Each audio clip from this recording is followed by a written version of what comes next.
welcome in. I hope you all had a good day. I took a day off yesterday just to make them sweat. You know, I gotta keep them thinking that their magic's working against me, but it's not, you know?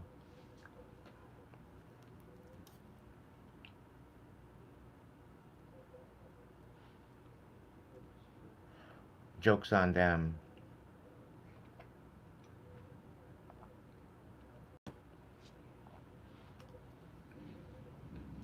Hope y'all had a good Wednesday. I hope you had a good Thursday.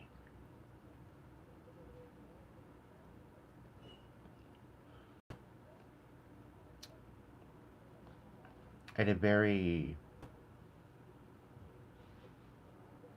almost kind of excited energy waking up this evening.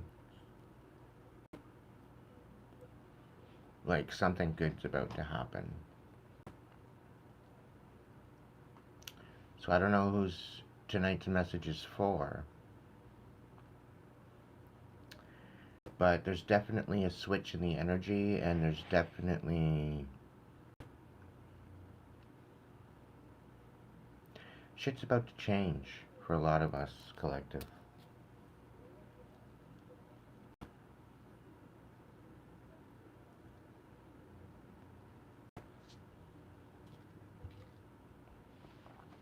I definitely get that there's hope in the air.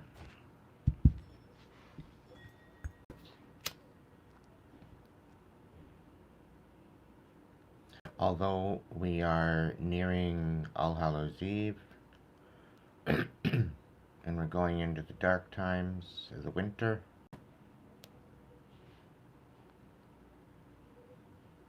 I do feel that there's going to be definitely a different energy this winter. It's going to be based a lot on community.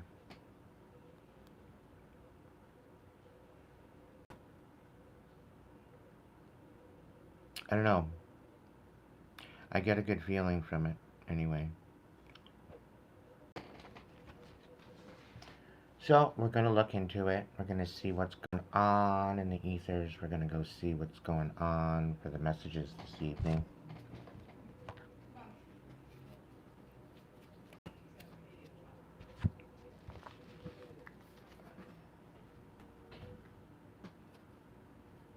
Just giving my cards a little bit of a cleanse.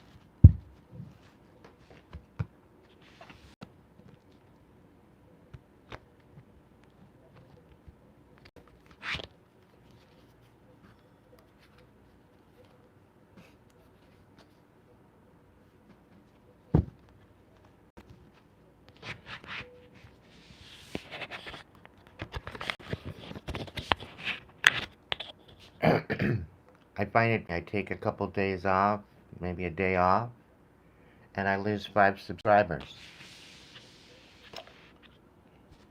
I must bruise their ego.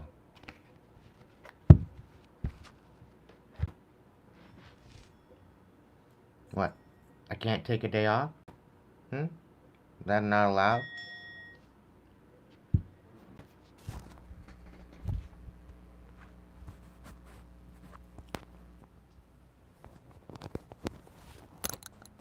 Welcome in, welcome in, welcome in.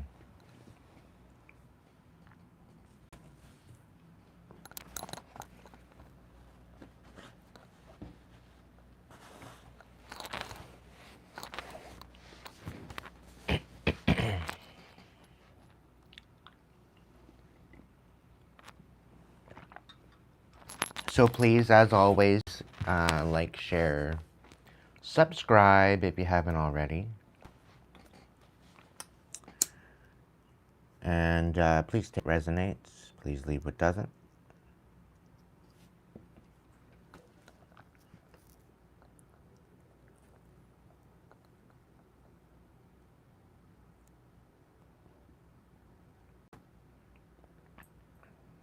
We're going to get to the voice of souls this evening.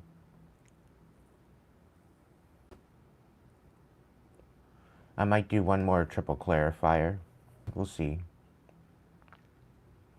Haven't figured it out yet.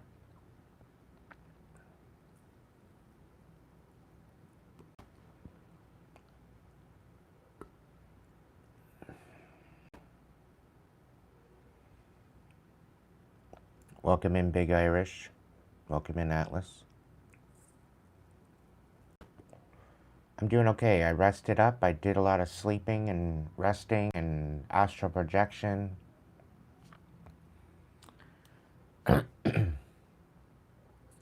Since I've been cutting back on my, the dreams have been very vivid.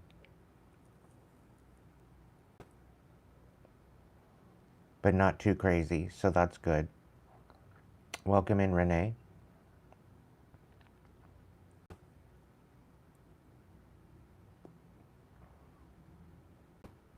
Welcome in, welcome in, welcome in, everybody. You have time to grab a tea, grab your coffees, your popcorn, you know.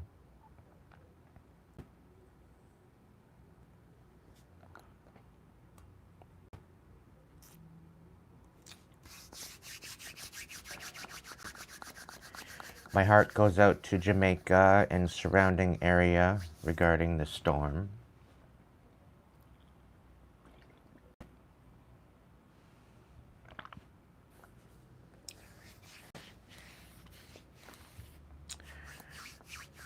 It's a shame that a place can be wiped out that quick.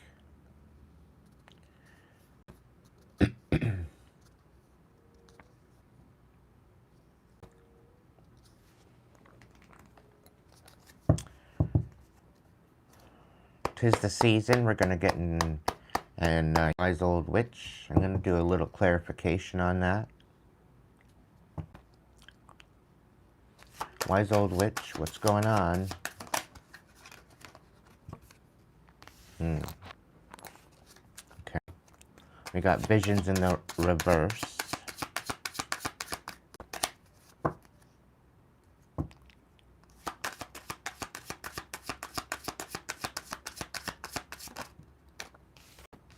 Clarity.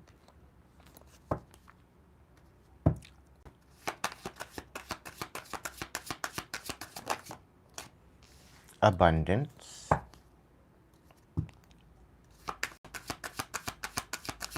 Can I get one more? Pretty please.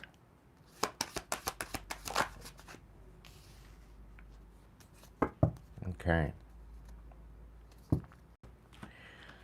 So what I'm picking up on just these four is that someone's losing their gifts.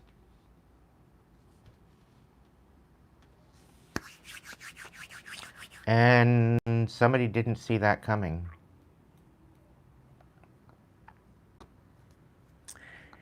And I'm really kind of picking up on the fact that they fucked around and found a way, unfortunately.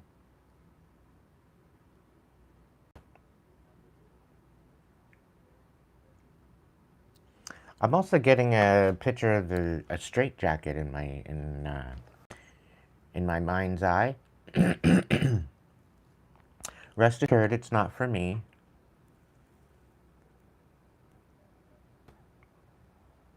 It's definitely somebody that come for you, collective.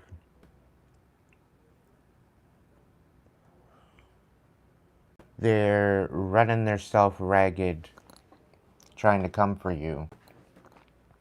And all the magic that they threw at you is backfiring like a banshee.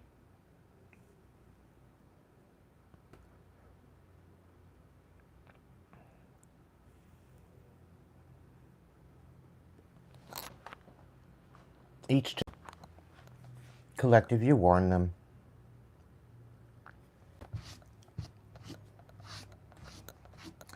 You warn them not to play with you. You warned them not to down and play stupid games.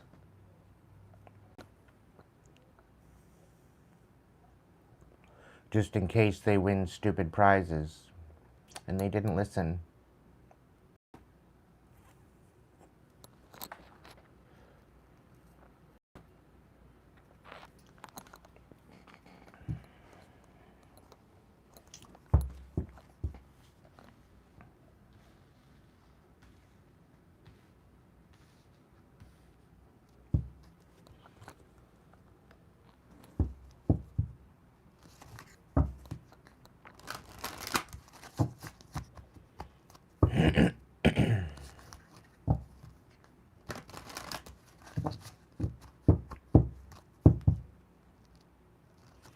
Voice of Souls, is there any chance you can get me 4 cards out to clarify these? And then I'm going to go in with the tarot and see where it goes.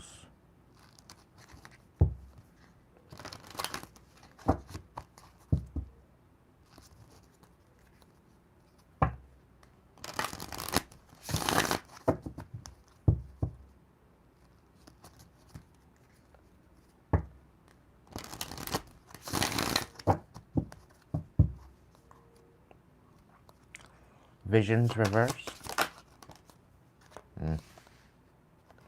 Clarity.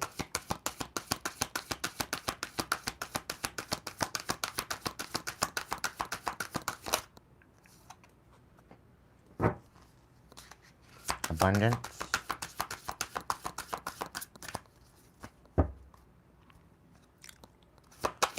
Abundance.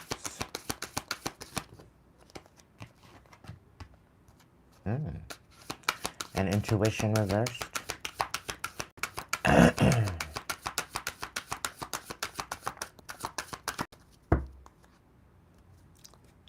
Intuition reversed.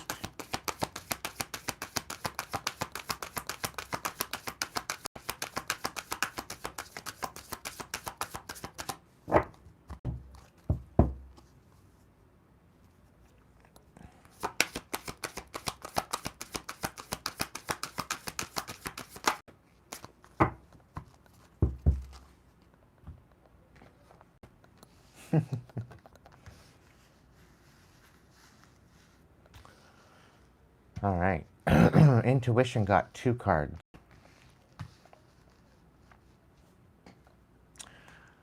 So the help came out reversed with the visions. The clarity came out with learning. Happiness came out with abundance. And guide in the right side up and physical pain in the reverse. With the inverse.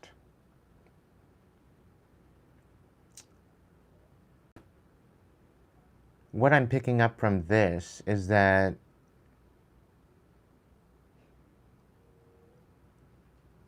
who you are, collective, you're going to be you're going to be extremely happy soon.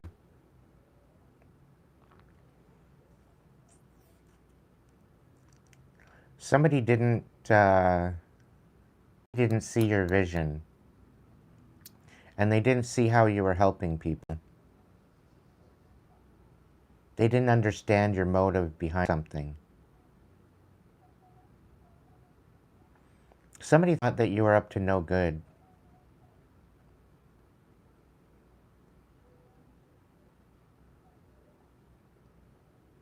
However, now they're getting clarity as to the lives that you've touched, the people that you've helped. And with all this work that you're doing, collective, there's going to be abundance coming in, and you are going to be extremely happy with this.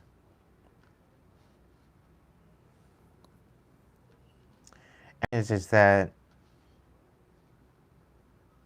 you know, in one sense, you know, they thought that they were taking away from your intuition, but it's ultimately not necessarily intuition that is guiding you at this time.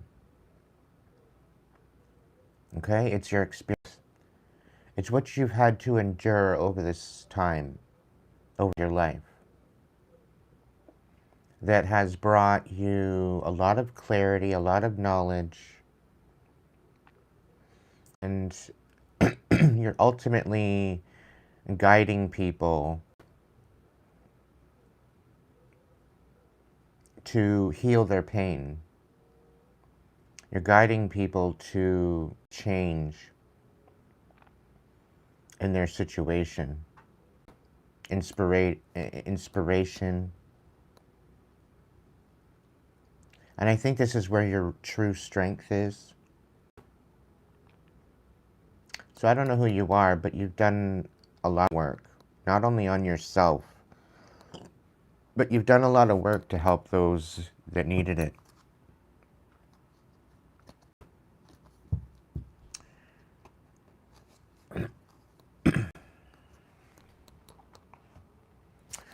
And this person that thought that you were up to no good thought that they could rid you of this intuition and these visions and your spiritual gifts. Whoever I'm speaking to, you're extremely tapped in. But how you've been helping people, it really doesn't require your intuition. It requires life experience and how you overcome, how you and how you find happiness after trials and tribulations, and how you come out of it, how you transmute it.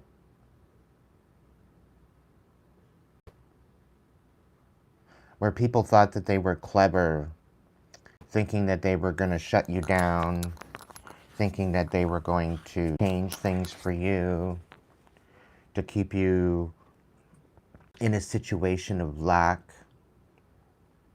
not being able to see the way forward. The divine's been guiding you, despite it all, in spite of it all,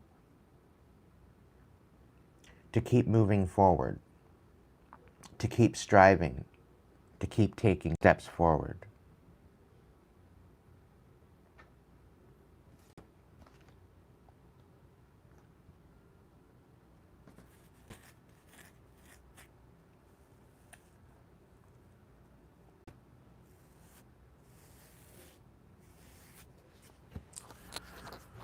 All right, let's look into the tarot.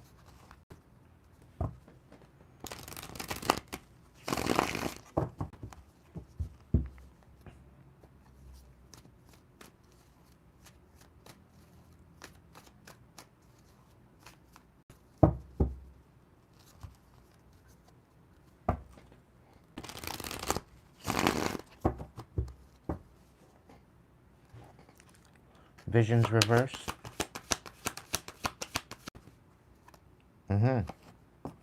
They didn't want you to see the vision of how they wanted to break your heart and shatter you.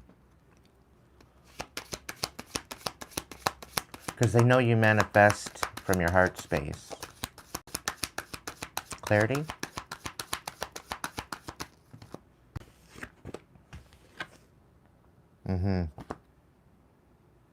They wanted you all hung up on these particular situating certain decisions.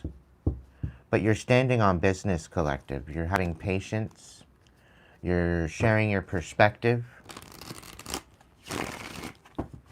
And it's enlightening people to empower themselves. Abundance.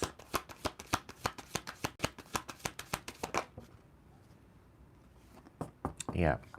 And because of this, they basically tried to trap your abundance, to keep it from moving forward, to keep it moving towards you. Intuition reversed.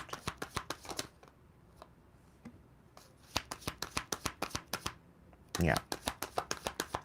Because they didn't believe that you should be moving forward with any type of compassion. All right? They did not want you moving forward showing any compassion to anyone. And they tried to make you out to be very emotionally manipulative. They didn't want you moving forward with any type of care, with any type of compassion towards anyone. They wanted you bitter. And they thought that they could make by taking away your intuition and blocking it out, not allowing you to have any type of vision. They thought this was a good way to break your heart. Lo and behold, your gifts are your gifts. Nobody can steal them. Okay? They are yours and yours alone. All right? These imbeciles thinking that they can play God, thinking they can dictate how you're going to experience your life and puppeteer you through it all. They're getting a rude awakening. It's selfish of them to think that they don't want you to help empower other people. The audacity. The audacity.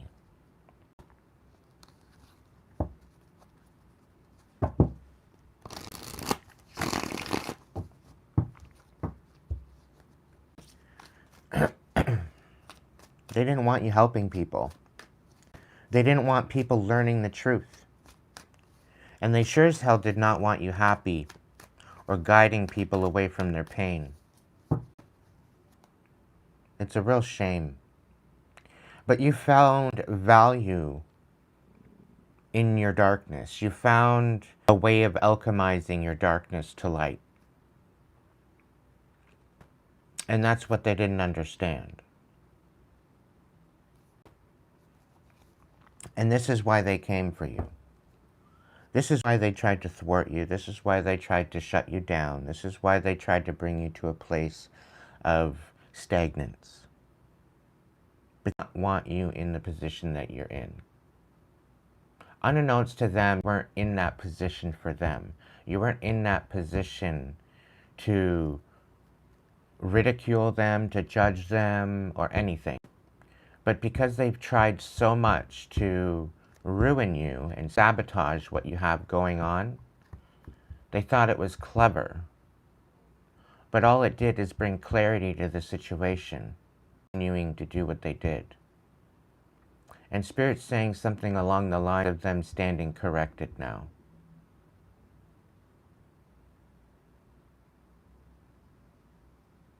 You know, ifs are not about them. You know, your success is not about them. But they had the audacity to think that you didn't deserve it after all of what you've been through. After all of what you've overcome, they didn't think that you had a place. And with everything that they threw at you, you very well be a certified warrior, considering.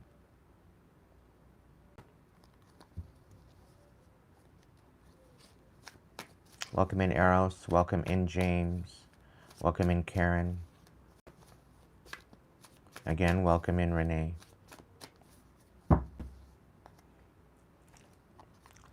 The help reversed. Yeah, the acorns. Yeah, they didn't want you help put that to rest. They wanted to stagnate that. Learning. The hermit. Yeah. They wanted you isolated. They wanted you in a constant dark night of the soul. But when you went into this dark night of the soul and into isolation, it was transmuted into a solitude and a place to reflect. And in this reflection, you found your inner light. You found your purpose. You found your reason to continue. Through the light of the divine.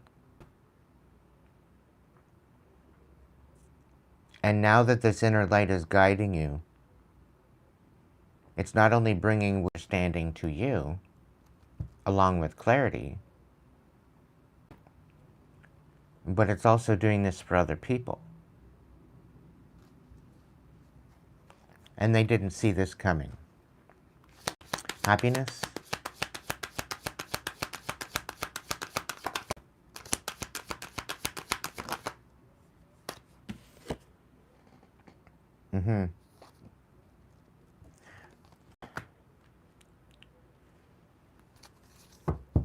The truth will often piss you off,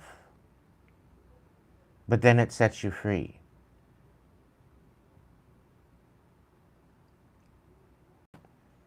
It's as bittersweet as the sun, because just as it warms your heart, it can burn your skin.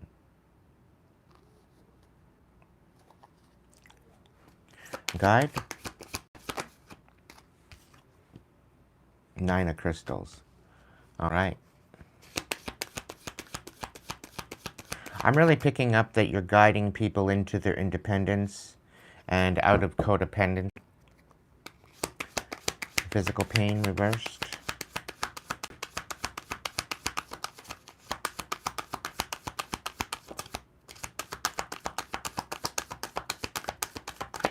I'm hearing the word homewrecker in the back of my head.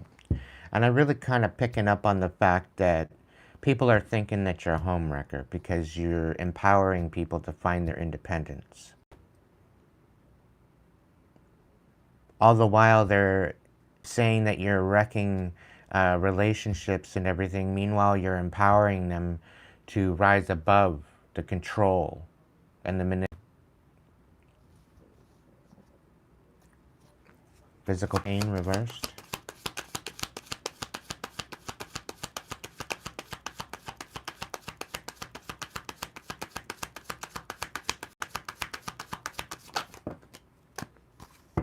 Yeah.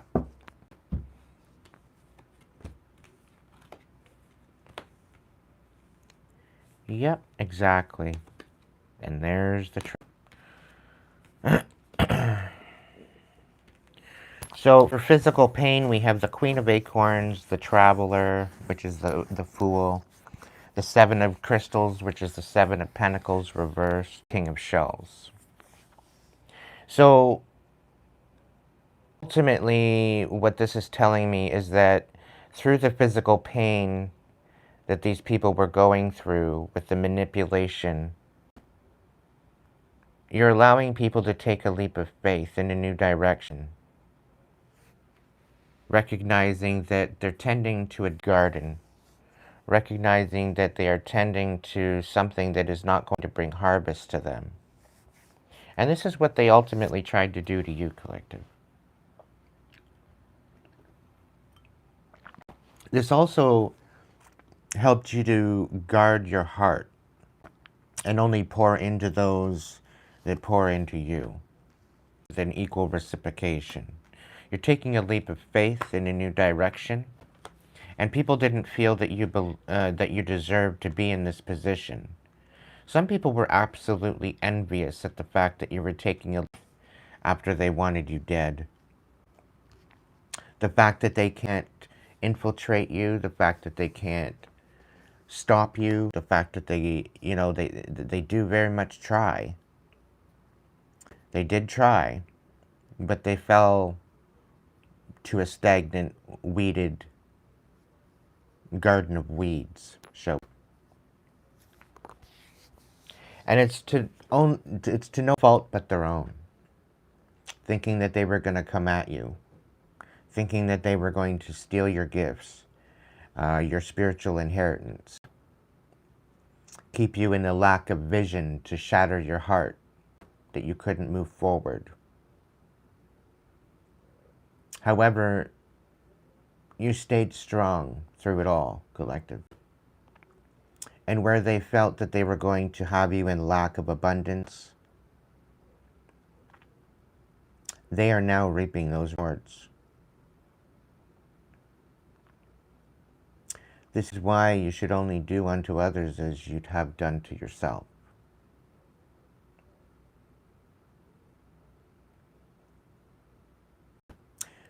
Some people's lack of discretion is uncanny. The fact that they thought that they could puppeteer you. They thought that they could dictate your life and how you were going to live it. The fact that they could somehow, some way, find a way to control you. And I'm really picking up on a fire sign, a feminine fire sign, and very, very karmic at that. But now all they can do is watch. All they can do is watch and see you succeed. All of their manipulation did not work. It basically brought them to a very, very negative place within themselves. I'm really feeling a very much a feeling of hopelessness falling over them. Simply for the fact that all of their magic did not work. It quite frankly backfired. And the divine ultimately guided and guarded and protected you instead. Ultimately, the divine sees intention before it is. But they see your intention because you were guided by the divine.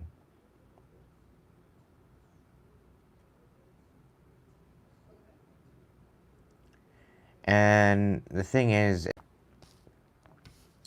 You are guiding people into their independence. You're guiding yourself into your independence.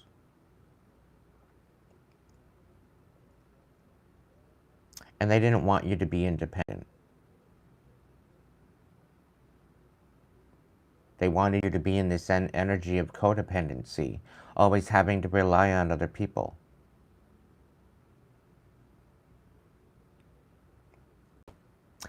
Spirit's saying that's about to change.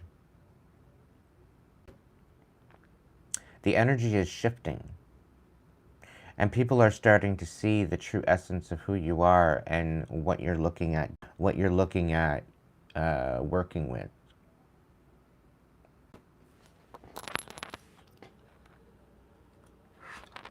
And all of this hearsay that they had thought that they were going to bring about, a particular image of you as a user or a scam or something along that line, otherwise a delinquent, is falling at the wayside.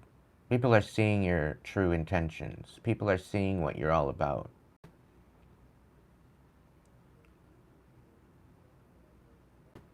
And people are noticing that you cannot be swayed.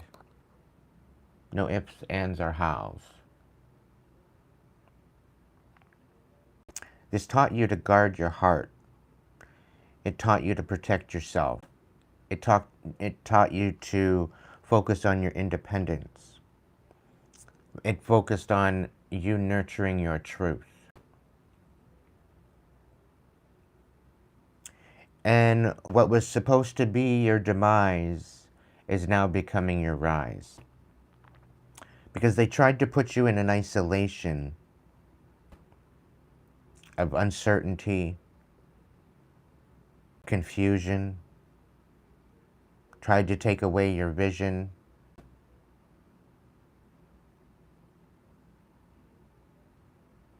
And they couldn't access your heart. And I do believe this person quite possibly gave you a love offer that you did not go for. You wanted nothing to do with it. Clearly not your type. But I think you've seen the manipulation from the beginning.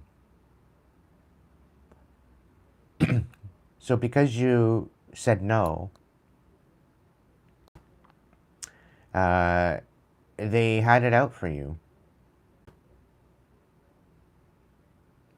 All because they took it personal. And when it was not personal to begin with. This person thought that they could pull the wool over your eyes. To no avail. They thought that they could swindle you. And all they did was help you step into your true essence of who you are. They only, by coming against you, they only made you stronger. They brought you into a place of certainty rather than uncertainty. And because they've tried to keep and to stop your abundance, your prosperity, I really feel that they are now feeling the crunch. They are feeling the pressure that they put upon you. I do believe that they are learning a very valuable lesson on their own lane, minding their own business.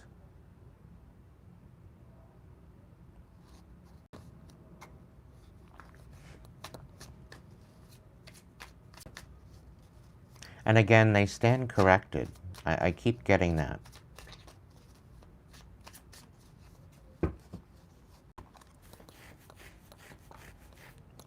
Can I get visions under... Whoa.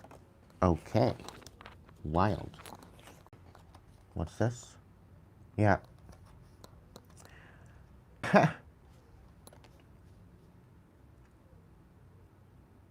They tried to humiliate you and shame you.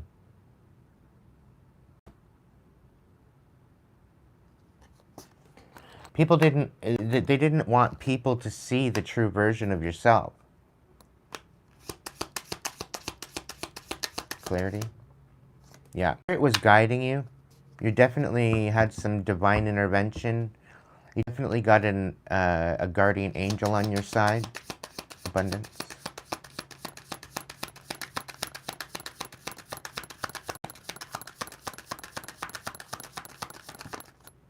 Mm-hmm. They tried to keep people from watching you.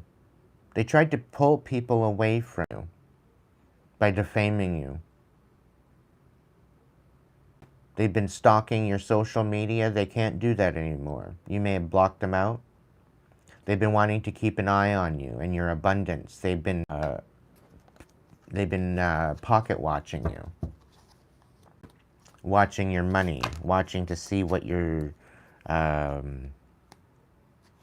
watching to see what you're doing and how to basically emulate it as a copycat. They tried to lock you down. Didn't work. They tried to stop you from receiving any particular messages. Didn't work. They made all these decisions out of jealousy. They didn't wish starting a family if it wasn't with them. However, all of these accusations that they threw at you, they couldn't prove them. And they could not confirm them. They couldn't date them. They couldn't show proof. And it come to feel that they wanted a union with you and you wanted nothing to do with them.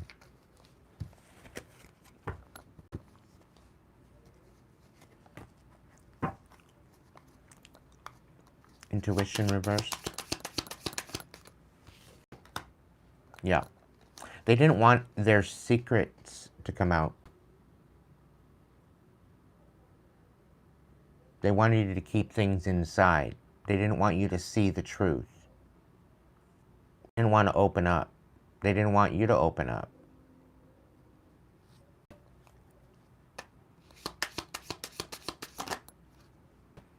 Yeah. They didn't want you to receive help. They wanted you to run out of time, run out of funds, run out of the ability to strive and move forward. Learning.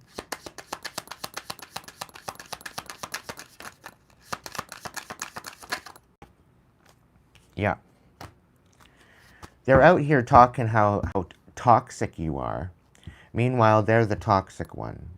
I'm sensing a lot of projection with this person. They couldn't deal with their shit. They couldn't heal their own pain. So they projected it onto other people and took joy out of destroying people's lives. And I really have a feeling this could have varied with someone from your family. If it wasn't a love offer, it was definitely someone in your family. Okay? And they couldn't handle the fact that you were healing and empowering yourself. And they felt that you didn't deserve this.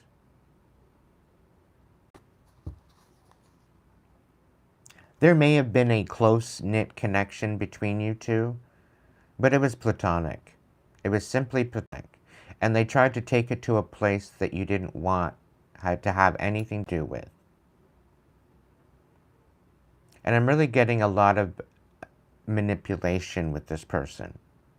If they weren't able to get you, they manipulated other people around you to see you in a different light. And for a while, that worked. For a while, it brought about a particular stagnance and negative energy to your experience. So if you had a lot of people looking at you strange, if you had a lot of people looking at you like, what is going on here, kind of thing, very, very puzzled, it's because they were trying to figure out what the truth was without really bringing it up. What's the happiness?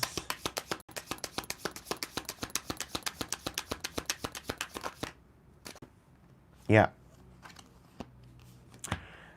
They were happy that you were stuck. They were happy that you were having a hard time holding it together. They took great joy in getting you to lose your grip on reality to where you were losing absolutely everything. Smiling in your face and laughing behind your back. And this is the type of person that would keep things friendly in order to stay in your energy.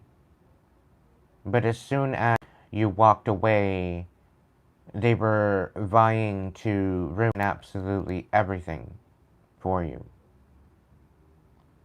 And the only reason why they were smiling in your face is so that we get the details on which to sabotage.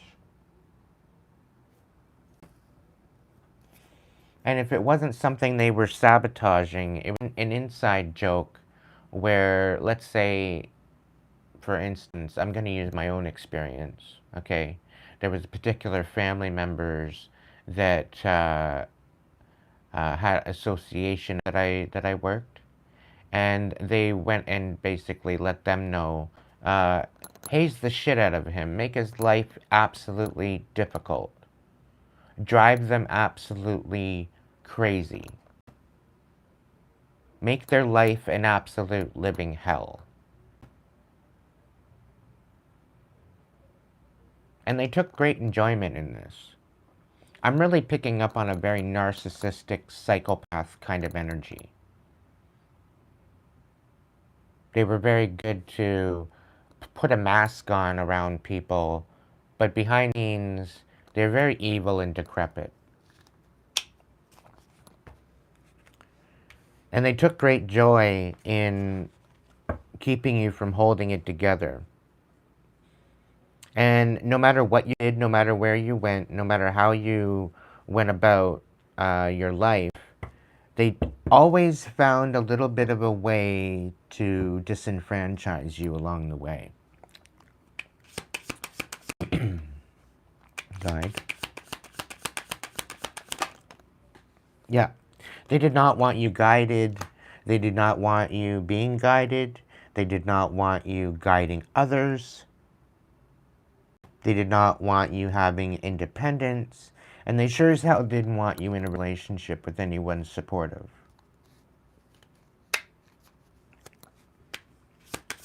Physical pain reversed. Yeah.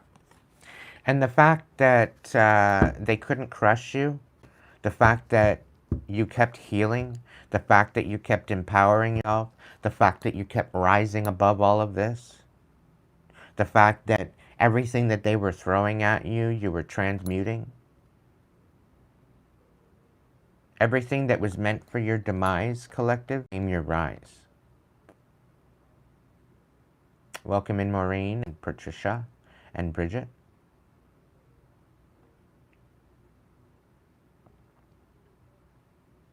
So ultimately, what they thought was supposed to be your end was only a new beginning. What they thought was going to bring you to your demise only became your rise.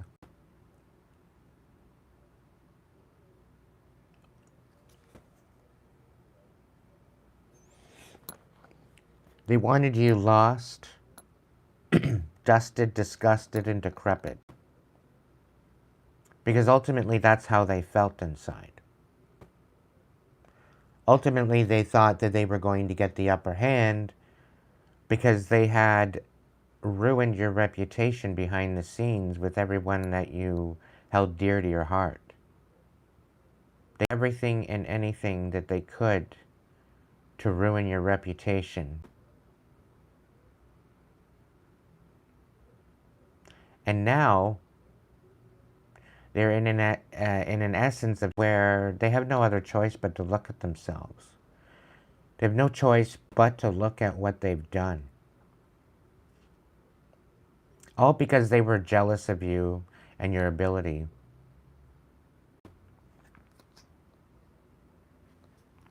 And now, where they did not want you to escape, they have no other choice but to look at what they've done.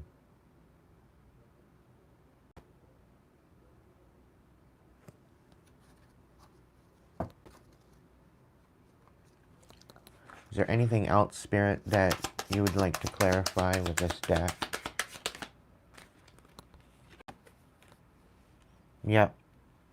You only guarded your heart. You found harmony. It built up your integrity by them trying to ignore you, disregard you, get everybody to look the other way, to leave you behind. They talked a lot of shit. They ruined a lot of relationships, not realizing they were then going to be ruined. And the thing is that you didn't ever really have an ego. You were always bull, where they were very arrogant. They had way too much pride in themselves. They were very stubborn and holding back their true essence of who they were. And they tried to project this onto you as if you were the arrogant one. You had too much pride. You were being stubborn. You were holding back. Obsessed with you.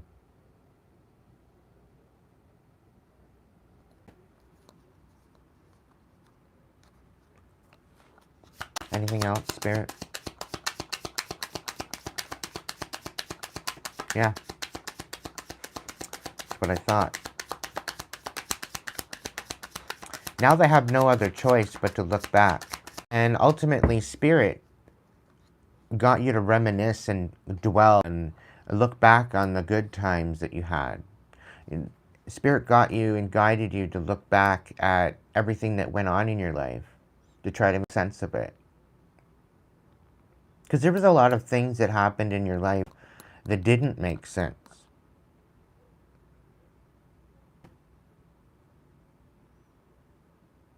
And all that did is really empower you.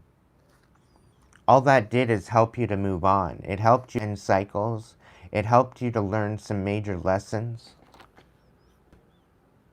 And now, where they did not want you having help, now you're helping others. Where they didn't want you having help or helping others, collective, you have a very kind heart. You're very, very much empathetic. You're very caring. You're very loving, very compassionate. And they tried to weaponize this. They basically tried to waste your time and waste your life. They wanted you busted and disgusted. They wanted to shatter your heart in every which way but loose. And all it did, yeah, they may have shattered you quite a few times.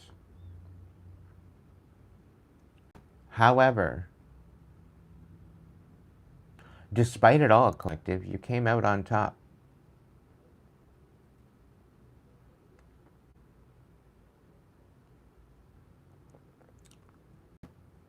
You got to see the true essence and true meaning of who they were and who other people were, because they went along with it.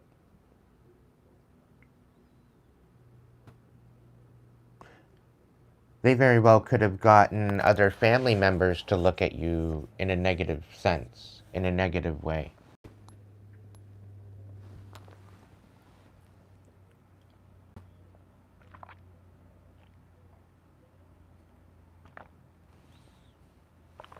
And I'm really getting a my way or the highway kind of.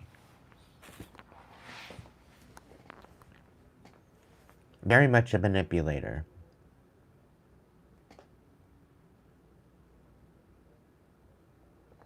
They did everything in their power to ruin you. And all it did is level you up.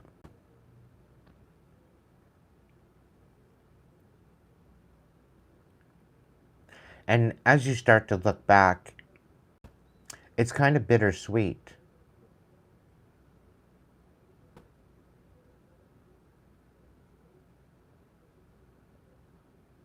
Because all those times where you felt hopeless, all those where you felt that you weren't ever going to make it, all those times where you felt that you're nearing the end, You may have even had periods in your experience where you just wanted to end it all. And the thing is, collective, you've overcome absolutely everything that was brought against you.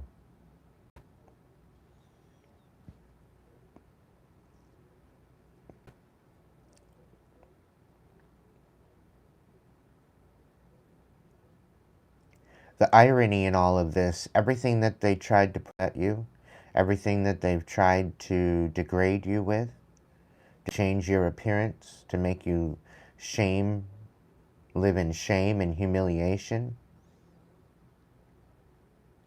you realize it was never yours. These visions that they tried to project over your life, it was never you. It was never who you were. It was never who you are. They tried to take your compassion and weaponize it against you because they are that cold-hearted.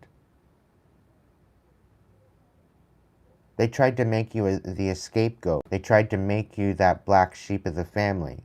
They tried to make you that person that nobody wanted to love. All because you had a good heart.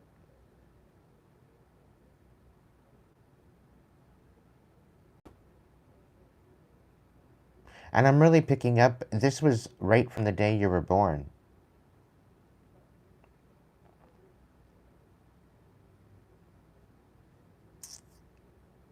This has been a lifelong battle for some of you. And looking back, all the trials and tribulations and chaos that you ensued, that you had to deal with, that you had to rise above.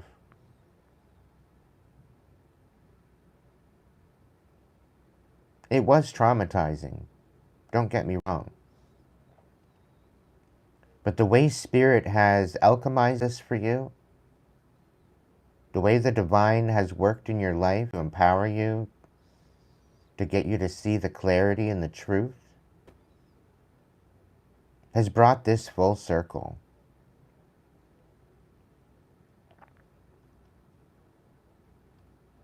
It's brought you to a place where you're pulling anchor. You're no longer chained. There's no more heaviness. You're not having to get a grip on reality. You're not having to hold it all together because you're solid on your feet. You're solid in your convictions. You're solid in your actions. And it's not about what doesn't kill you makes you stronger. What doesn't kill you traumatizes the fuck out of you. It's the courage and the tenacity that you in yourself and your fight for life, as well as the divine and recognizing the divine light within you and rising to your potential despite it all. Welcome in, Eric and Ma, baby girl.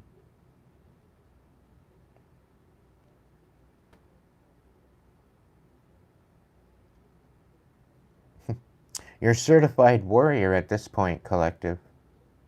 And you have every right to be proud of yourself for how you've overcome it. You have every right to stand on your own 2 feet. You have every right to be independent. You have every right to guard and protect yourself as well as those that you hold close to your heart.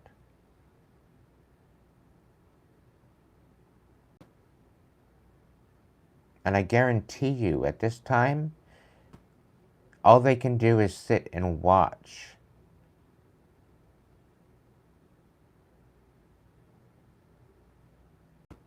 Because they know that they will never be invited to your table.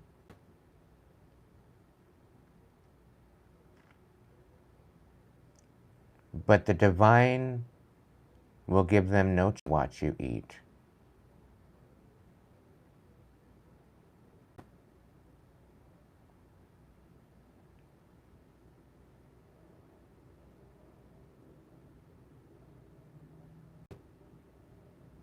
This has been your great awakening. This is only the beginning of your rise, collective.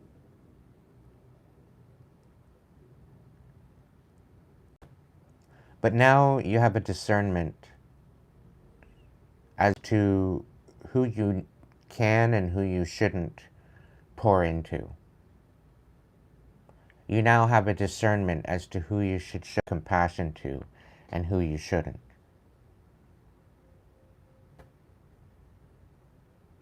Because of their trials and tribulations, you have they've only enhanced your gifts. They've only enhanced your ability to see through the cockamamie-ass bullshit that they be putting out. And where they thought going to bring you uncertainty and confusion into chaos, it only made you more sensitive and more aware.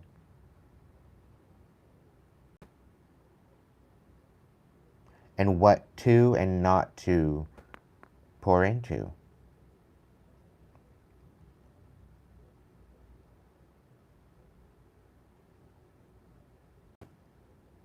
And this is where the Lurkin Gherkin card comes from. In my karmic chicken tarot that I made. Because these people are so envious of your abilities. And they're bitter about it. They're bitter about this whole idea that they should have dibs on that. They should have your gifts. They should have your spiritual inheritance, theirs. So they try to destroy you through lurking, through gawking at you, through sabotaging you with their bitterness.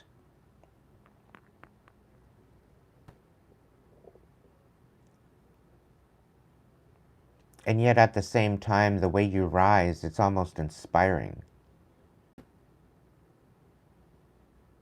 And for some of you, the people that were envious of you and wanting to ruin you now you're inspiring them to actually heal.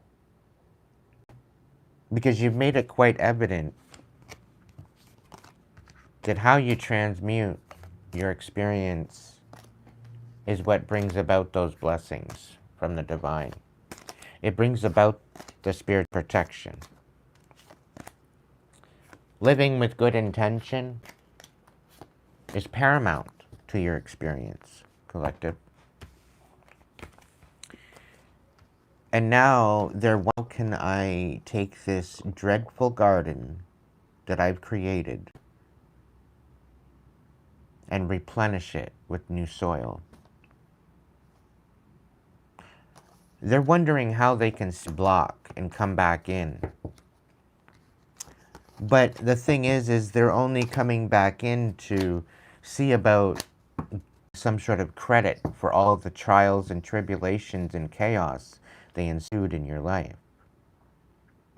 So now all of a sudden, because you are finding your abundance, now all of a sudden, because you are empowered, now they want to come in and try and take credit for everything that they've done. Try to say that it was for your own good. What kind of chaos is that, collective?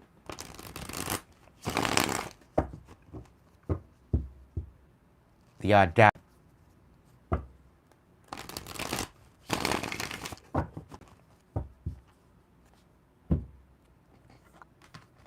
The absolute audacity of these people.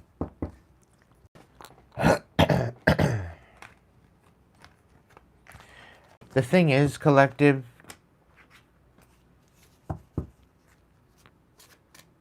they will not come to their demise because they are meant to see your rise. Okay? Just as much as Spirit would like to put them to rest. What they've done. Spirit has alchemized everything that they've done to be of a lesson and an empowerment to you. So they do not get no credit for what they've done. They get to pull this in to say that they did it for your own good. That is not an option. I guarantee you that. And they are paying for what they've done. Because to some degree, they had the divine working overtime in order to protect you from everything that they threw at you. Prosperity spells to diminish your prosperity and abundance. They threw death at you, thinking that they were going to end you and receive your inheritance, your spiritual inheritance. They did absolutely everything to bring you down. It was all based off of lies and deception, all because they were envious of who you are and who you become. So if they think that the divine is going to forget what all of the actions taken against you and all that work that the divine had to do to protect you over the years,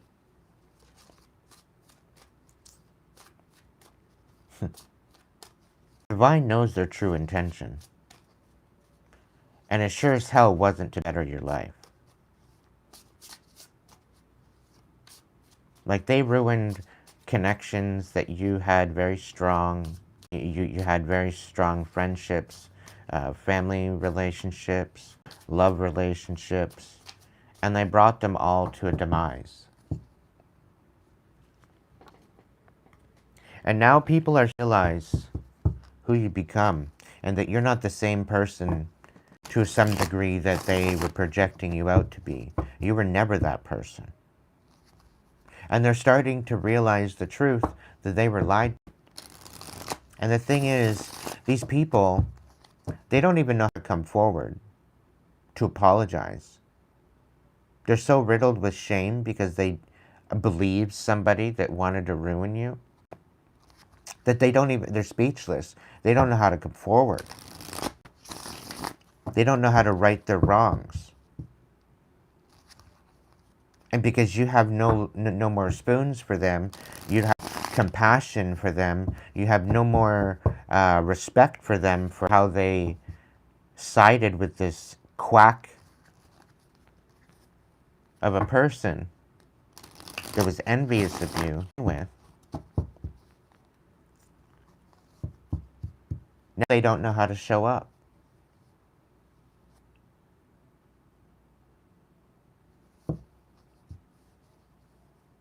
This is people banding together to ruin you. They know what they did. And they wanted to see you destroyed. Some of them were even paid off to destroy you, to walk away from you.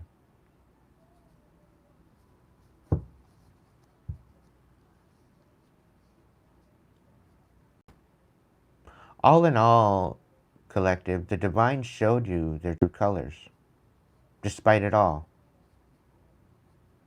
Because if they were truly true for you, if they were truly there for you, truly loved you, if they truly cared, they would have questioned it. They would have come to you. They would have communicated it to you. But they didn't. They believed the lies. They believed the deception.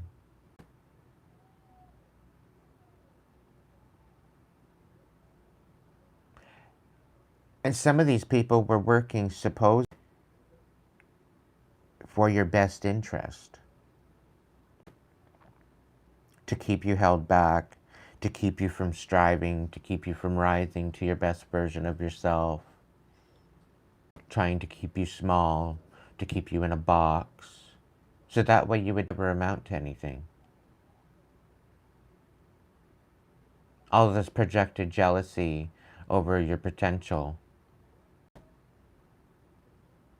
really had people in their feelings.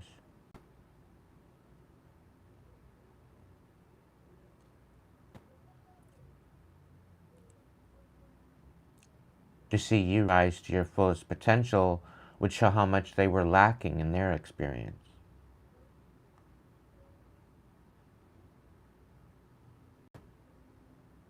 To some of you, you had big dreams,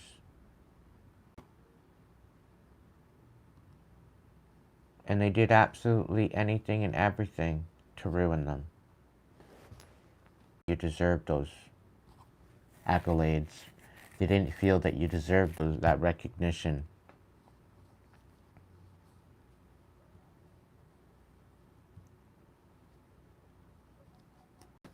Not recognizing the divine brings us to life for particular reasons, to live out certain destinies, to bring out certain certainties.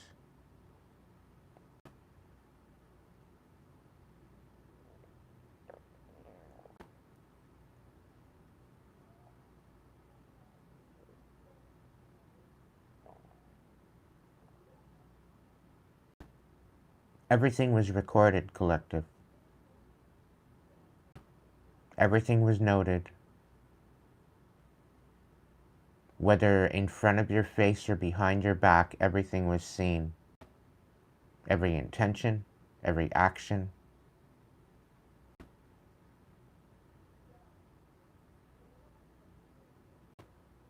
Your ancestors, the angels, the divine, they seen it all.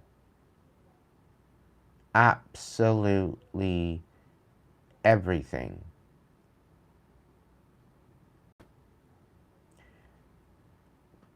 And everything in the darkness comes to light eventually. Everything.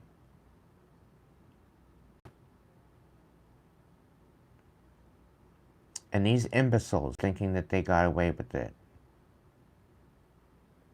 thinking that they could pull the wool over everyone's eyes, including your own.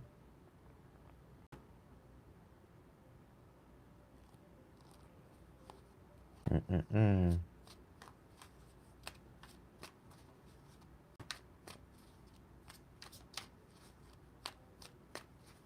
Welcome in, Sarah.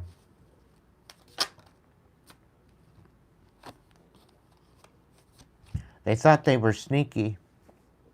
They thought they were clever.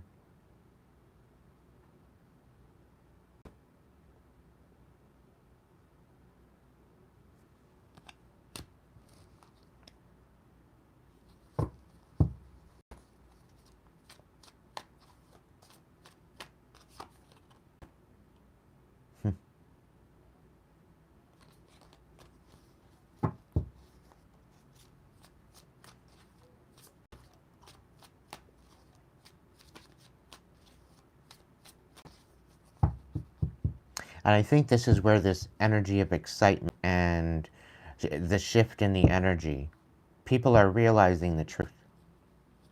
People are seeing the truth now. A lot of them, they just don't know how to show up now because they're feeling great. They feel brokenhearted for treating you the way they did, for not supporting you, for not helping you.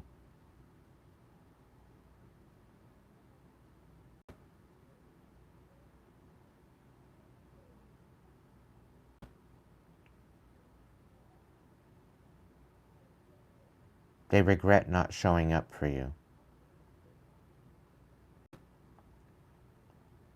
Some of them are actually praying that you're going to take their apology that they didn't know. They didn't realize until it was too late. Always had a feeling in the back of their head that something was going down that they just didn't understand, but they couldn't place it. Meanwhile, they didn't bother to come forward and talk to you about it, kept it hidden.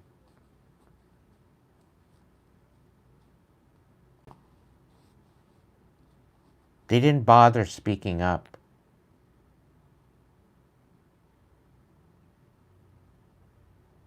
Because what they thought they were hearing about, they thought it was truth. They thought it was them supposedly being honest, when it was nothing but lies and deception to rip you and to shatter your heart. And this is why they live in shame.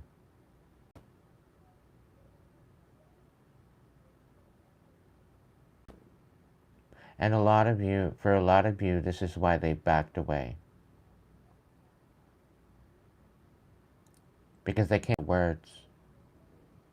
Some of them are absolutely disgusted with themselves for believing the lies.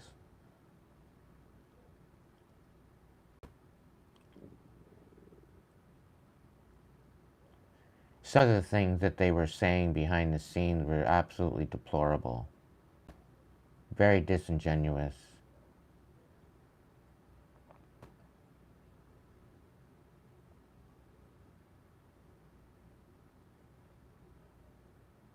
And the fact that they took it as gospel brings even more shame. And a lot of them are thinking to themselves, I should have known better.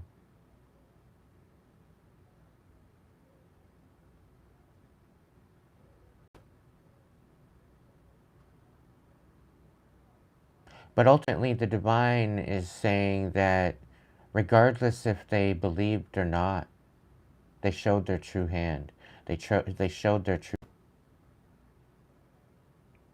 Because a lot of these people were jealous and envious of your ability. They were envious of your light.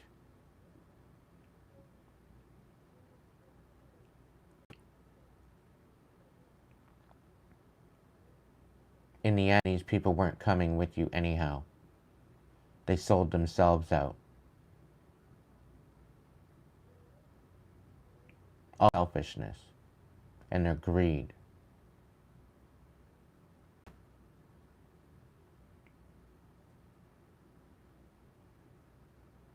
So now you're left with nothing but their true character. And the people that, you held dear to your heart, that you thought you should hold dear to your heart, were only traitors in the end. And all this hiding behind the masks, we are going through a retrograde where all these masks are falling off. And I'll tell you right now, shit's about to get weak. Because you're going to have people coming back from the past wanting to apologize, wanting to rekindle and re-strengthen particular relationships. They're doing it out of shame for what they've done.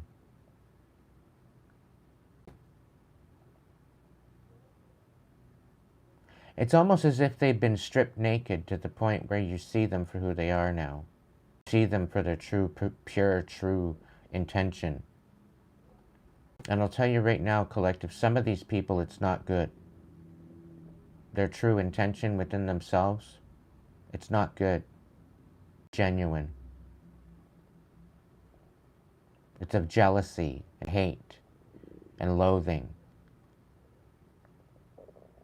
All because they cannot compete where they do not compare, no matter what they do.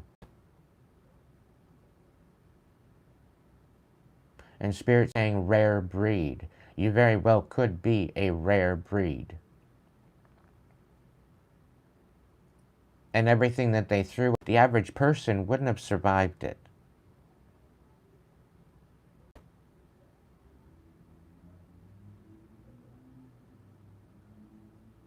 And this is the thing that they can't get over. The fact that you survived it. The fact that you survived and overcome absolutely everything that was meant to end you. And you're still coming out on top.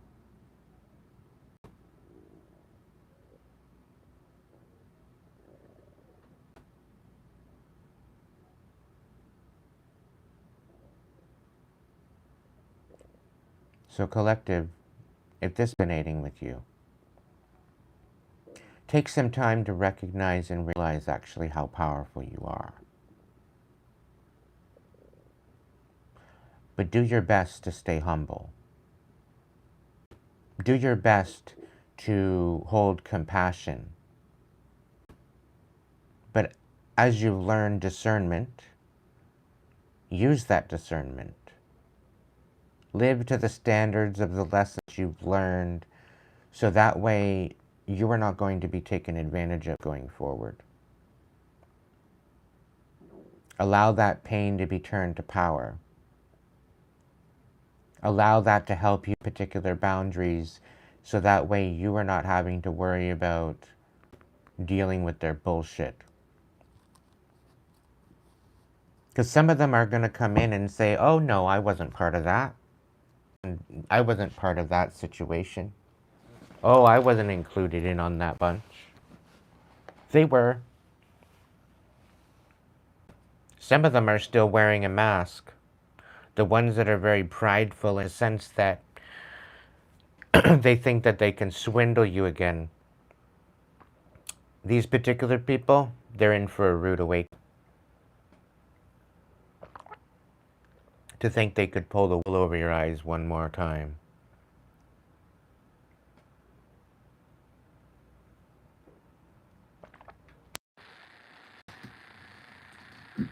Spirit is saying they're in for an absolute rude awakening. And ultimately, they should be scared. They should be petrified.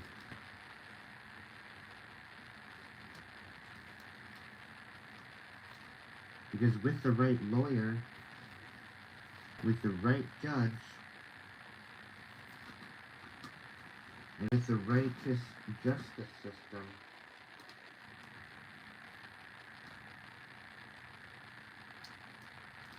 hey,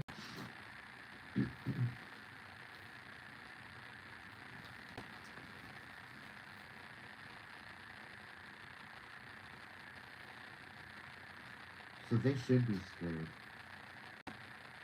They should be extremely worried.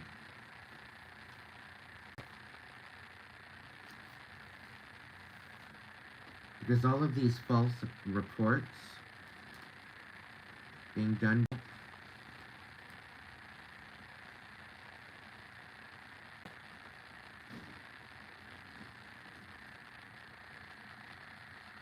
check, check. Check, check.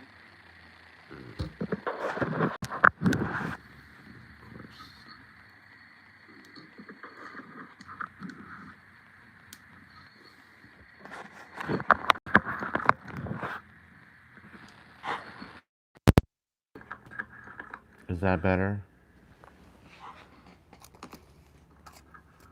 Is that better?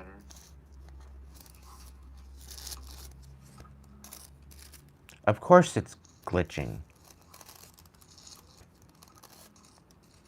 Of course it's glitching. It's meant to glitch when I'm speaking truth. People don't like it when I speak, you know. That's just an added confirmation. People don't like when I speak, you know. That's just an added confirmation.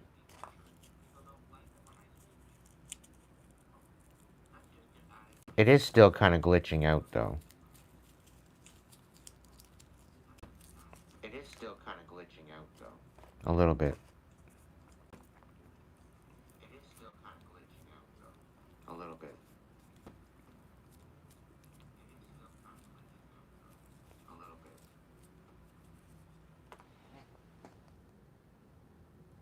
They can't handle the fact that I keep speaking truth.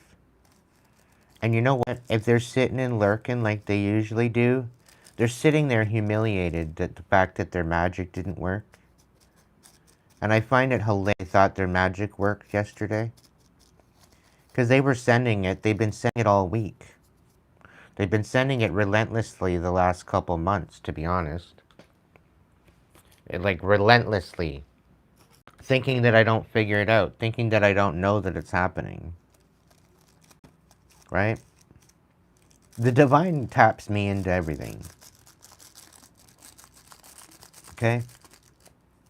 Who it is. I know what they're doing.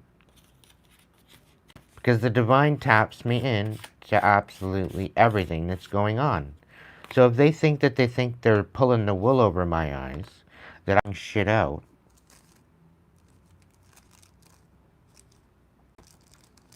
They should be scared. Because where they think they're going to go to the crossroads and talk to Papa Legba, thinking that they can outrank me, Papa Legba and I go back, way back.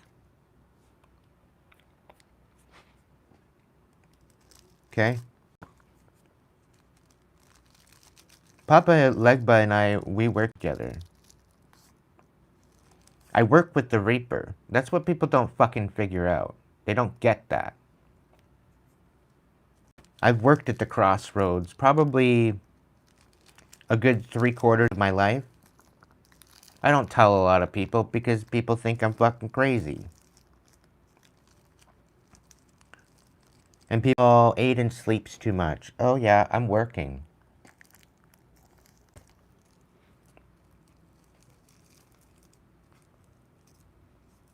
My life is a 24-hour job. If I'm not up doing readings, if I'm not up giving some sort of life advice or coaching or getting distracted by the 9 to 5, then I'm sleeping and I'm astral traveling all across the world. I'm astral traveling and I'm moving in different dimensions. I not only work with Papa Legba and the Reaper, but I also work with Archangel Michael. So if they think for one fucking second that their magic is gonna work, they best sit the fuck down.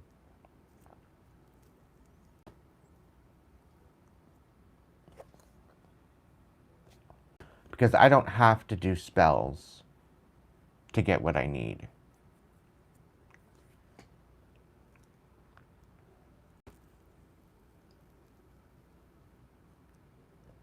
But mind you, when I do spells, which I do know how,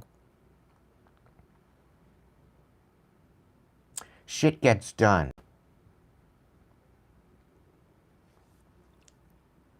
And that's where they don't understand.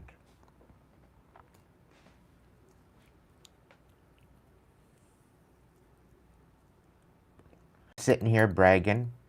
I'm not bitching for clout. I'm setting the story straight.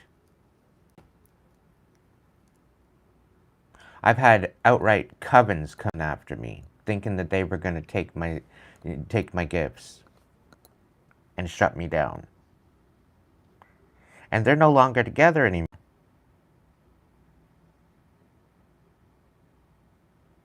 I've been in rituals where I've had to cast a circle inside a circle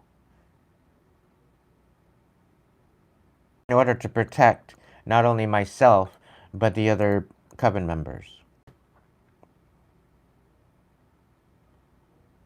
Yeah.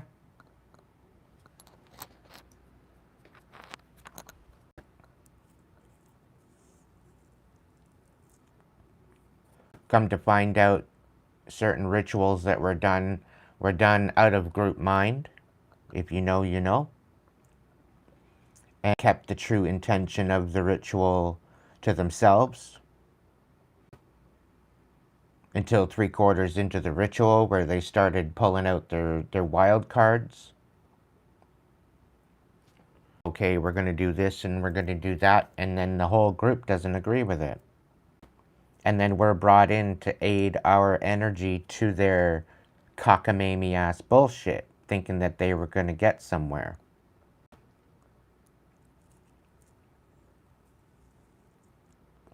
And because over 3/4 of the members wanted nothing to do with it,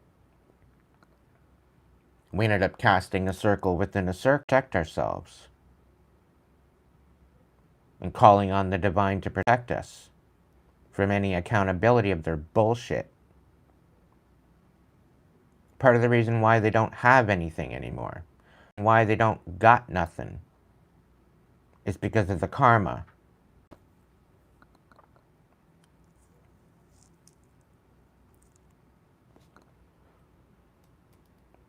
And all because of those. brought them to the place that they are.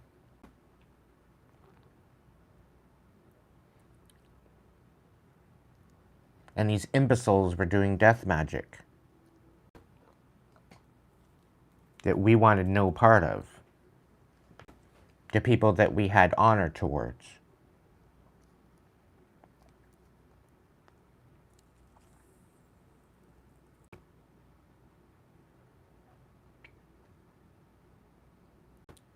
This goes to show, be very discerning as to who you share energy with, collective.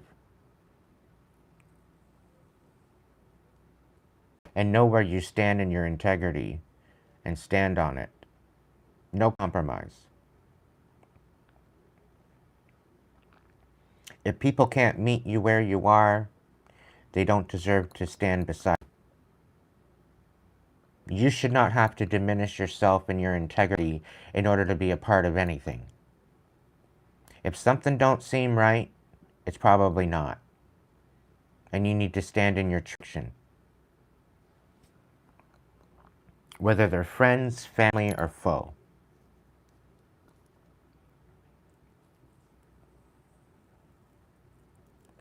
Because ultimately, the divine intention. And if you follow suit with darkness, you will begot darkness.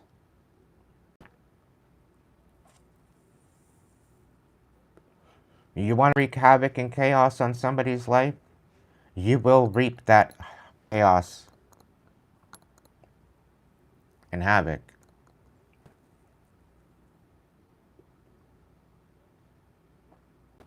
And if you are a witness of something behind the scenes, of someone trying to take someone down, don't think for 1 second, if you disagree with this person, that they're not going to do the same for you. Because they will. You can tell the true integrity of a person within their intentions of how they live their life, on who they talk about and what they talk about.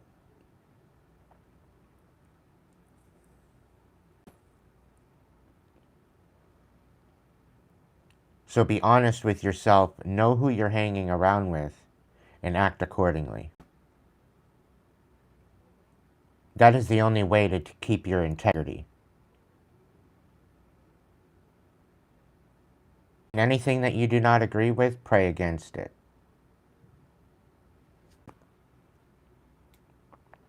And protect yourself. Because the divine sees absolutely everything.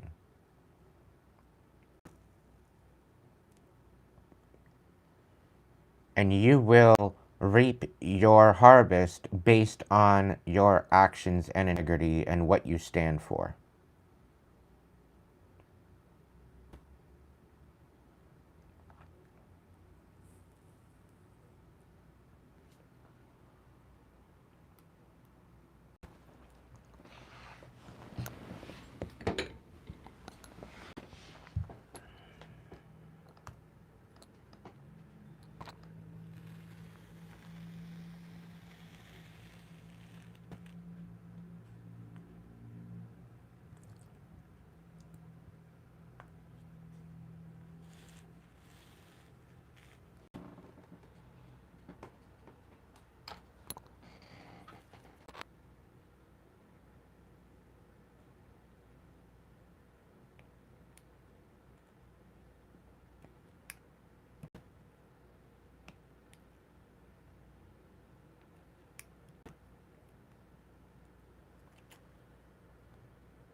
Stay true to yourself, collective. At all costs.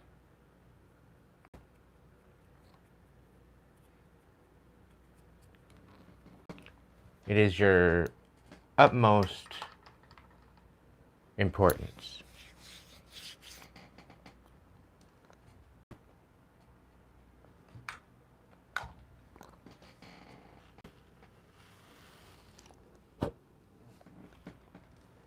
I need to cut this wick down here. Hang on a second. Somehow, some way, I gotta cut this down. There we go. That's better.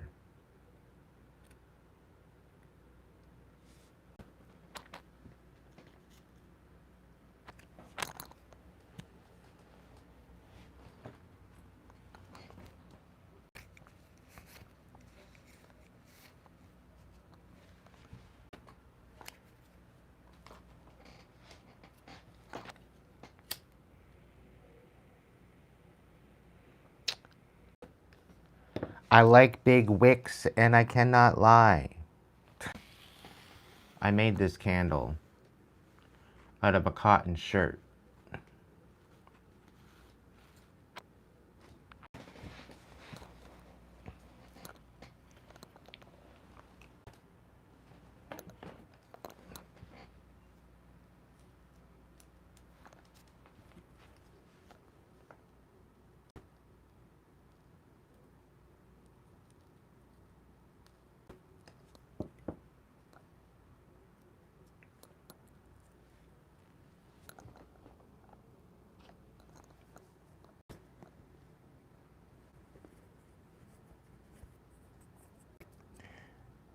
The things about magic is, if you believe in it, it gives it power. So if you are acknowledging and if you find clarity and you know that someone is doing magic against you and you believe it to have power, it will have power over you.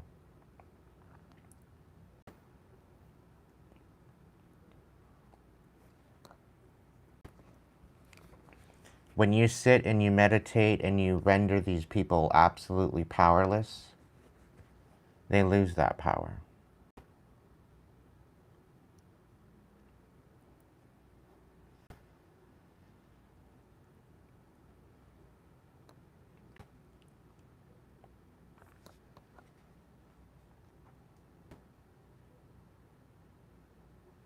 I am not a Mason.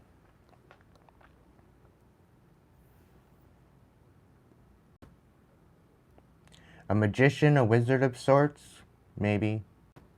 An alchemist, for sure. But I am not a Mason. I've had offers,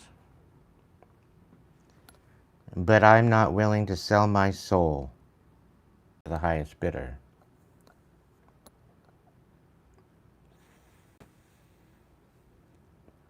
When you work with the divine, you get to keep your soul.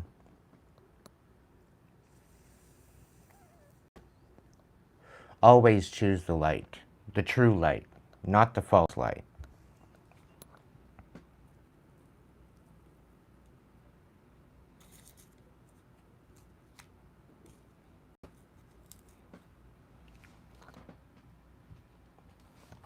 And this is mainly why they come at me. This is mainly why they're coming after me.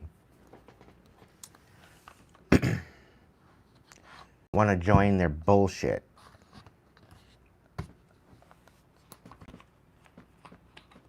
Because I see through their bullshit. Now, mind you, not every Mason is a bad Mason. We have good and we have bad in all of them, depending on the situation. So I'm not going to paint everybody with the same brush. We have our good in the group. But it's very far and few between at this point, unfortunately.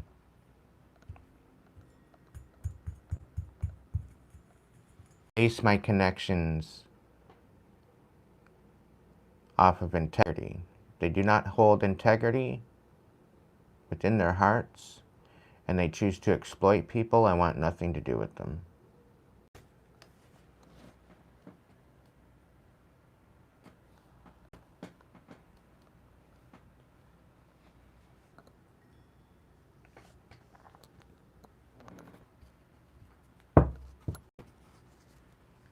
All right, collective. Let's get into another reading here. What are we doing next, Spirit?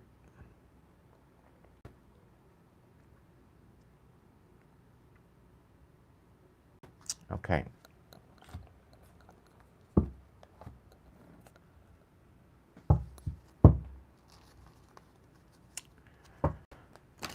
Moving on to a different energy,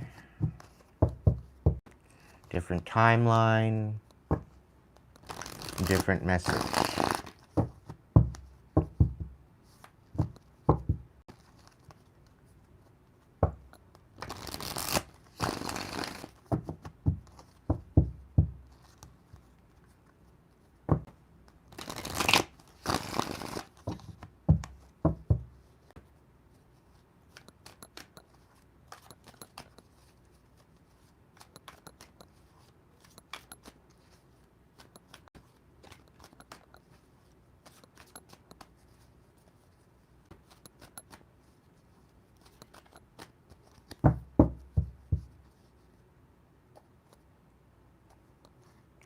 Spirit, what's the overall message? What's the foundation of the message?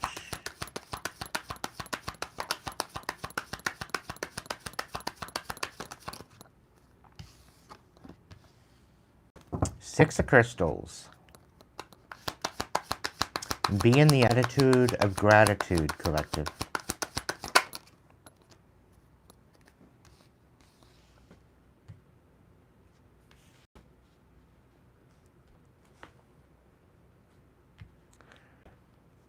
Your strategy and resilience is baffling.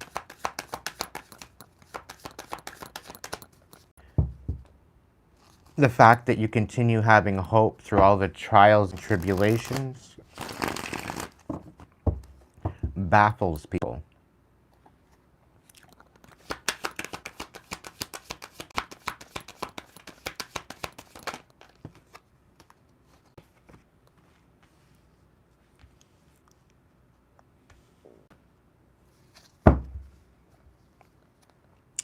There's definitely success coming and triumph for you. You are not. It was an illusion. You will be moving forward due to the determination and discipline within your spirit and within your intention.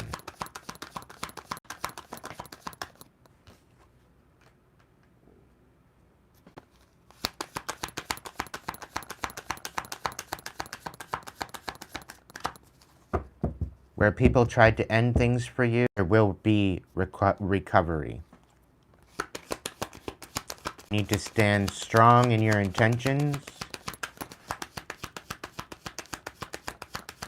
Touch grass, tree, and ground your energy.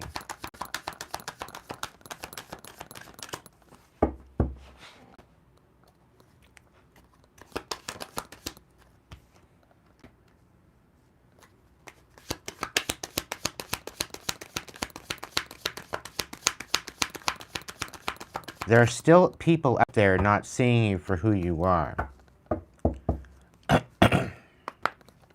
They do not want you discovering the success that you have. They do not want you discovering the fact that you are not trapped. A lot of this has to do with your belief in yourself and empowering yourself to rise with it, no matter what. Just as these imbeciles try to test you, the divine is also testing you to see how you react to their bullshit. Usually support you in accordance to what you choose to do. Always move towards the light, collective. Always move towards the betterment of not only but other people at all costs. Because there's people out here trying to sabotage everything that you got going on. And they would sooner rather have you self-sabotage to keep their hands.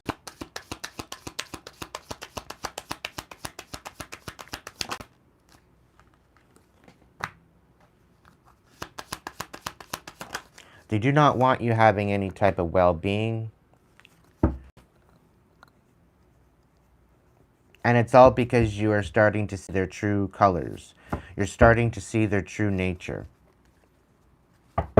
Where they've been trying to thwart you and keep you unmotivated, it is your job to see through the bullshit. It is your job to see through it all.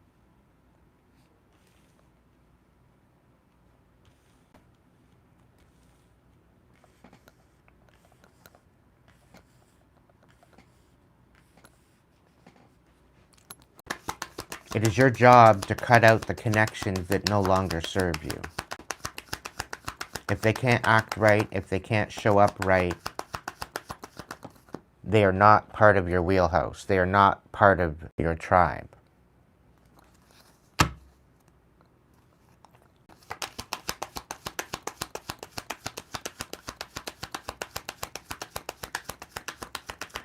People will eventually show their...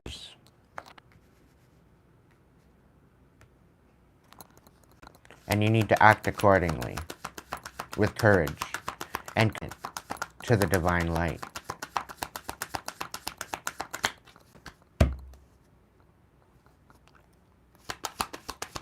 They want you to go towards the darkness. They want you choosing darkness. And it's an illusion that the darkness brings you want. Specifically, those groups that want you to sell your soul for fame and fortune. It's an illusion. I seen a video there was a reel online there a couple days ago. And Buddy said, you know, like, think of all those one-hit wonders. You know, those awesome songs that we've, particular artists and whatnot. And they only had one hit and they disappeared after that. Could this be that these are people that have it in them to create some beautiful, amazing music, but they didn't want to sell their soul?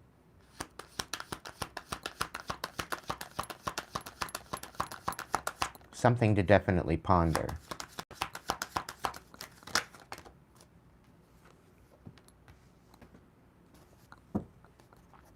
Nurture your truth, collective, because all they're doing is to try to break the next heart. It's part of the reason why I didn't go all the way through Canadian Idol. It's part of the reason why I didn't go all the way through Canada's Got Talent. Because I'm willing to sell myself for that.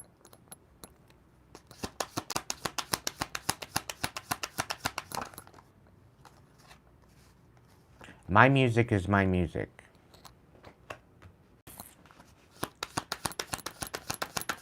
And to hell if I'm gonna let somebody else swindle me into selling myself for that.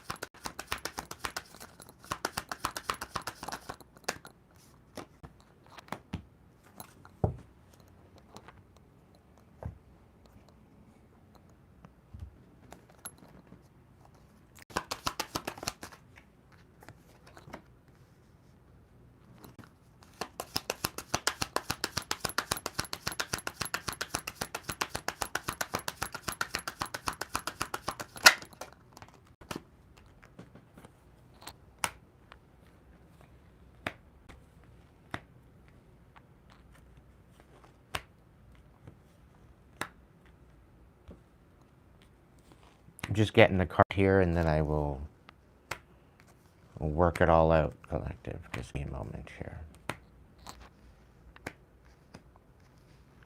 Spirit's saying there's a story to tell, so just going with the flow.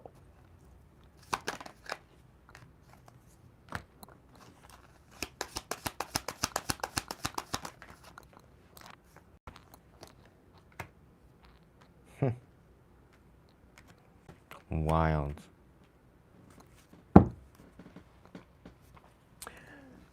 Spirit saying that you have unfinished business.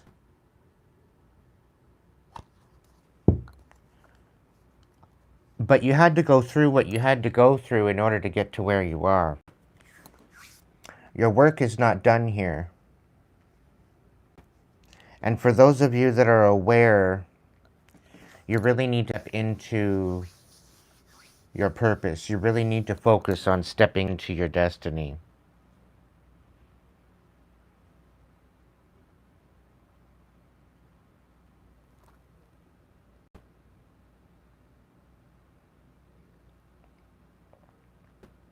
People are trying to create conflict where there is none. They want you having trouble in the struggle. When you are filled with gratitude,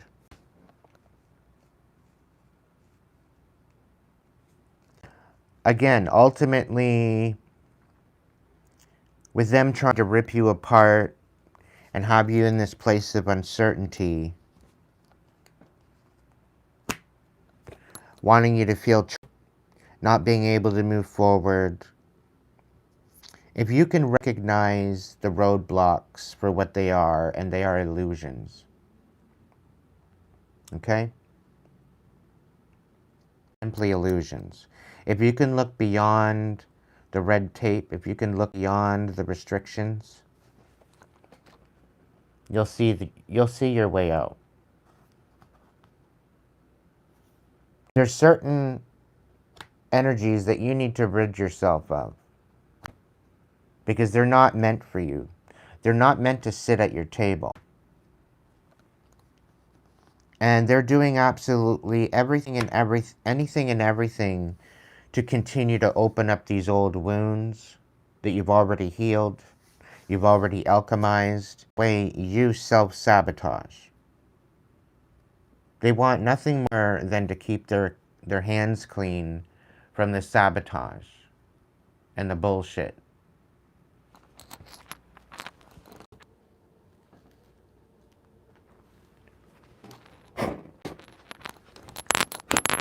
I'm gonna put that candle out. It's burning too hot right now.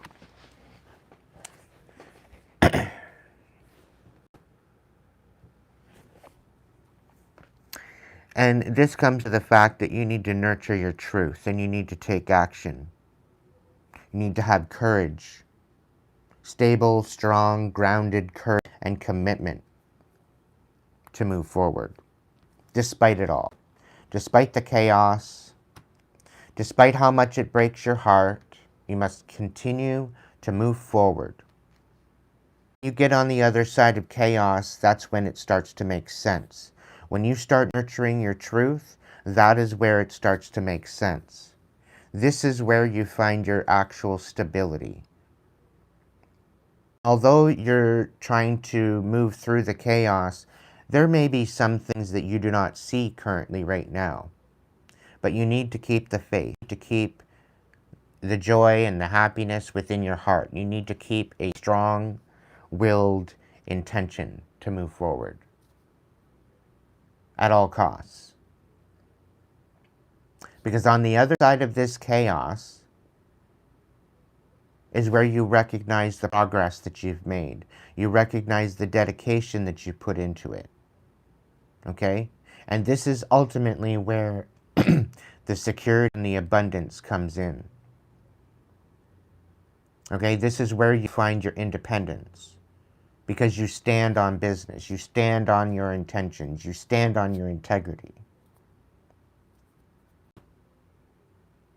Okay?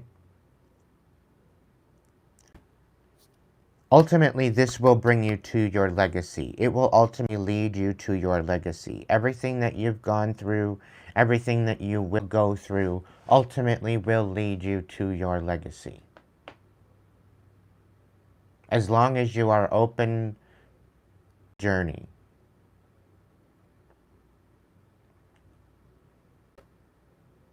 A lot of people want you to sit in victim mode. All this shit's happening to me. My whole life is destroyed. Oh, poor, poor me. When ultimately, if you take a step back and you understand that these people are jealous, these people are envious of your potential. And the moment you recognize that, and you recognize the fact that all the chaos that they are sending you is something to learn from and evolve from and alchemize, it ultimately shows who they really are. It ultimately shows their true colors of their true intention. Because you got a lot of people playing in your face. You got a lot of people saying one thing and doing another. You got a lot of people not wanting to show up because they feel that they could pull the wool over your eyes. They feel that they can thwart you out of what is meant for you.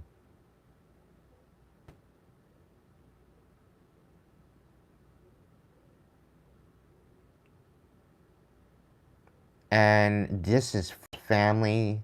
This is people that you hold dear to your heart sometimes. And the biggest lesson I've learned in the soon-to-be 42 years of my life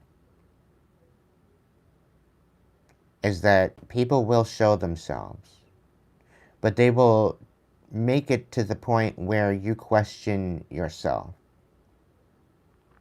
And if you call them out, they're going to deny it. They're not going to tell you the truth because they're too shameful in their intention towards you.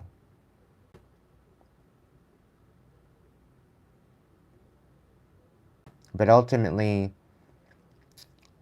how you are and how you react to that is paramount to your survival.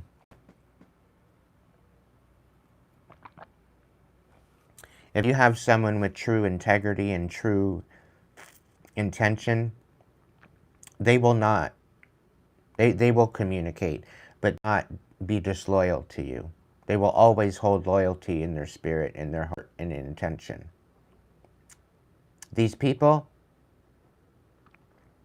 those are the keepers. They're people that you need to keep around at all costs. Because when people have genuine intention for you, when people have genuine integrity, you'll know. You'll feel it.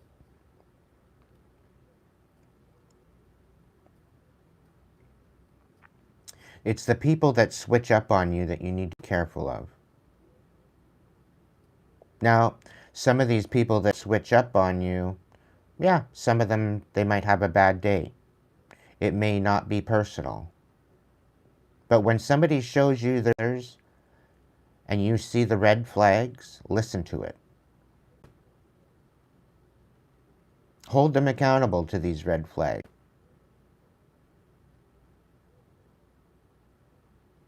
How are we to strive to the best version of ourselves if we're not held accountable? Or if we don't hold ourselves accountable? It's better off holding yourself accountable rather than someone else. And this brings you back to stepping into your integrity and standing rather than dealing with having to try to play a particular part in someone's life, right? Your loyalty and your dedication to progress is paramount to your success, your abundance, your security, your stability, and attaining that legacy. Despite the chaos. Certain things that do not work out in your favor is actually a favor. But if you don't see it that way and you're failure, you really need to take a step back and sit with it a while. Could it very well be that you're settling and abandoning and not living up to your best version? Could it be that you have so much more that you could be doing with your experience and not living up to your own expectations?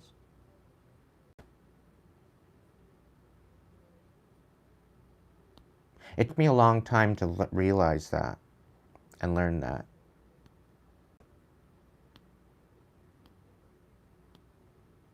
Because the people that are not for you, you will recognize these people.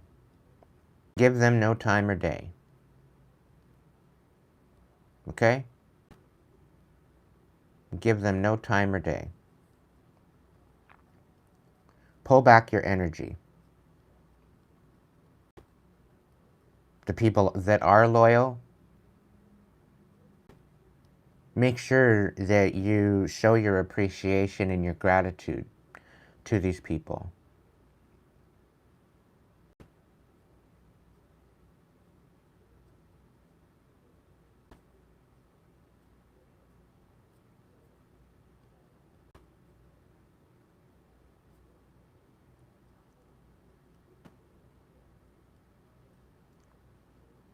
Isn't it ironic that all these SNAP benefits taken away are making people snap?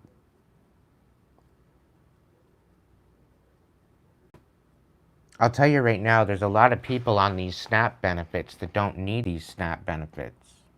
They're taking advantage of the system. Why? Because they're settling, not living up to their fullest potential.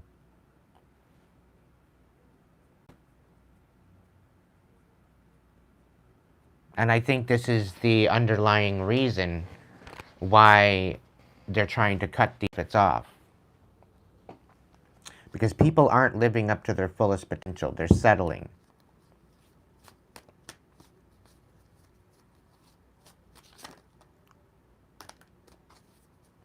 And it's creating an overwhelm on the system. Because isn't this tax money being paid out to people that are taking advantage of it? We pay enough taxes throughout our day that it's getting to the point where there's no balance. There needs to be. So ultimately, where people are feeling that they are being disenfranchised because their splits are being cut, I'm just using this as an example, okay? It's mainly because they're taking advantage of it.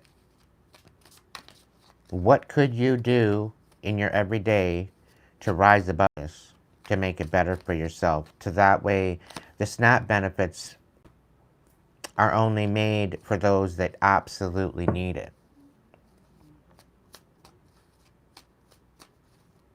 The welfare system. There's a lot of people on the welfare system that shouldn't even be on the welfare system. They have no reason to be on the welfare system, but they choose to milk it, which takes away from the people that need it.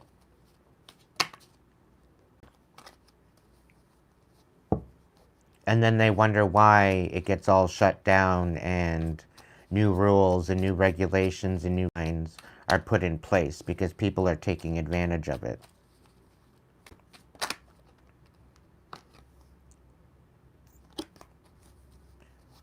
I'm not proud to say that I pretty well grew up in the welfare system. But I am proud to say that I haven't been on the welfare system in over 5, 6, 7 years now.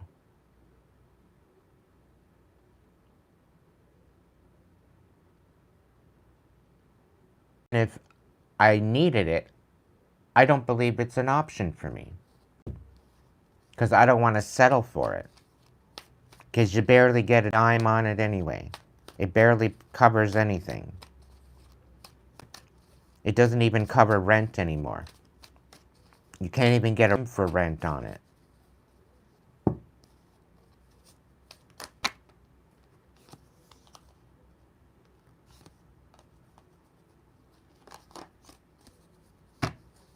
So, sitting there struggling,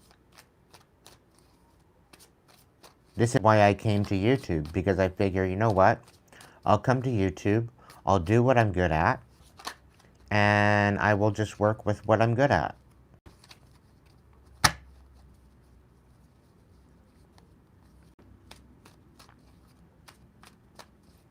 And I'm ultimately making my money. Yeah. Somebody's getting caught up.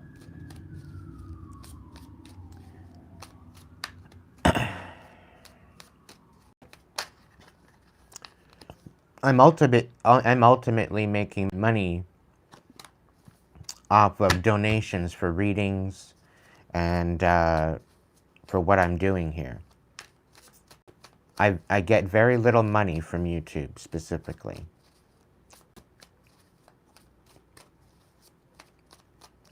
I am getting paid by the content that I am creating.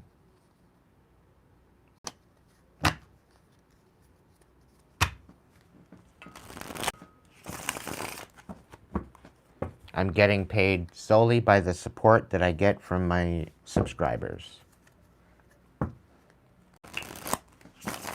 which I am absolutely graciously grateful for.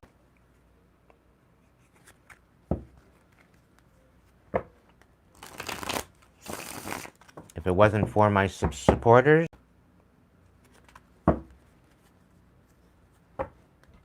I don't know where I would be. But I come here and I work very, very hard to provide these messages.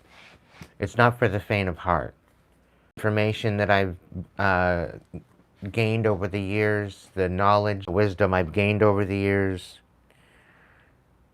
it came at a price. It came at a great cost.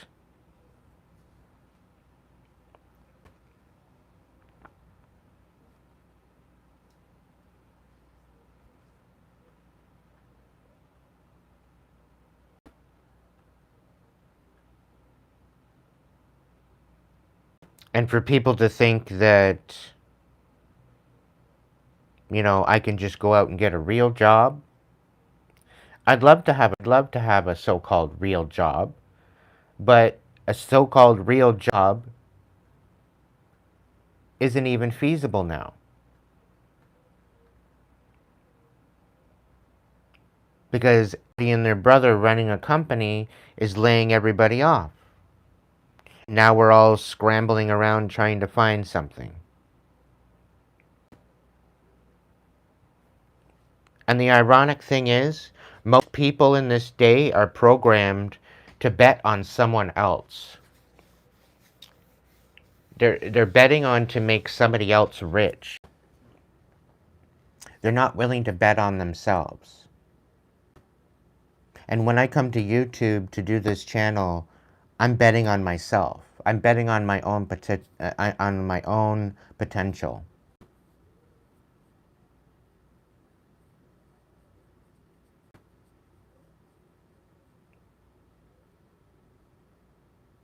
I'm betting on my own experience, my own wisdom. And by bringing that wisdom here to enlighten you, it come at the cost of my life.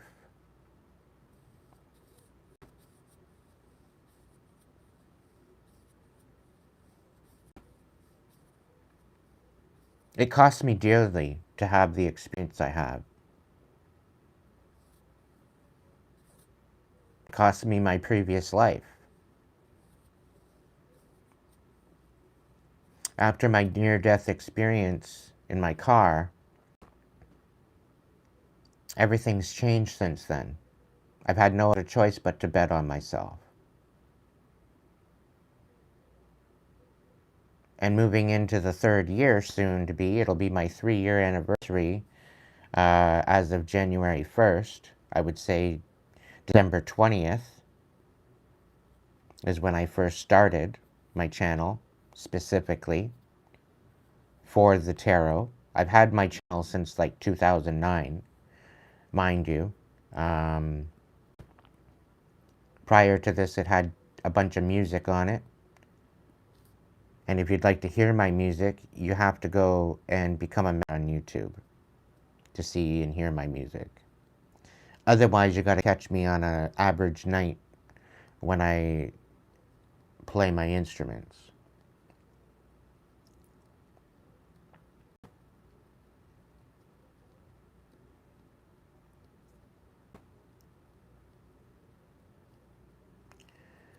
But collective, the fact that you're taking action and drive and you're moving forward in commitment, it's breaking people's heart because they cannot compete where they do not compare. And because you are nurturing your truth, finding comfort within a community, okay? What you do not understand and what you do not see is you are disempowering these people that do need to have stability. And not only are you disempowering these people, you're creating chaos in their experience. Because everything that they've done to unstabilize you and to shatter you is only helping you to stay dedicated. It's only helping you to have because of what you're overcoming. They didn't see you finding your independence. They didn't see that coming. And where they may have tried to steal your legacy is about to be before you. Your legacy is about to be in front of you. And it's all because you bet on yourself. It's all because you believed in yourself. It's all because you stood dedicated. You had courage. You made a commitment. You were focused. You stay focused. Because you nurture your truth. And this is heartbreak those that are trying to bring you down. Because they can't compete or compare with you. They can't meet you where you are. Because you are so far ahead of them, they can no longer grasp at you.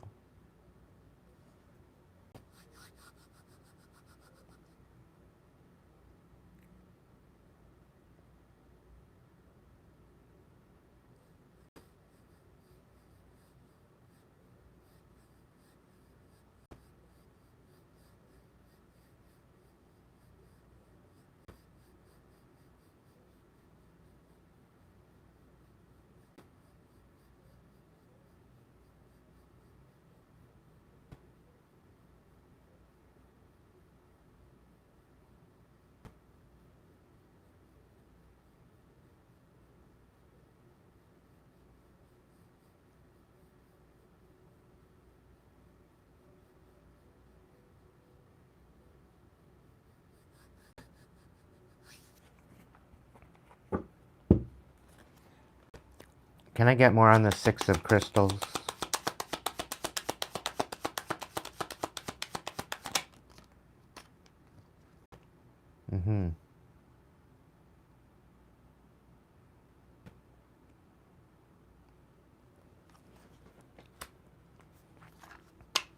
You have to give to get, collective.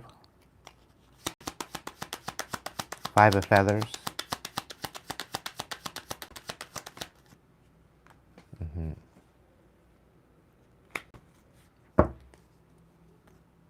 And because you're giving to get, and there's an equal reciprocity, people are trying to cause conflict and disconnect you from your commitment. The Five of Cups reversed.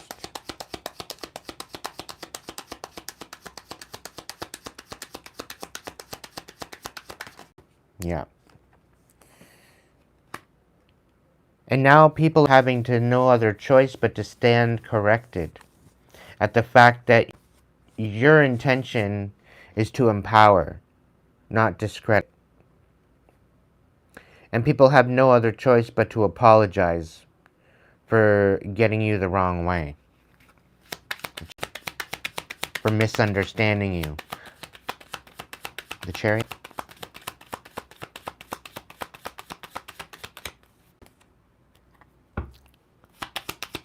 Chariot. Yeah. There's people out there that were breadcrumbing you because they did not want you to be disciplined or determined. They didn't think that you were disciplined or determined to go in the direction that you were. Eight of Feathers reversed. A lot of people are going to be standing correct. A lot of people that got the wrong idea. Yeah. And they tried manipulating you out of your success. Six of Acorns. But yet here you stand, get upper hand.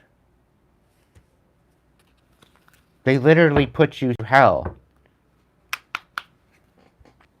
It's almost kind of feeling like a hazing, all because you were successful, all because you were triumphant, you were receiving victory, all because you're good at what you do. They wanted you to struggle and struggle and struggle and struggle and struggle. Because they didn't feel you deserved it. And some people thought, oh, well, that's what they're going to do? Okay, well, we're going to make them work for it. All it did is get them cut off.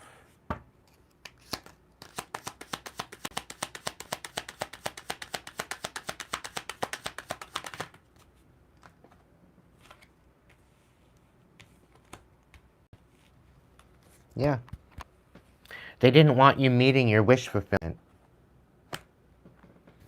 These emotionally inept, emotionally depleting, and these emotionally fucking decrepit, bitter people did not want you having wish fulfillment. Did not want you feeling complete within yourself. They did not want you balancing things out. They wanted you juggling and juggling and juggling and juggling and juggling and suffering. They wanted to ruin absolutely everything, all the blessings, your well-being. They wanted you to rip it apart. Apparently, you don't deserve that, collective.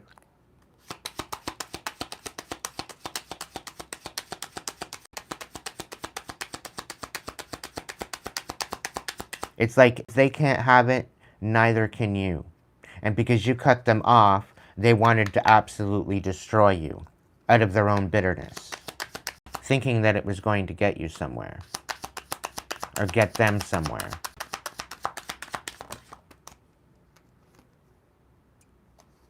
Yeah. Ten of Cups in the reverse to Ten of Cups in the reverse and the World in reverse. They want you constantly having to deal with unfinished business, thinking that there was always going to be unfinished business. Never being able to move forward, never being succeed, never being able to have any type of well-being.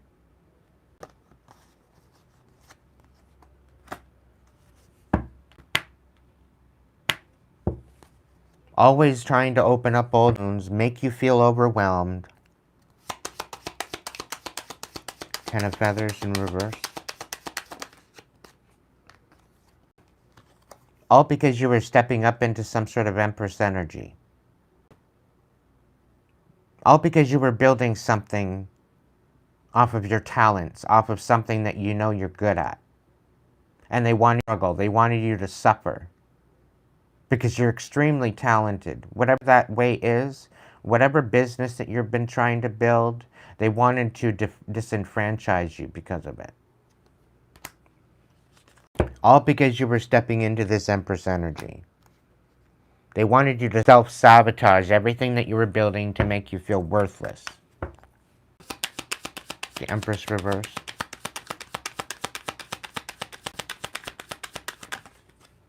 Yeah, Nine of Swords. They wanted to keep you in your head. What the actual hell me? What am I doing wrong? Wah, wah, wah, wah, wah. No, it's nothing you're doing wrong. You've got the Midas touch. You've got what it takes to survive and to strive and to be victorious, collective. And they wanted it to make it absolutely agonizing. So that way you would not receive that success. And this has been your biggest awakening. The fact that you've had so many people come up against you in order to do that. Page of Feathers reversed. They didn't want you to explore new directions. They didn't want you to be inspired to move in a new direction. They wanted you settling for less. They didn't want you empowering yourself. They wanted to create injustice in your life. All because they couldn't find it for themselves. These are people that can't compete where they don't compare. And because they can't do that, they're bitter.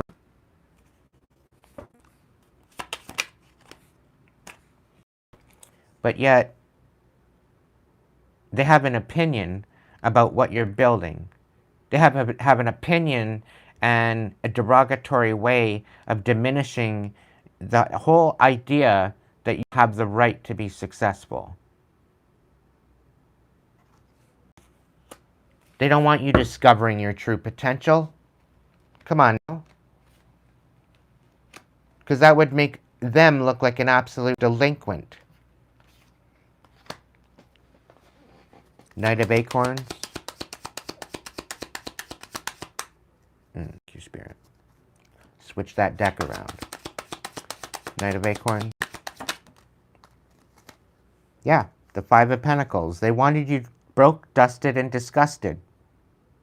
Because you're taking action. So they dug a hole for you, set up a trap for you, to keep you dusted and disgusted. All because you're taking action. But what did you do? You alchemized it. You built a half-decent foundation, a sturdy foundation on which to stand. You built it on the legacy of what you've overcome. This is what you're taking action on. King of Crystals. This is where you found courage. This is where you committed to yourself. And you're focusing yourself. You're not distracted by everybody else's fucking bullshit. But yet they try to meddle in and try to distract you anyway. All because you're focused on yourself. In your own cup. Empowering yourself. And by doing that, by leading by example, you're empowering others. Ace of Shells reversed. And because you're doing this, they're trying to break your heart. They're trying to shatter you and trying to disempower you.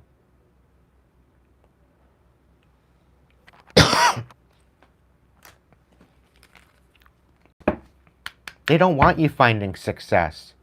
So you nurture your truth. You do memory recall. Back to your earliest memories. You alchemize it. You empower yourself. You show compassion. You pour into your own cup. You nurture your own truth and perception of what you experienced, what you've learned.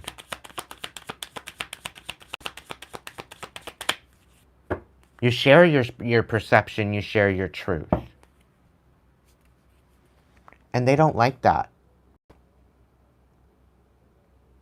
You basically share on how you alchemize a broken heart, how you overcome that. All this time them trying to shatter you into oblivion.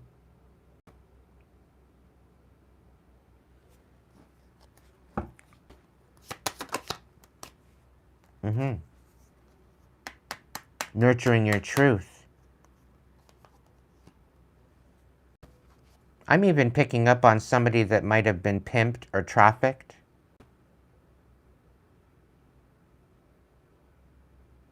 They went towards your heart space. They're paying people to come towards you to rip out, so that way you wouldn't succeed. You wouldn't feel worthy of even being loved or loving yourself. They empower yourself to become successful. And they did this by sending people towards you to rip you apart. And I'm hearing at all costs, to get you to overthink your forward movement. For you to not take a leap of faith in a new direction. Four of Acorns.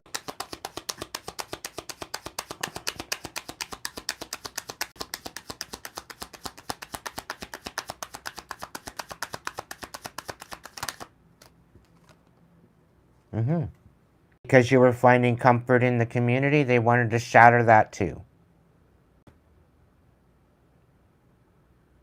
At all costs. To bring you down. The Priestess reversed. You weren't supposed to see this chaos coming either. You weren't supposed to see any of this.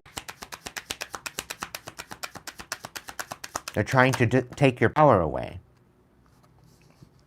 But what they didn't understand is you know you deserve better than this.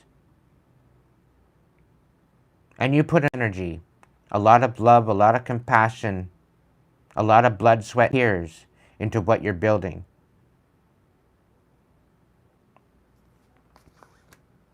You weren't supposed to see what was better for you. You weren't supposed to be in this energy of the fact that you're settling and you deserve better than what you're experiencing. You weren't supposed to see this chaos that they were ensuing into your life. All because they couldn't compete where they don't compare.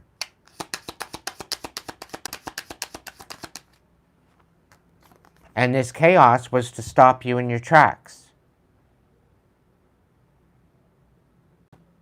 This chaos was to stop you in your tracks so that way you wouldn't move forward. You would feel worthless, disenfranchised, burnt out. Eight of Crystals.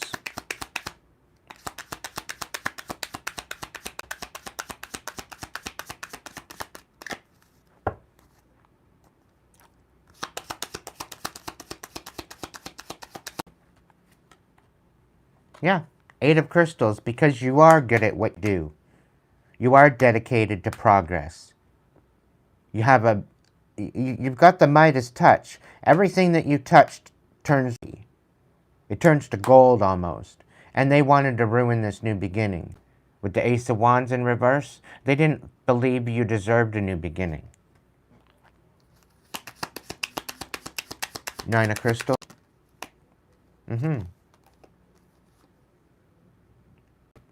They wanted you bitter about your independence and not being able to be independent.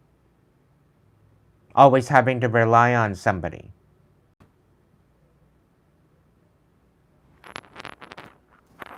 And somebody's now bitter at the fact that you're finding your independence. You don't need them anymore. You've cut them out. Ten of Crystals.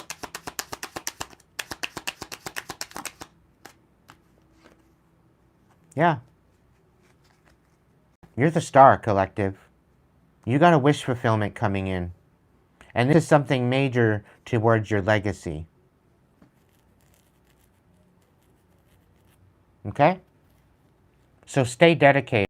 Spirit's saying you're almost there. You've always meant to shine. You were always meant to shine. You were always meant to have something good happen for you. You were always meant to have a decent amount of people in your corner.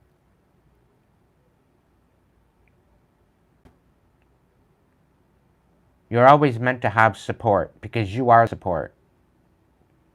You've always deserved this reciprocity and abundance in your life. So continue having hope. The Spirit's saying the best is yet to come. At all, despite everything that you've had to deal with and endure, the best is yet to come. And Spirit's saying, your days of suffering are over.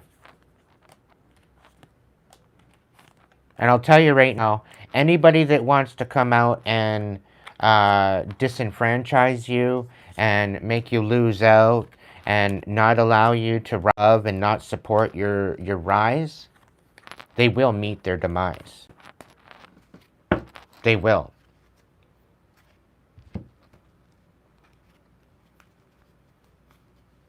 Anybody that chooses to bless me will be blessed. Anybody that chooses to thwart me will be thwarted. Anybody that chooses to sabotage me will be sabotaged by divine intervention and divine vengeance. I send that out right now.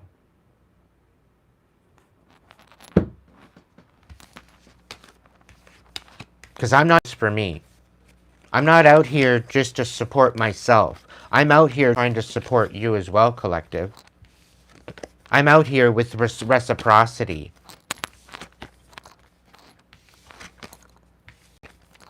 And that's what people don't get. I'm not out here being a fraud. I'm out here trying to empower you to be the best version of yourself and to rise above the chaos.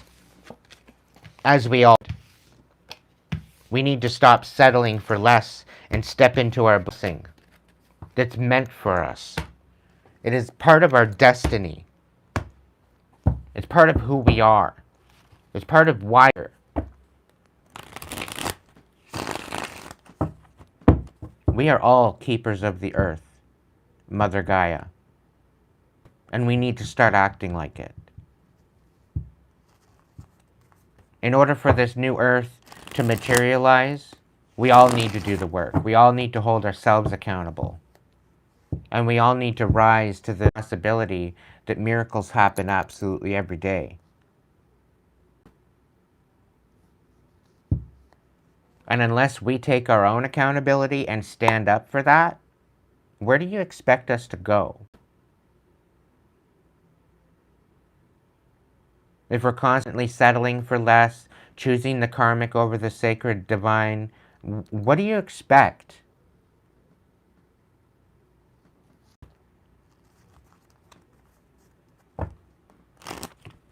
People out here bitching about all the chaos going on around the world, and yet they're not willing to step up and do something about it?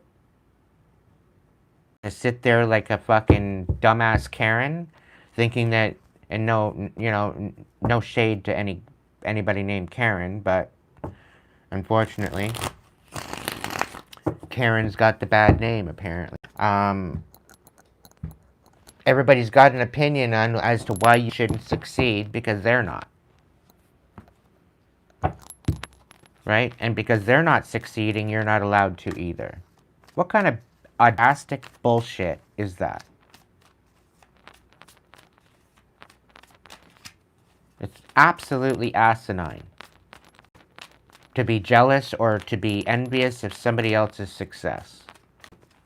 When all they're doing is they're all pissed off at the fact that they're settling and they're not going out to get their own. Because they don't choose to heal. They choose to sit in a victim mentality. They choose to sit in this bitterness and allow it to overtake them. For what? So people feel sorry for them?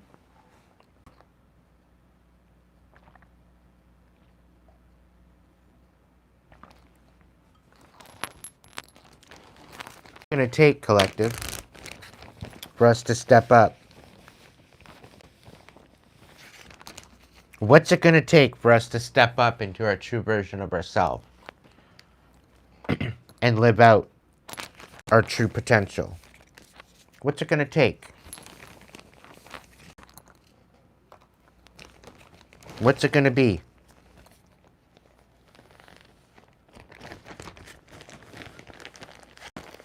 If we don't stick up for ourselves and our communities, and we're wanting our governments to take care of it, you know, we trusted our governments the last 5.5, 6 years for what?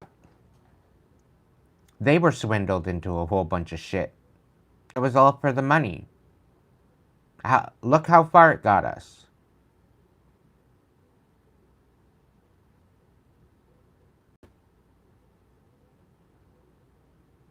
Look at where it got us. When are we going to rise up as individuals, as community, and take back Mother Earth? Governments were only put in to help and assist the situation, not gain control and create havoc and chaos where there shouldn't be any. When are we going to rise up as a humanity and take back the earth and start living with integrity, compassion? We have enough people on the planet. If we all did our part, there would be people going hungry. There would be no homeless because we'd all be supporting each other. We'd all be elevating everybody.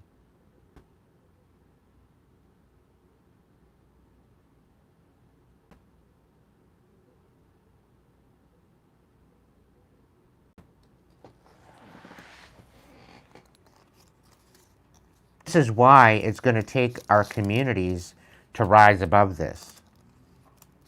But if we choose to stay delinquent in our karmic and not heal, where do you think that's going to get us? It's going to get us nowhere.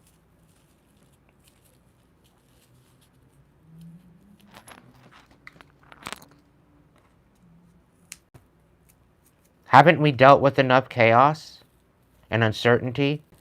Haven't we dealt with enough wars and bullshit? Haven't we dealt with enough of that already?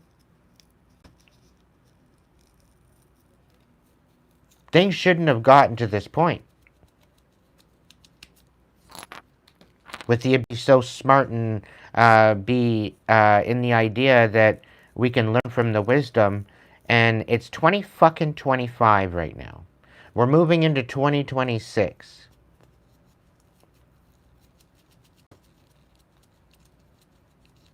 And we are no more farther ahead than we were 10 years ago. In fact, because of the bullshit in the last 5 to 6 years, we act backwards.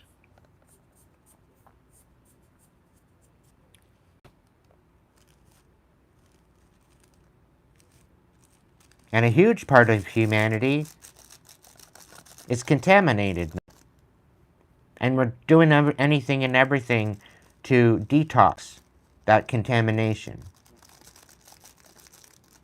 Black walnut and dandelion. Look into it.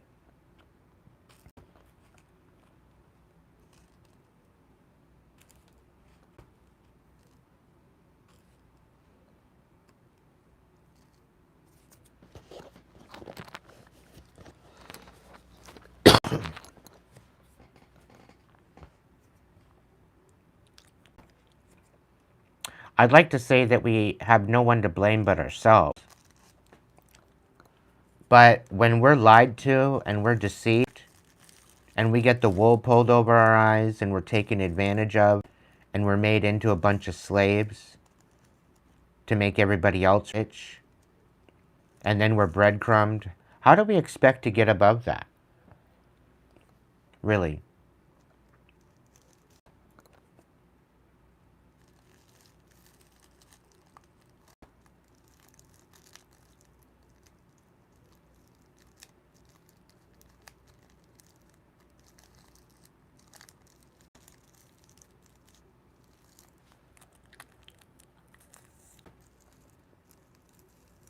I don't even think you understand what I'm talking about, baby girl.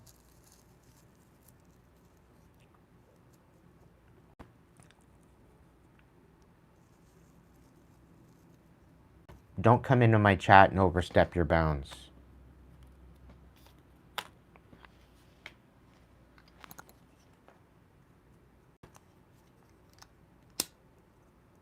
If you're trying to speak things into existence, it's like you're sugarcoating the chat, and I don't agree with that. Go eat a donut.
There's mass crimes against humanity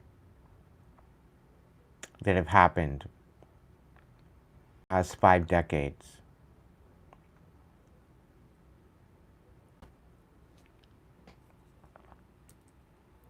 Here on my channel, we look at the truth for what it is.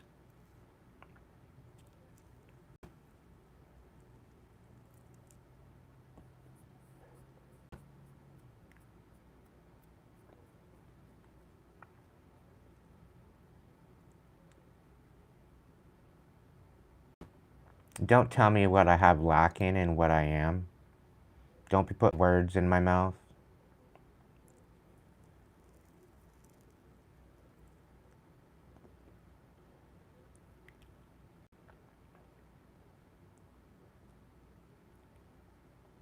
Yeah, exactly, Sarah. Thank you.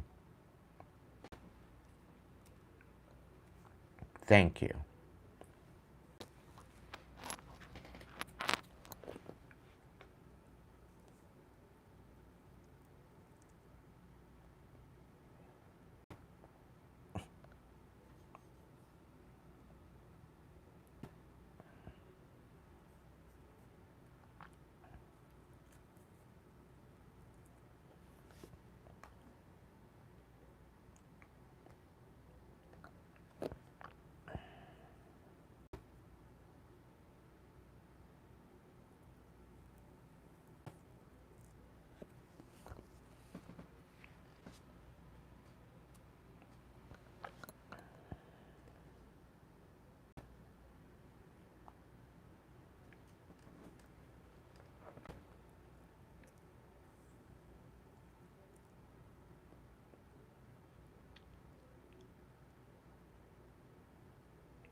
Welcome in, Steph.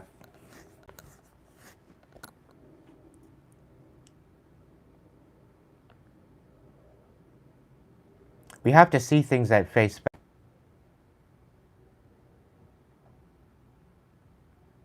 You have to see things for the truth without the sugarcoat and bullshit. You have to see reality for what it is. There's a bunch of people that think we're all useless eaters. All because we're not rising to our fullest potential.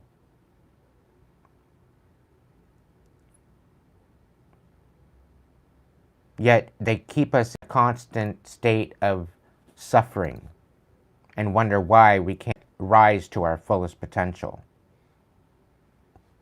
But somehow we're supposed to keep our positive thinking and keep the faith and all of this, worshiping a false god.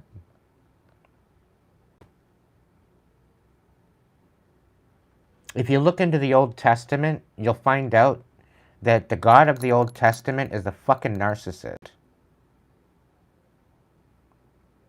Okay? And this is what's taking me away from the Bible entirely. This is what brought me to the divine light. And when I had my near-death experience and my walk with Jesus, he told me a lot. He showed me a lot. He taught me a lot. He told me and he showed me the deception. He also said that I was on the right track, that I knew exactly what I was doing, that I need to follow my heart and use my head. Have them in balance, because then I will know heaven.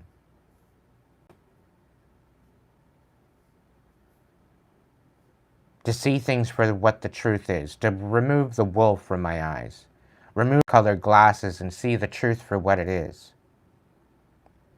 And it's heartbreaking to see.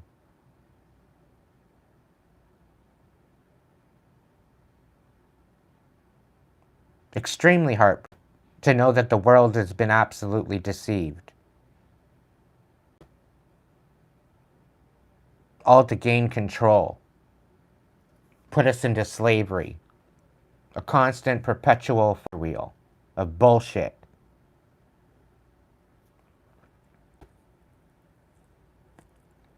Now, I'm not sitting here discrediting God. I'm not here discrediting the belief in God. But you best be careful what God you are believing in.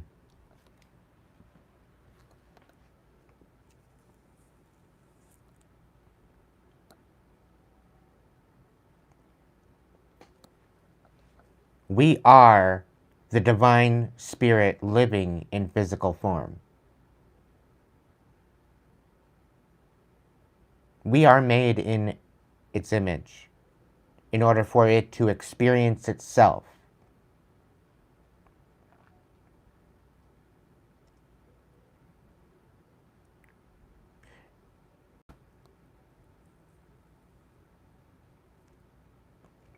And the moment you realize that, things will change. Jesus is not to be worshipped. He's not to be prayed to. Brother.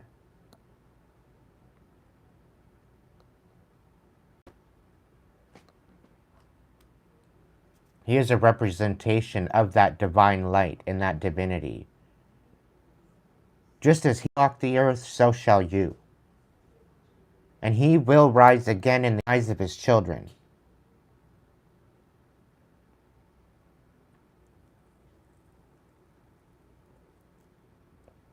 Some say it's Christ consciousness. I say it's source consciousness. It's divine source consciousness. It's recognizing and realizing our true potential, our true divinity within ourselves. That each and every one of us can empower ourselves through the chaos to the other side.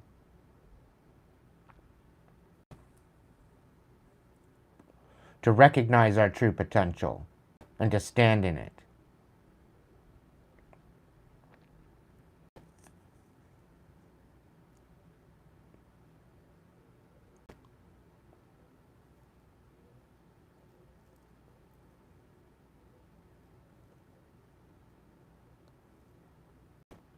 He is not the only creator. We are the creators of our reality. When a woman and man gets together, they have the ability to create life. So to say that he is the only creator is a blasphemy.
The one thing that empowers me to my own potential is to live in honor of those that have fallen, those that have lived before me, my ancestors.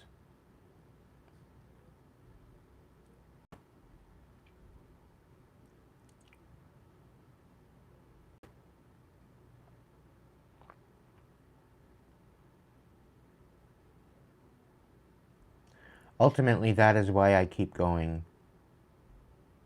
Deep down, within my soul,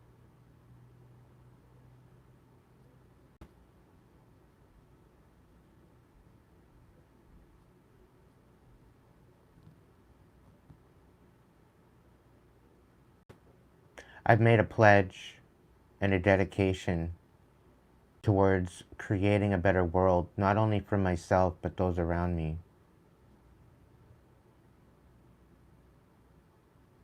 And much chaos right now that I don't even know where to start. So I'm starting with self. If you care to support that, great. Not sit here and argue.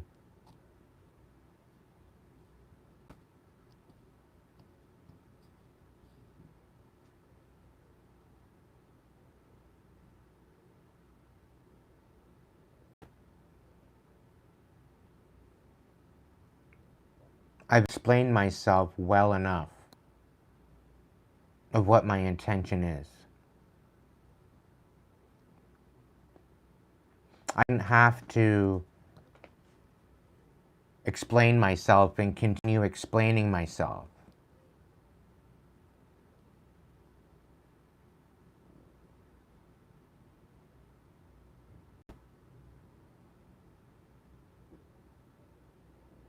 I'm here to relay a message. And I'm sure as hell not here to be talked over and have people try to take over my chat, saying everything to the contrary of what I'm speaking on.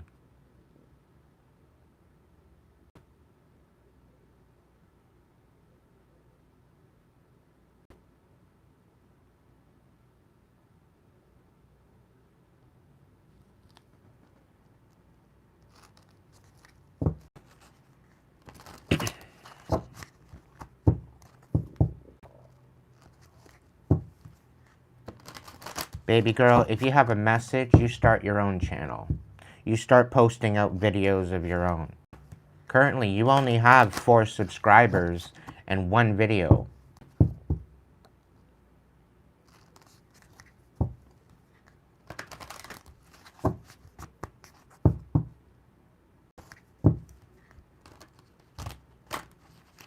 So if you speak to the contrary of what I'm speaking on, go do it on your own channel.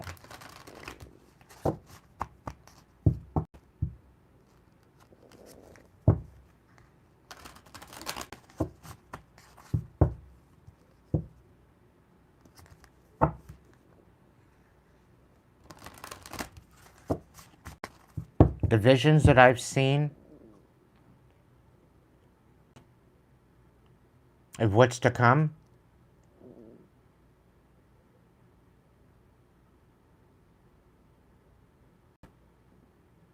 this is the reason why I'm here, speaking on what I'm speaking on, because there's a reason for it. Because of these visions of what I've seen coming to pass. And every vision up until now has come to pass. And if we do not stand up for our sovereignty, our universal celestial sovereignty, if we do not stand in the validity of our dedication and our decision, it will be the end of us. And that's the truth. Everything that I've come onto this channel and spoke on, it would be for nothing.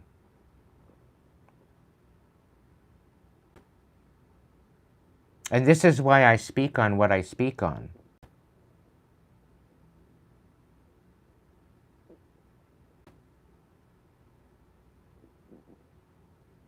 And it's the last fear I have in my heart. To know that it's falling deaf ears. And people aren't picking up what I'm putting down. People are taking it and making it own. Thinking that they know what I'm talking about when they don't know a fucking thing.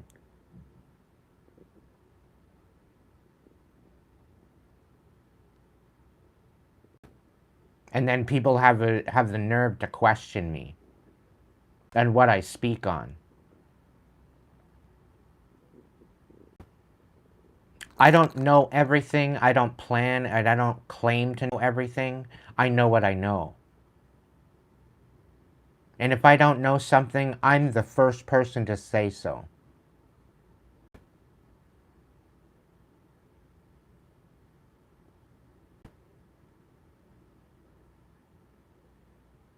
But when I come here, I'm called to speak on things. I speak on them. Because I think it's important for our evolution as a species. And I think it's very critical. We are in a very critical moment. We are in a very critical precipice where it could fall in one way or the other. And this is why I speak on what I speak on. Enlighten you to rise above, to be to your full potential. So that way I don't have to do this all myself. But when there's people out here misunderstanding me on purpose, it's disingenuous, it's degrading. Not only to the message, but to who they are and how they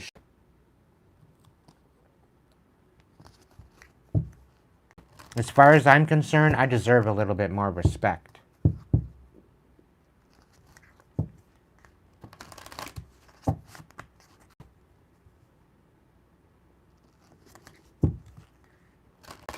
Specifically just from my wisdom and experience that I've learned from, that I've alchemized.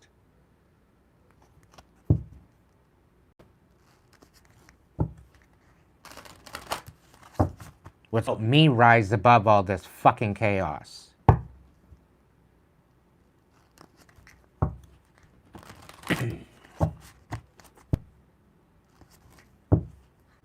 The world don't look good. And unless we step up and make a difference, collective, each and every single one of us,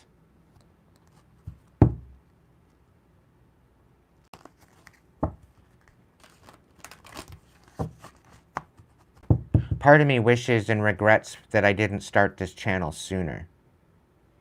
That I didn't start posting videos sooner. Because I could have been posting videos 10, 15, 20 years ago.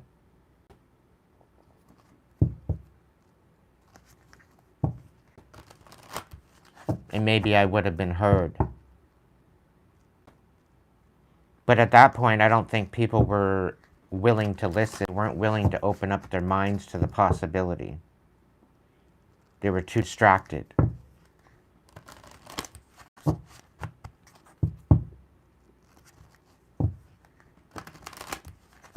But now we're all starting to wake up in our own way. So there is still hope for us.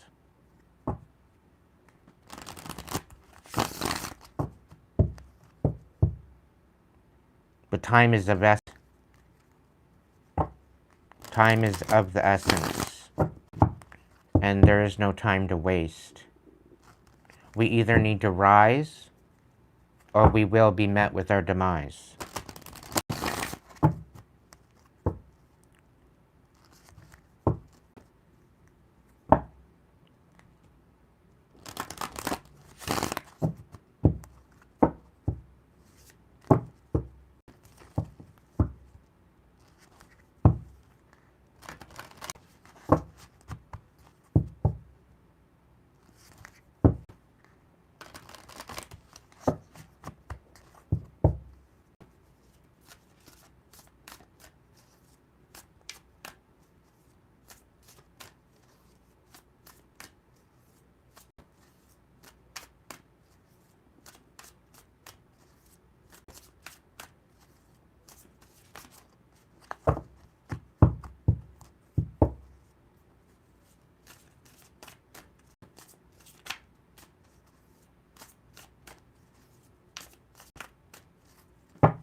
Spirit, what's the message?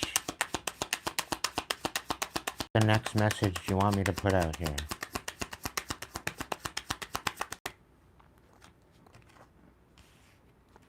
Ace of Swords, speaking truth. Nine of Swords, the Hermit, the Queen of Pentacles.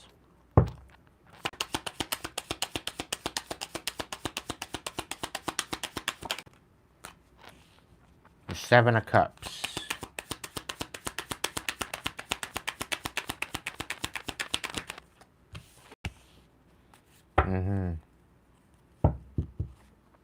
In so much truth.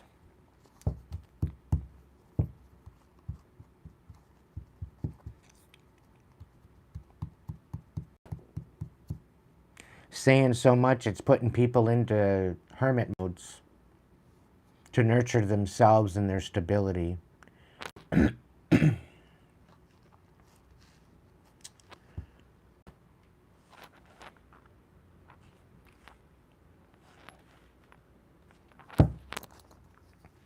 Overwhelmed.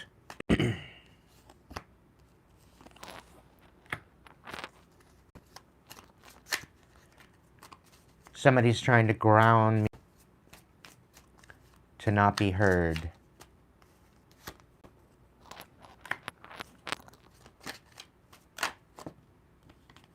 About the fact that we all have the ability to alchemize our reality. We all have the ability to step into our own divinity.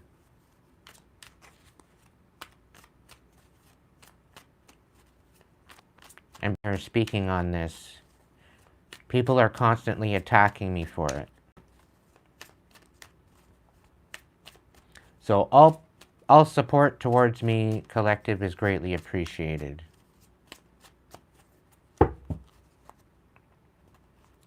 This is literally all I have. Literally all I have left to live for. Losing it would be basically in vain.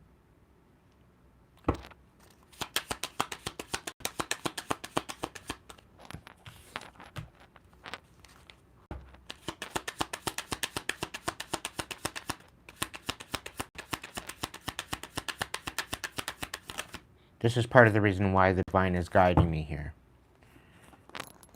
But yet, I have people out here trying to fight me for the justice that I'm trying to bring to the planet.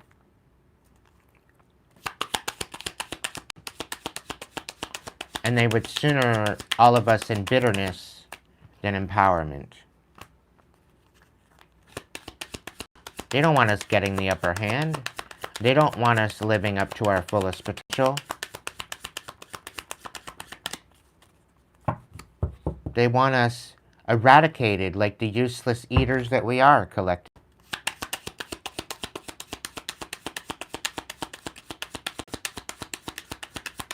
These are very selfish individuals playing out this playbook. They're going to get the upper hand. Not realizing there are more of us than we are of them. And we have a chance to change things. Only if we believe in ourselves. We do have the ability to bring about justice to this conflict. We do have the ability to be successful, standing in our divinity, to move forward.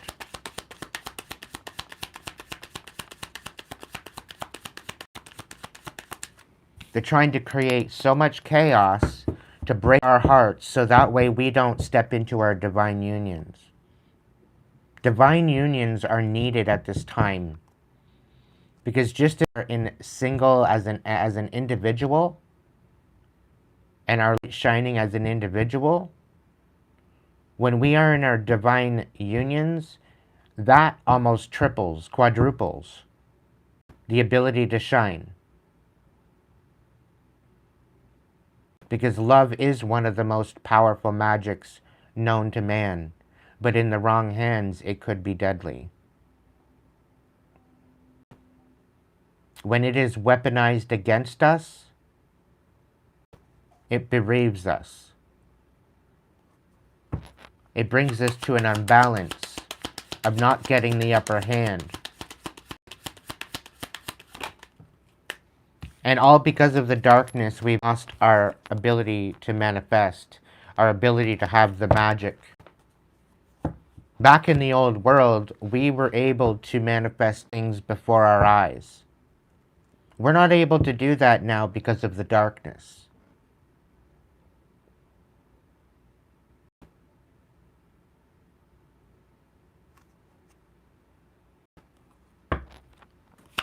The darkness is trying to leave us out in the cold,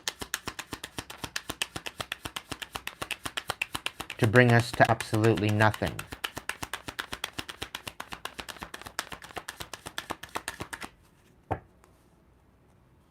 And it's all been misjudged. Our true, fullest potential has been misunderstood. Thinking we need to worship something outside of ourselves. We need to believe in ourselves first. Because if we do not believe in ourselves, how could we believe in anything else?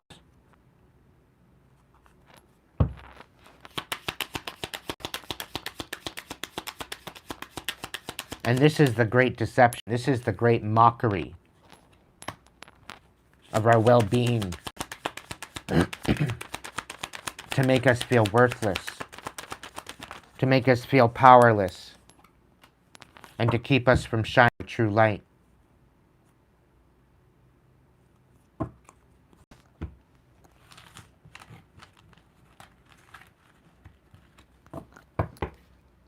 We are the keepers of Mother Earth.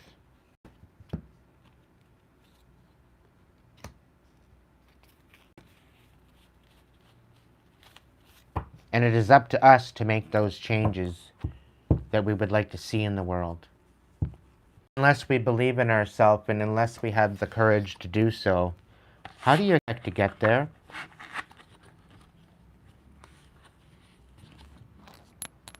How do you expect to step up into this divinity? I don't believe you even have it. If you feel worthless, how do you expect to step into that?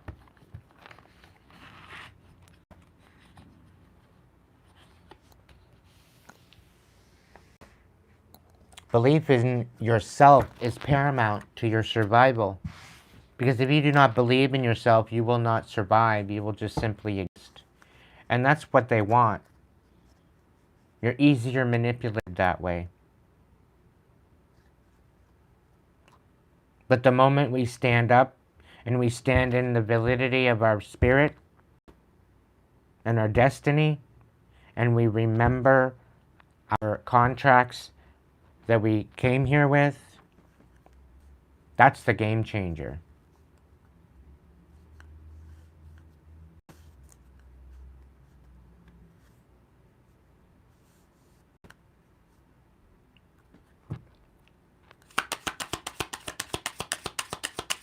They don't want us transitioning.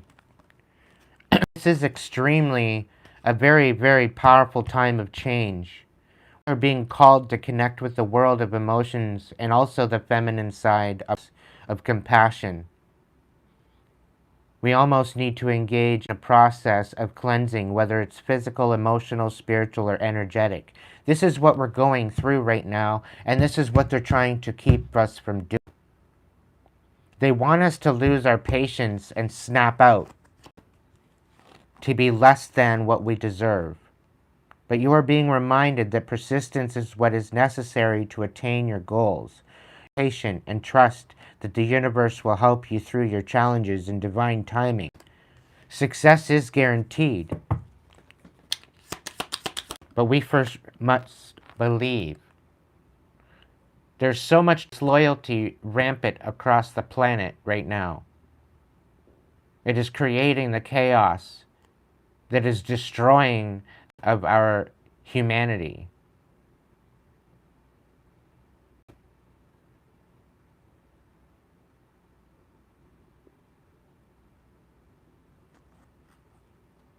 You may be feeling around you let you down, or that you're not, that they're not doing their fair share of work. This comes as a reminder that loyalty exists and you must not settle for anything less. You deserve better than mixed signals.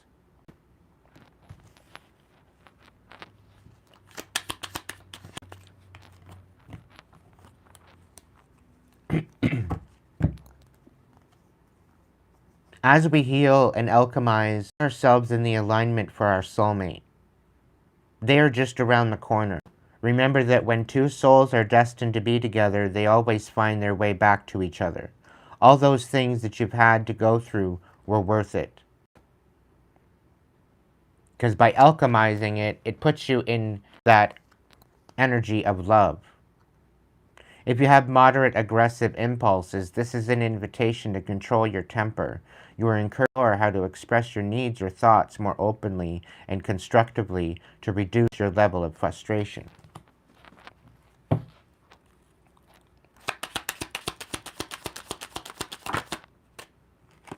You must pay attention to the signs around you. The transition may seem frightening at first, but you must let go of old habits and patterns that no longer serve your higher calling. They would only hinder your growth.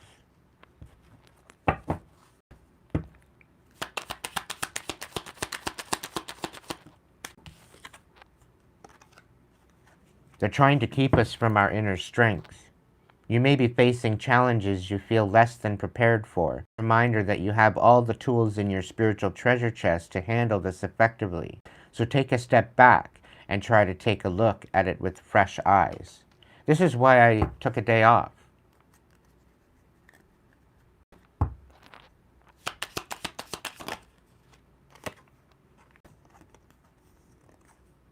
Your goals are about to manifest in remarkable ways. Dreams are coming to fruition. Stop and enjoy this moment. It's important to let things flow at their natural pace. Rest assured that in due course of time, your wishes will come true. Luck is on our side, collective. We just need to believe in it.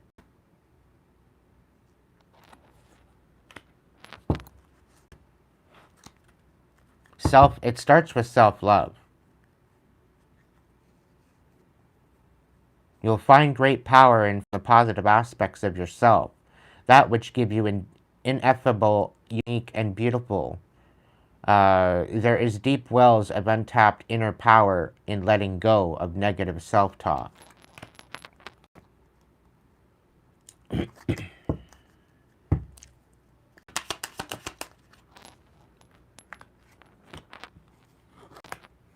Which part of your life is or may be going through a transition? Maybe you are changing relationships, careers, or cities. Whatever it is, the crow is signaling that you are ready to make a change.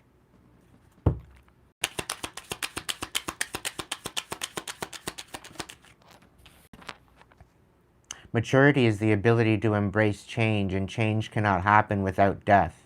This death does not necessarily mean physical death. It could be the ending of a relationship, a situation, or simply your decision not continue with the same old habits. Part of the reason why I'm cutting back on my smoking. Letting go. This message has to do with those things to which you cling, be it a thought, form, habit, creed, or situation. The time has come from letting go. Something is halting your progress, and you are skills. Once you embrace change, blessings will follow. Keep an open mind. This is a reminder that even if you feel that others do not understand you or get what you are doing, it is no excuse to curl up and hide. Sure, you may need a little bit of space right now, but the world needs your gifts and you are more than worthy. And I know that now. Personally, I know that now.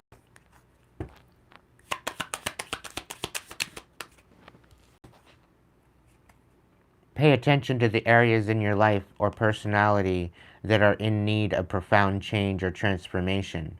You enter a phase of expansion and growth, which will be highly beneficial for your future.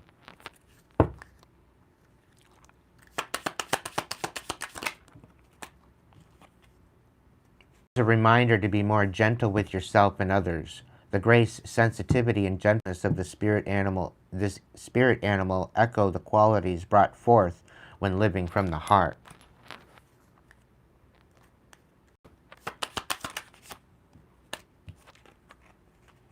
You are being encouraged to look beyond deceiving appearances into the true reality of a situation or a person's motives. You need to hear what is really being said despite the words coming from the messenger.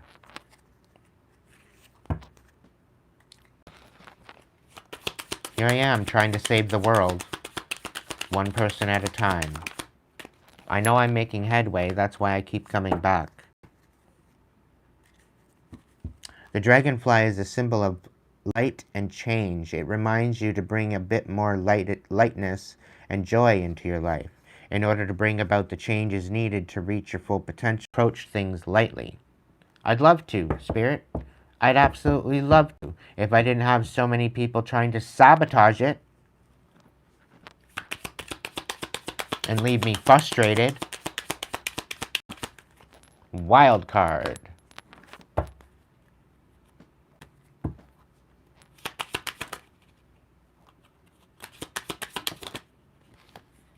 You must break out of any limitations back, whether they are self-imposed or put on you by other people or society.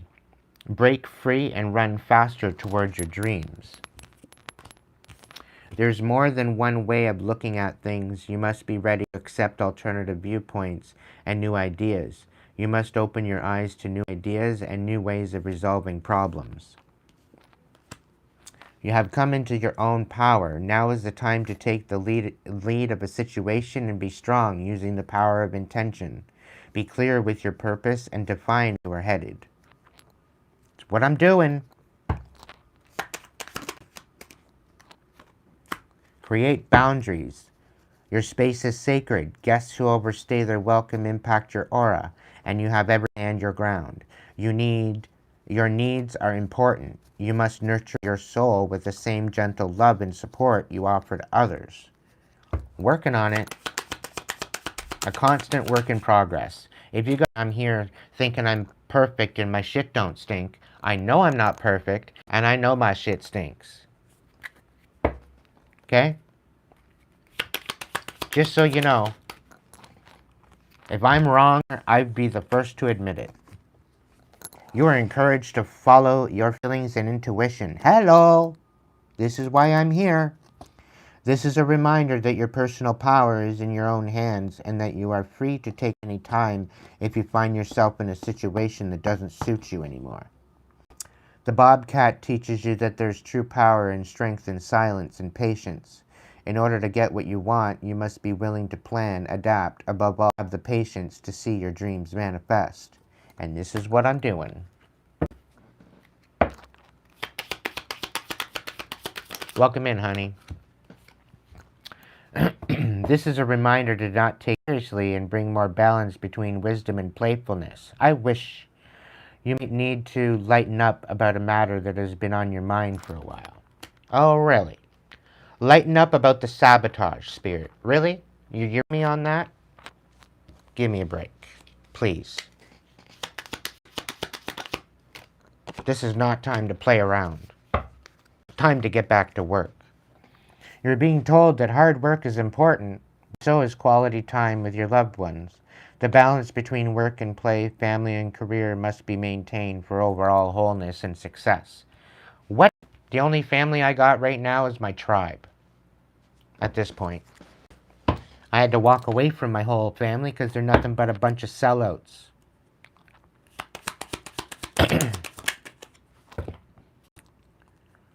You must be quick to move out of your comfort zone, especially when the situation calls for immediate responsiveness and flexibility.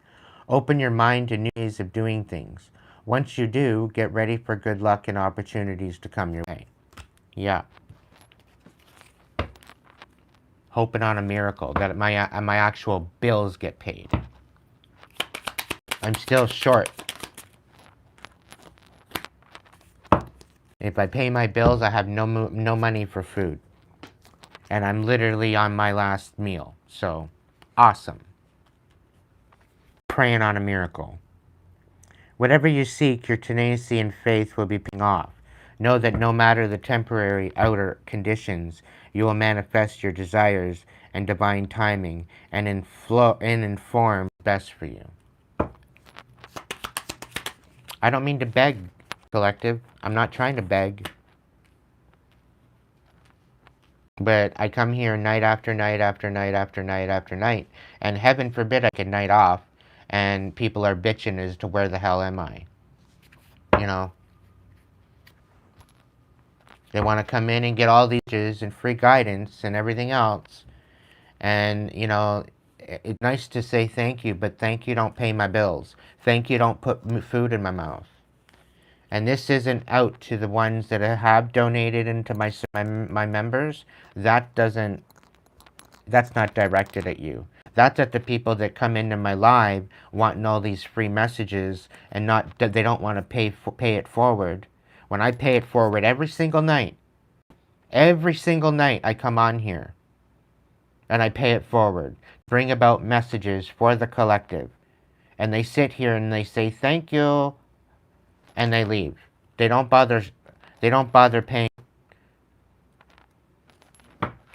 They don't give a fuck about anybody but themselves, but they'll come here and get all this knowledge.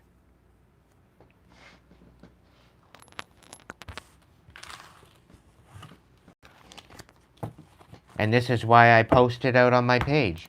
If you're a subscriber and you're not supporting this channel, what the actual fuck are you doing here?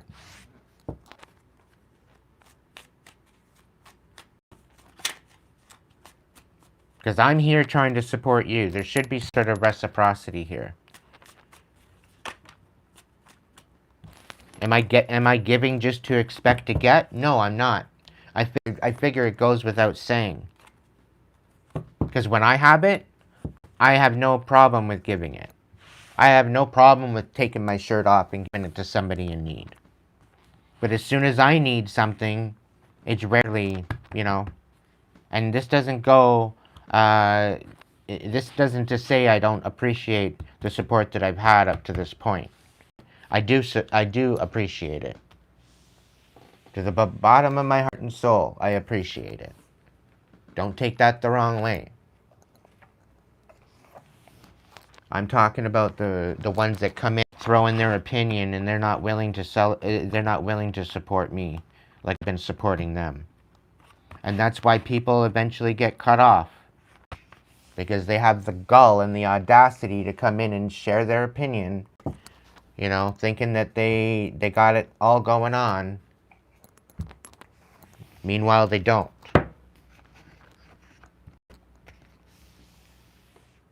Yet I'm just supposed to come back and I'm just supposed to do this and do that, do this and do that for everybody.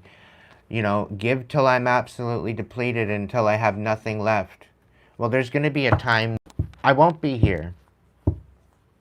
I won't be here anymore because I'll make a decision that I won't be here anymore. And then there won't be any messages to come to. And that's not me feeling suicidal. It's just me jumping ship and going somewhere else. And those people that want to follow me there, they'll follow me. I'm in the process of making a decision to go to another platform. And I'm going to pour into that platform rather than this one. And the ones that actually help me out, support me, they'll follow me there.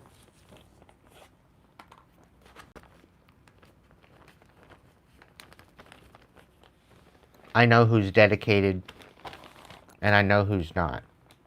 And they're not, that are here just for the message, to get a free message and to get free readings and all that shit, you're on notice. Because I'm done playing this for all game where everybody, you know, everybody gets a free message. I'm gonna focus on, you know, on this other platform soon. I haven't figured out or decided to yet, so that's why I'm not mentioning it much. But yeah, to the ones that actually want to support me, if you want, you can move your subscription over to that one when I post it. posted it yet because I haven't made a decision yet. But when I do, I will post it. And you want to support me? You want to be loyal to me? Come over to the loyalty club. I will pour into you, just as you pour into me. Those that bless me will be blessed. Those that curse me and try to thwart me and get free shit from me, it's coming to an end. When I first started this channel for tarot, everybody and their brother was coming here because I was giving free readings. All the time. Come to expect it. Meanwhile, it's taken me my whole life to gain the wisdom that I've gained, to alchemize all this pain and this suffering that I've. And to think that you're going to just get these messages for nothing? No. Sit with your shit. Hold yourself accountable, just like I did.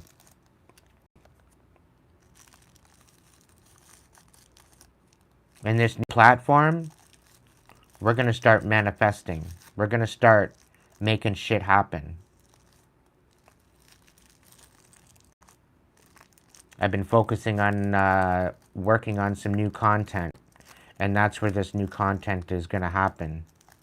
Because I'm looking at building a community of survivors and warriors. And if you want to be a part of that, stay tuned. Shit's about to get real.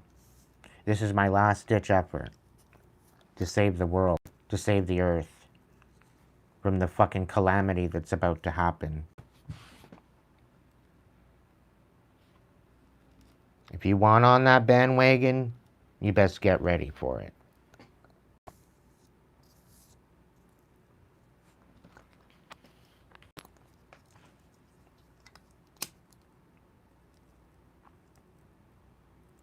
Because where I'm making ripples right now, I'm hoping to be making waves pretty soon.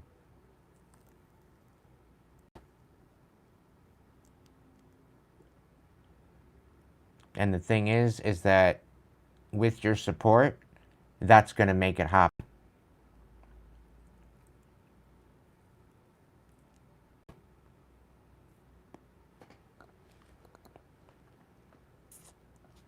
And I'm looking to give back even more. The thing is if I had over 100 members, if I had enough, I'd be putting contests on my page. I would be, if I wasn't having to scrounge for pennies, I'd be giving back more. I would be putting contests on the page to where you're actually winning money and where you're winning groceries and all this other stuff.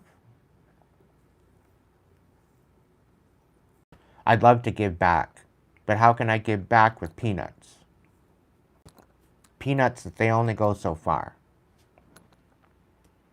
And when I'm struggling to survive on my own, it's really difficult to help people.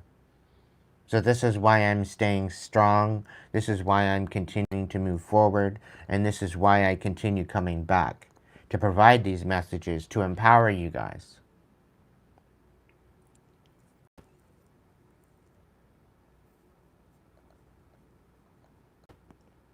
But to the people that I've helped rise above, and then they just often leave, not to be seen again,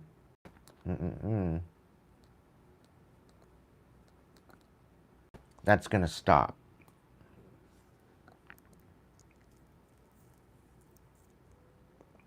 I'm done pouring into people that don't want it themselves. I'm done pouring into the victims that don't want to rise above it. I had no choice but to rise above it. I had no choice but to alchemize the pain. I had no choice but to look at the bad side of me and fix that and heal that. I had no choice. It was all or nothing.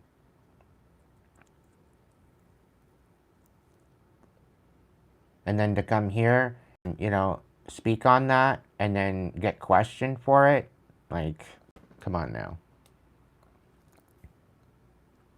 Give your head a shake.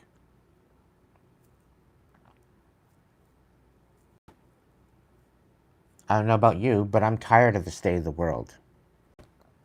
I'm tired of it. It deserves so much better than what we're getting out of it.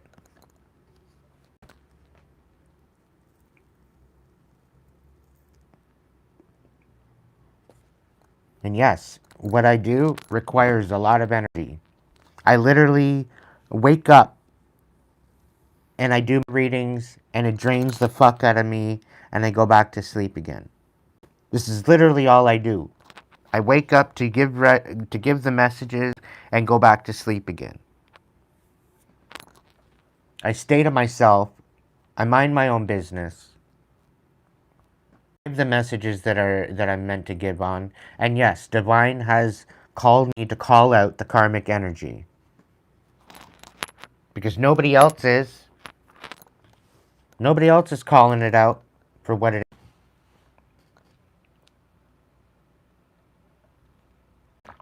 So that's why I'm calling out the karmic energy.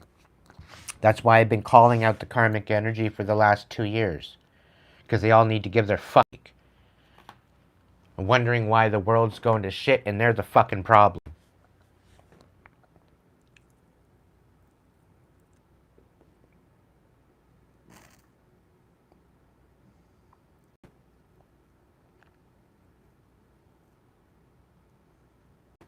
Thank you for the support, members and supporters. I keep coming back mainly for you. Because you guys support me, I support you. I'm honored to be able to be here and to give this to the ones that actually going to use it, run with it, and be successful. That's what I'm here for. But there's a bunch there that ran with it and left me in the dust. It's like, okay, that's fine. Now you're succeeding and now there's, and I'm still sitting here bleeding. Awesome.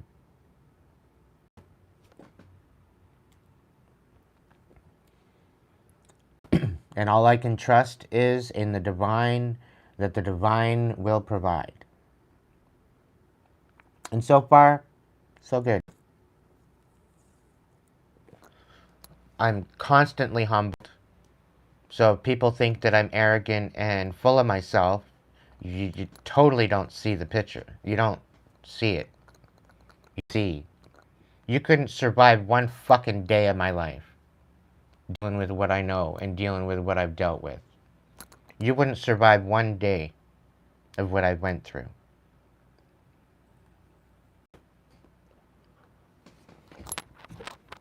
And it shows. And people that want my gifts, people that are trying to steal my gifts and they don't want to do the work for it, you're in for...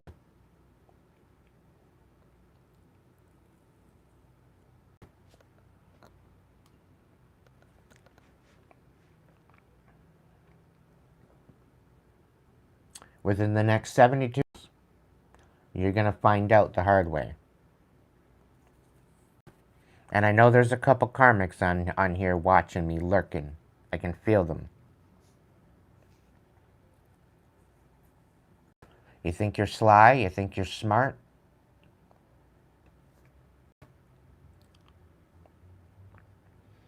Thinking you're going to get all the information and plagiarize it for yourself? And monetize the channel? Yeah. I speak from experience. And you're nothing but a fucking wannabe.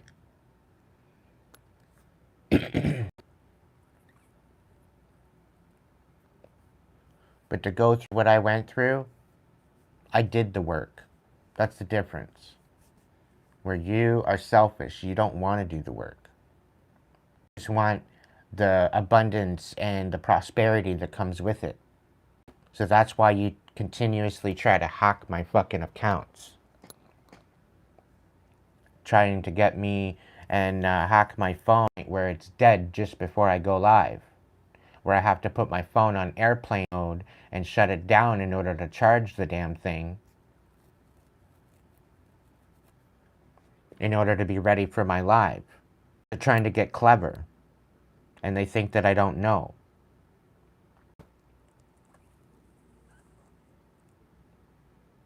They're outright hacking my phone to diminish the battery so that way I can't go live. It's happened to where my lives went dead a couple times already.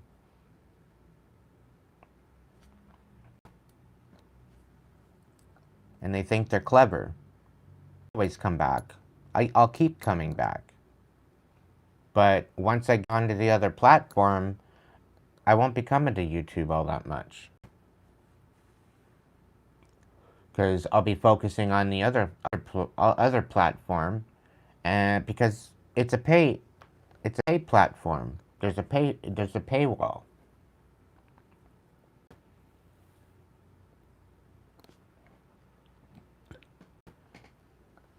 You have to pay to play. And there's going to be a better community. I didn't open up my community here too much on YouTube, specifically because of the way things. I'm making more off of my supporters and my members than I am of actually YouTube and their dumbass ads that they have to throw in. That's why I've stopped the ads on my profile. Oh, 3 people just dropped out.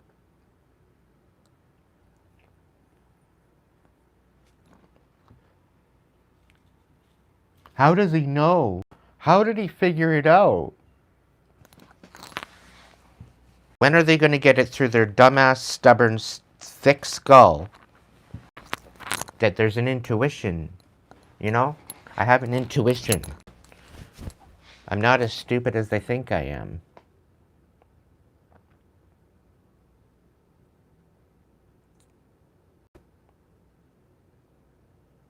On this other platform, though, I'm going to be talking a lot more about society and a lot more about the news and different situations that's going around the. I'm going to give my opinion.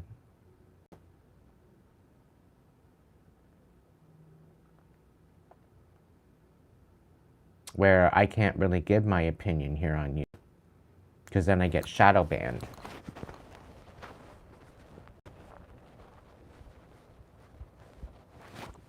But we're going to be doing a lot more workshops over on the new platform. There's going to be question and answer periods, so that way you can ask me questions about certain ways of manifestation and certain ways of bringing about a beautiful new beginning. So there's going to be more content, more deeper depths of content.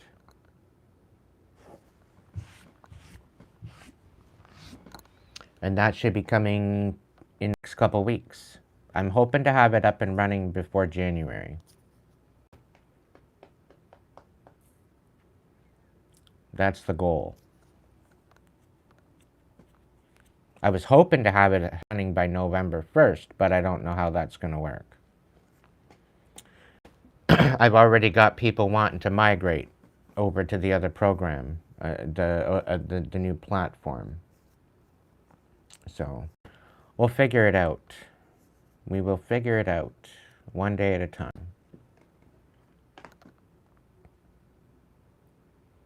So I'm going to have a quick washroom break, and then I'm going to open up the floor to messages. So please hold on. I'm going to go up to my coffee because the night's still young. It's only midnight here.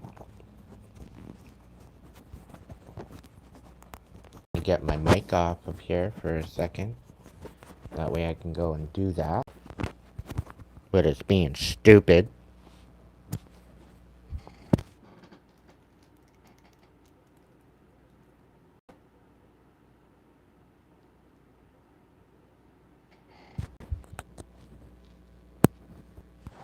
Alright, so I will be right back.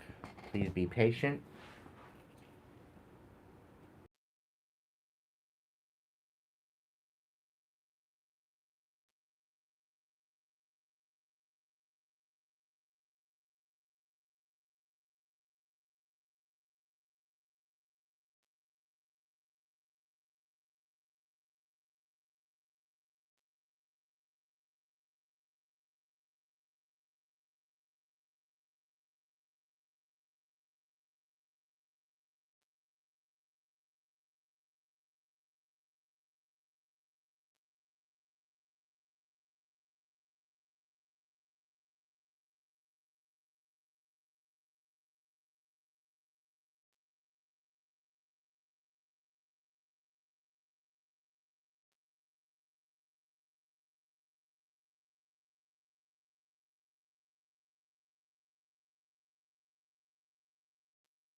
Alright, everybody, I'm back.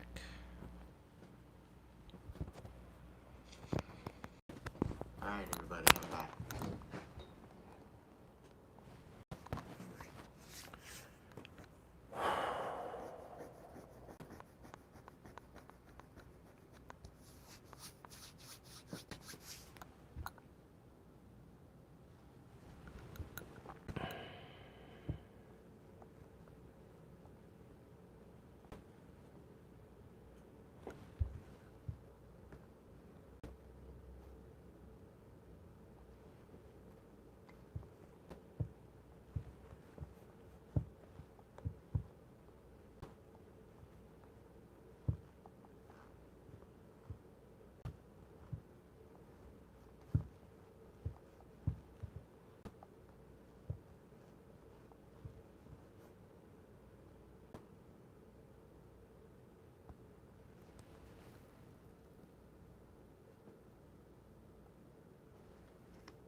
So members, you have first dibs.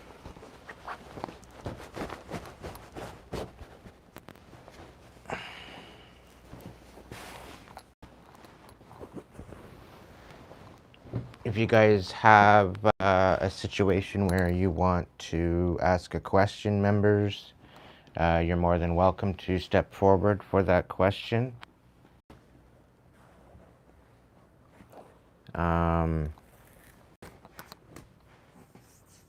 Otherwise, if someone is here and you're not a member and you'd like a message, it's $1 a card. A super sticker will get you a general message, and a super chat with a question of any denomination at $1 a card will get you your message. So I am opening up the table for messages. So if you are a member, we'll start off with you guys and gals. And so if you guys want a message, you can come forward. It don't matter whether or not you are a chat member, a flight club member, or a level 1 through 4. If you are a level 1 through 4 and you would like your message, you're more than welcome to state that.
Wild.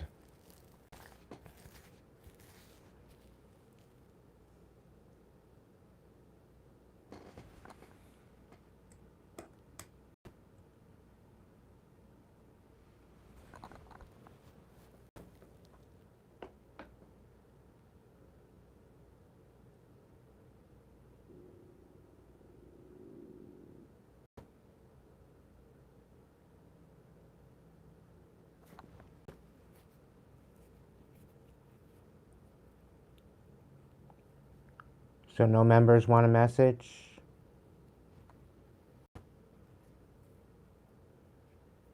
Is there anybody with the super chat, super thanks, or super sticker?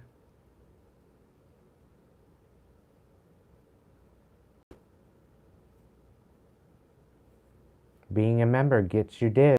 You're more than welcome to come forward with a message, for a message.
Well, I'll only live for till 10:30 or 12:30.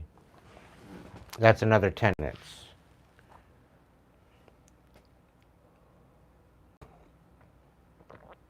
If nobody wants a message, then that's quite all right. I can just end the live now if that's the case. There's no sense me live and just sitting here for nothing. It's funny when I put my foot down, everybody goes quiet.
Do you want tarot or oracle?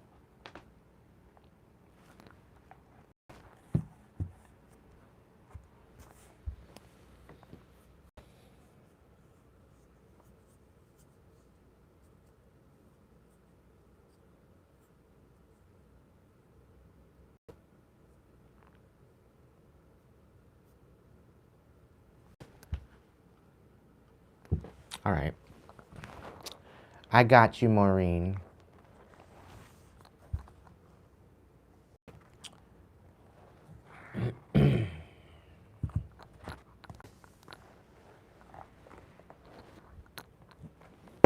Great Spirit, guides, guards, protectors, angels, ancestors, divine light.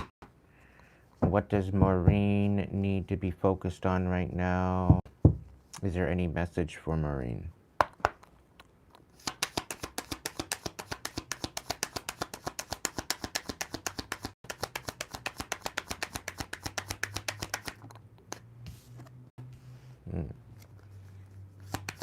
The worst is over, Maureen.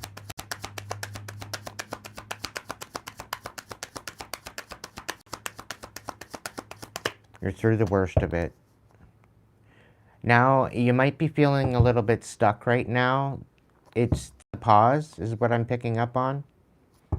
Okay? You might be sitting with a little bit of uncertainty right now.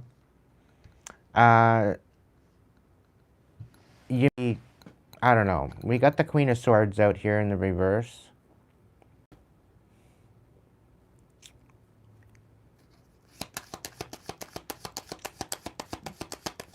Tell me more, Spirit.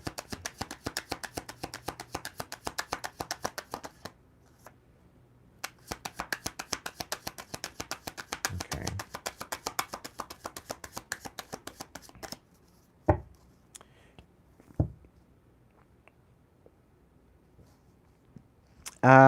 The Queen of Swords, Libra, Gemini, Aquarius.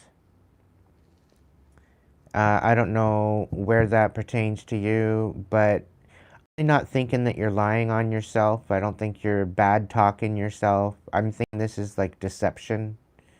This is somebody deceiving you regarding a Ten of Pentacles. Because they don't want word regarding this Ten of Pentacles. You're trying to build a new foundation for yourself and try to be stable, and I don't know. You got a deceiver in the mix here.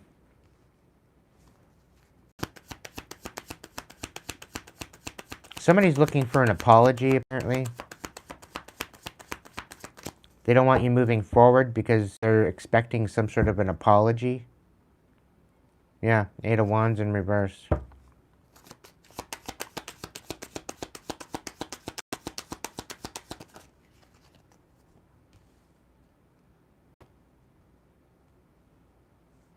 The King of Wands. You need to stand on business. Ultimately, leadership position in this endeavor, whatever this might be. This could be focusing on what you need to focus on. Maybe stop overthinking it. Maybe apologize to yourself. Show yourself some compassion. Take a leadership, lead by example. Hey Tanya, the difference between an tarot read. The tarot is more or less particular archetypes, such as the Empress, the Emperor. It usually talks about people. It usually talks about energies in your energy, like people in your energy. It talks about movement. It talks about where oracles, they tend to be a little bit more specific and more clarifying than just the tarot. Like it goes a little deeper into particular ideologies, perspectives. So sometimes we do both to complement each other. Sometimes we do one or the other. Yeah, hopefully that helps.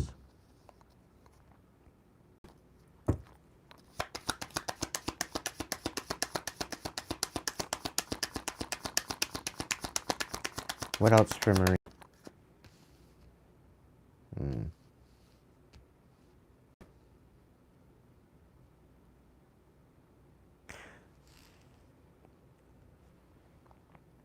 Somebody's brokenhearted, or yeah, somebody's brokenhearted at the fact that you're moving forward, Marine.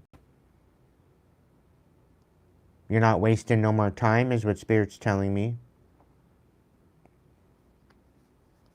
Because leadership position with this, they want you to overthink this, but you need to show compassion to yourself, first and foremost. You've dealt with enough bullshit, and they're brokenhearted that you're moving forward, that you have a reason to move forward.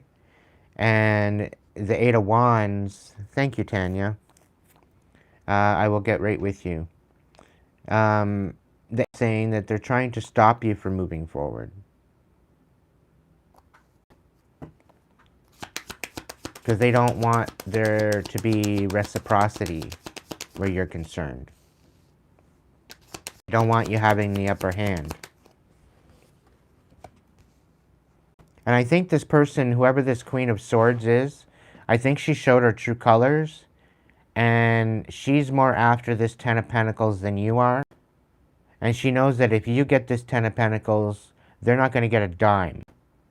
But if she gets this Ten of Pentacles, then she one-ups you, and she gets what she wants, and she has more control over what happens to it.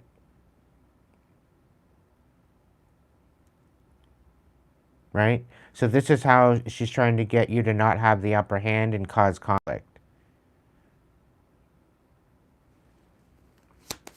What can she do about this, Spirit? Choose no to love.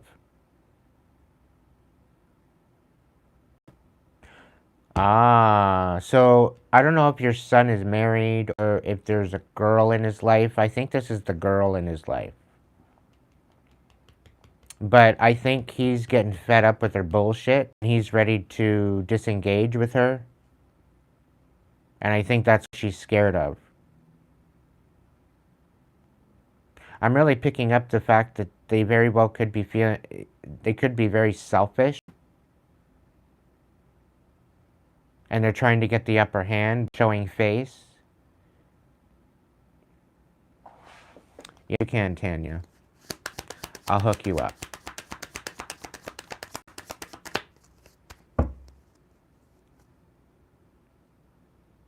Yeah. They're being real selfish, trying anything you're trying to build. They're trying to weedify your garden. They're trying to plant weeds in your garden to make you work for it.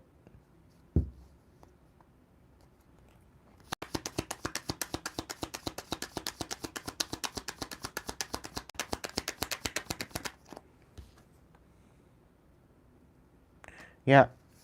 Focus on moving forward, because I think you have to have this Ten of Pentacles no matter how it looks, no matter where it is, no matter how it's going to show up. So it's kind of in the same situation that I'm dealing with, right? My inheritance gets stolen and spent, and, you know, they don't have anything to show for it, right? And so I'm moving forward, trying to focus on my own Ten of Pentacles, finding my own legacy, finding my own. And then I got somebody in there meddling, so that way I don't get that either. Right? So I think what you need to do is just focus on moving forward. Don't focus on the past. I don't know if this is a sister or if this is something to deal with your son. But just continue focusing forward. Okay? Because I think things are going to change for you. Things are going to alchemize, is what Spirit's saying. There will, yeah, walking away, Six of Swords and Six of Pentacles.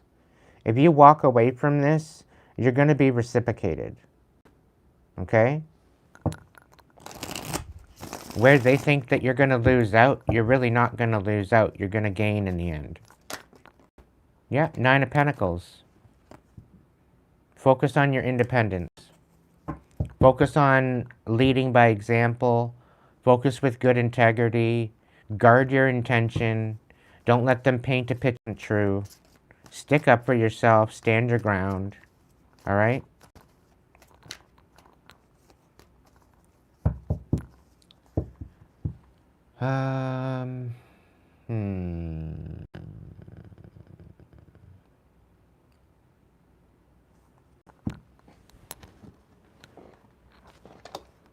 Let's look into the mystical forest for you, Tanya. Sure. And I'm going to use this other tarot deck for you, too. All right. Spirit, what's going on with Tanya? What's Tanya's message? What do they need to know right now?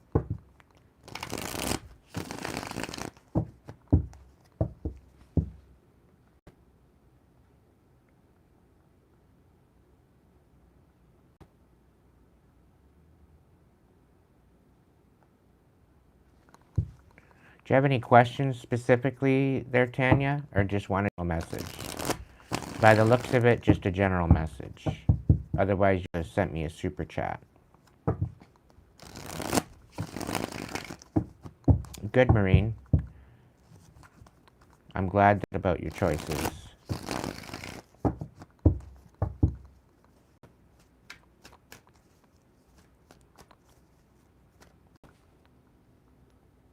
Looking for a relationship at work?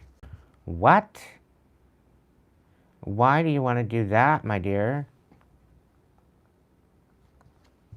Yeah, don't be getting into no relationship at work. Come on. You don't mix work with pleasure. It's bound to blow up in your face.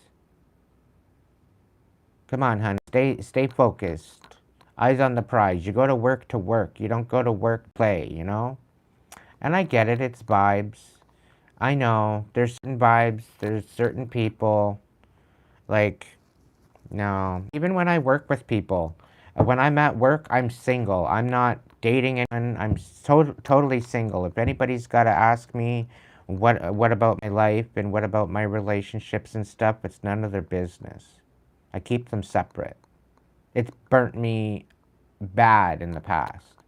That's just out of my own experience. Okay, I'll still look into it for you. But just out of my own experience, you do not want to mix work with pleasure. Okay? If you want to go get another job and date, and if you're serious about it, if it's worth quitting and leaving the job, then that's another story. You know? But I would not. No. That's how bullshit drama starts. That you're trying to rise above it. And really, I think you need to pour into yourself. Right? If you're focusing on filling a type of void in your life with a particular, you really need to fill that yourself. You need to feel complete as your own version of yourself, and empower you into that version. If there's that you need to heal as far as codependency or anything like that, I would say try to get yourself healed from that codependency. So that way you can stand completely in your sovereignty. Okay? I guarantee you, the more you pour into yourself, the divine will back into you. Okay? And if you're getting mixed signals with this person, that's a red flag just in itself, my dear. Better than that. Way better than that. You shouldn't have to wonder what people think and how people think of you. It should be evident. Right? Let's see what the cards say. Message for Tanya about a relationship at work. What's the deal, Spirit? What's the scoop on that? It's pretty well, I'm calling it. I'm calling it. Got the 9 of Cups out here right now.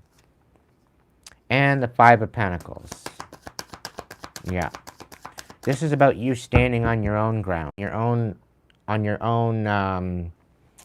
you're coming out of a really shit-ass relationship, too.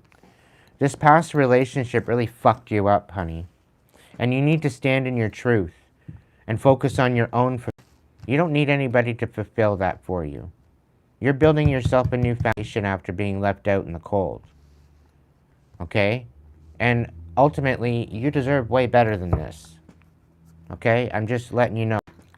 Intuitively, energetically, I wouldn't go for this shit. I wouldn't even play that dumbass game. Yeah. Focus on your prosperity. Focus on getting your bag. Focus on fulfilling your dreams. Focus on, mastering yourself. Because now you're not feeling all that great about yourself.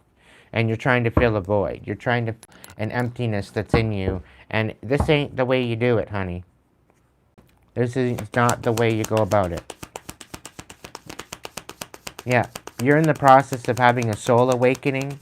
And if you get into this, if you get into the fulfillment on its side, soul awakening on its side, okay? Mastery in the reverse, greatness in the reverse, prosperity right side up. Focus on getting yourself stable, because you're not feeling too hot about yourself right now. You're trying to fill a void. You're trying to find fulfillment where there is none. You're going to get yourself caught up in a situation that you don't want to get caught up in. You're going to end up just nurturing your own heart again anyway after this heartbreak. And then you're going to be honest with yourself. So be honest with yourself now, honey. Right? This is what to focus on. Focus on your career. Don't be focusing on no relationship now. Right? Trust your feelings. And your feelings are confused right now.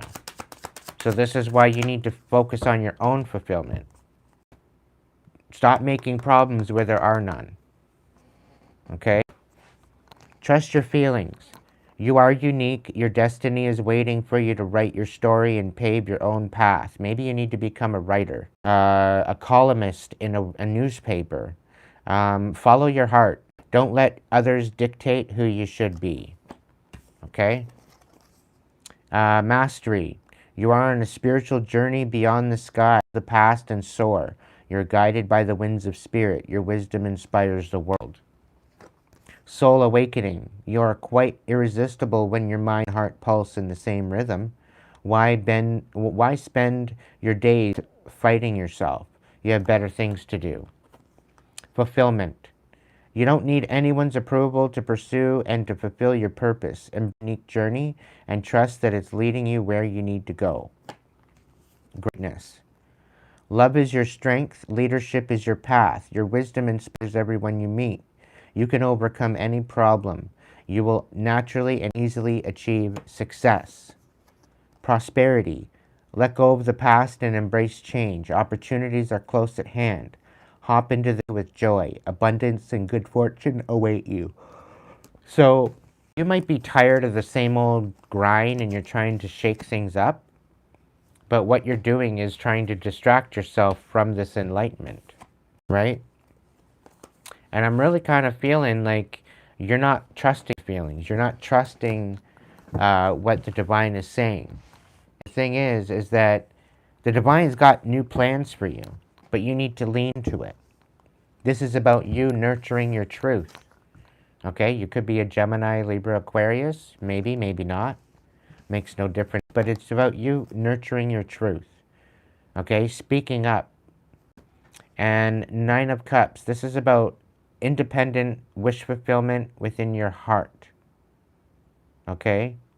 And with this is that you have the ability to fill your own heart. You don't need anybody to fill that up for you or validate you or make you feel worthy. Okay? You need to build on your empowerment. You're coming out from us and you're trying to build a new foundation for yourself out of, after being confused and abused. You deserve better. So better. Build up your standards. Raise your standards. Raise the bar. Right? I don't know. I'm seeing you in front of a computer writing. I don't know if it's a book.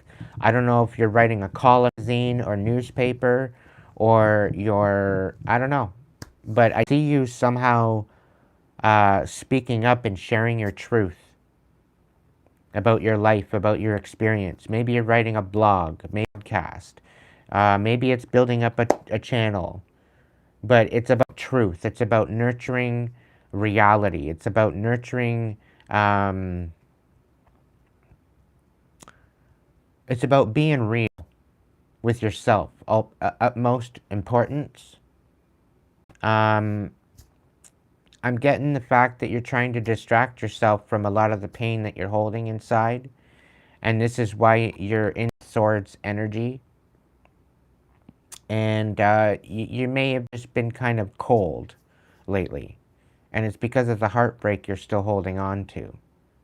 Now, if you can heal from that, if you can alchemize, empower yourself, and raise your frequency, I think this is going to be substantial to your growth. And it's also going to allow the divine to work with you, because by you choosing to focus on yourself and focus on your stability at this time, I think what this is going to do is let the universe know that, yo, okay, I see you finally pouring into yourself. So I'm going to pour back into you too. And they will match you. Welcome in, Fiona. All right? They will match you. The divine will match you. And the love that you get from the divine is indestructible. Nobody can betray that. The only one that will betray that is you. And I don't see you betraying yourself. Okay? You're just kind of down on your luck right now. And you need to focus on your stability.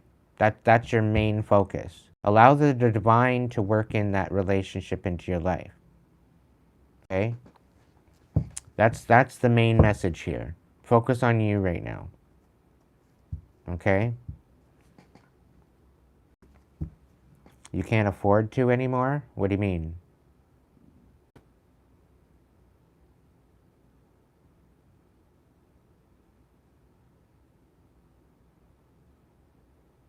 Oh, you could be dealing with past betray yourself. Right, exactly. And the thing is that because the people have betrayed you for so long, it seems to be the status quo. And it seems like you're stuck in a rut because of it. So it's about showing up for you, pouring into you. Right?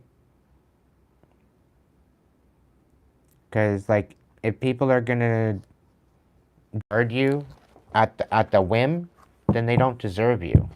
If you're having to pretzel yourself into somebody that you're not, that's not a relationship. Okay? That's not your message, lust.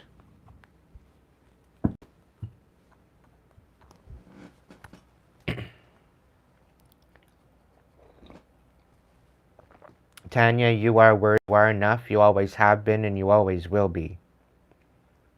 Okay? But you need to believe that for yourself, my dear. I have faith you're going to rise above this, no problem. It's going to be a little bit rocky because you've done. You have to take your own accountability for how you betrayed yourself, right? And how you let yourself down. And the thing is you may be suffering from abandonment wounds, feeling alone, and you need to call on spirit. You need to call on spirit, call on the divine, surrender to the divine and say, look, show me the way. Okay? Okay.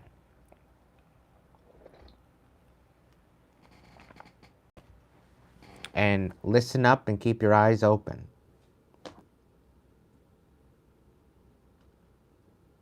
Right? Yeah. Leos, they love with all their heart. They love with all their heart, and they get smashed every time. Because they are loyal. Deep down, they're very, very loyal. And then once they're scorned, oh, you don't want to be a scorned Leo. Because then you're bitter, and you're walking around with bitterness, and not a good mix. You want to talk about abandonment. That's abandonment just in itself. Just being a scorned any sign, really. It doesn't really matter what sign you are.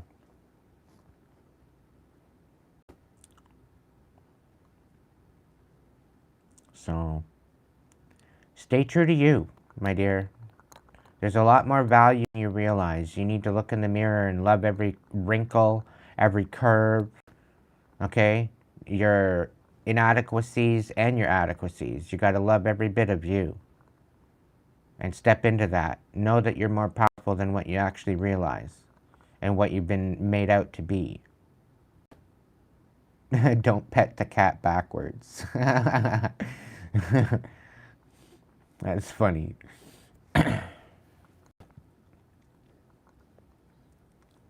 Keep going, my dear. And the thing is, the darkness is going to send you karmics, right? To see whether or not you're going to choose you or not. And if you settle for less than what you deserve, then you're abandoning yourself. And that's what the darkness wants you to do. So stop abandoning yourself. Start showing up for yourself. First things first, finding out what you want to do with it, right? And yes, create boundaries. By learning from the lessons that you've had to deal with and the chaos that you've dealt with prior, okay? And learning how to create boundaries so that doesn't happen again is paramount to your next level, okay? And just as you're alchemizing this, the dark is going to send you another karmic. If there's any red flags whatsoever, you'll know that or if it's too good to be true, or if you're having to pretzel yourself into something that you're not, if you can't be authentic you, they're not worth it. They're not worth your time. They're not worth your investment whatsoever. Cut your losses. Okay? And then pour into yourself. The more you pour into yourself, and once you get empowered, either the divine or the darkness will send you another person. And as you get to know and as you get to intuitively look into this person and really kind of ask them really, really deep questions, if they can't answer these deep questions, then chances are they're not for you. If they can't be honest with you, cut them out. Cut your losses. And just keep moving forward. It's like, okay, another one bites the dust. No fucking harm off my ass, because guess what? Settling for less anymore. You know what I mean? And then once the divine sees you pouring into yourself, one of these days, you're going to have somebody come into your life when you least expect. They're going to pop into your life, and they're going to treat you right. They're going to treat you like a lady, not just a woman. Any girl can be a woman, but it takes a real dedicated, loyal woman to be a lady. So stand in your authenticity, take your power back, and cut out the fucking drama and the bullshit. Welcome in, Wolf Dog. Welcome in, Kathy. Thank you so much for your support, Tanya. I hope that helped.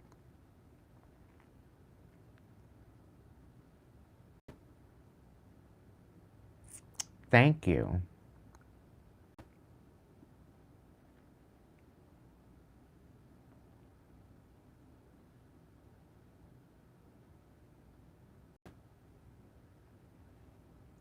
Well, you're abandoning yourself there, Bubbles, by allowing it to happen.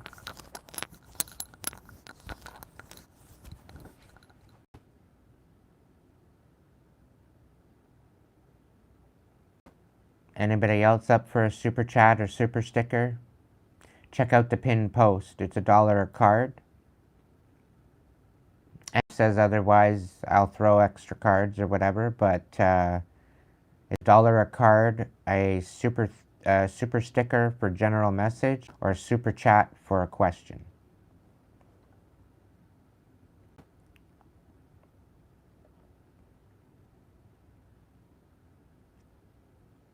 And again, if I have a chat, you do have dibs, so you can come forward and ask a question.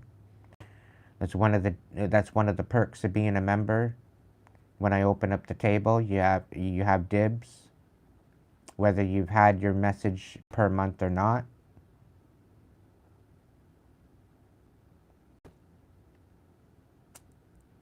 And one thing, Tanya, you're kind of worried about work and stuff like that, right?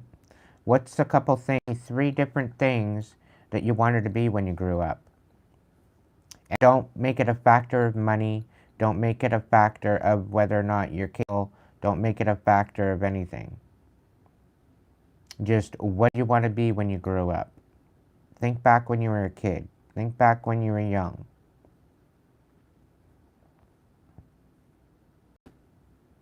And then also, I want you to think about if there was something you could teach as a master class, something that you have a lot of experience in, what would it be?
I don't know. I don't even. Has Lilith even showed up tonight?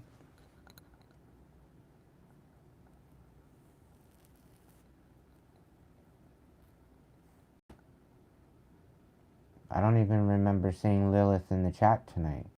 I could have missed her, but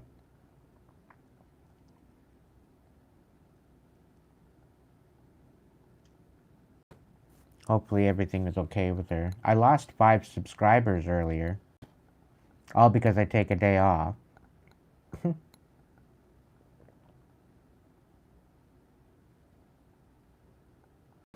Well, if you want to send me a PayPal, Kathy, I'll take a PayPal. Look me up, same name on PayPal. Otherwise, there's a little money thing down here. I'll show you. That little money thing right there. You click on it, and then it comes out here with super stickers, super chat, membership. And then you click one, whichever one you want. And then you can switch up whichever one you want.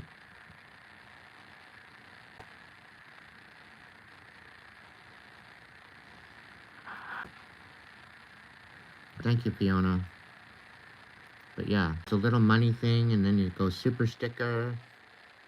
And then you can different one, you pick through the list here of which one you want.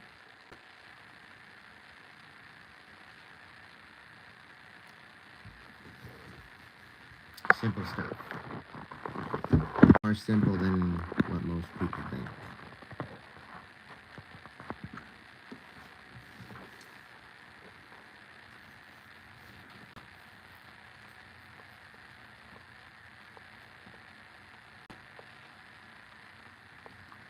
I'll hook you up, Fiona.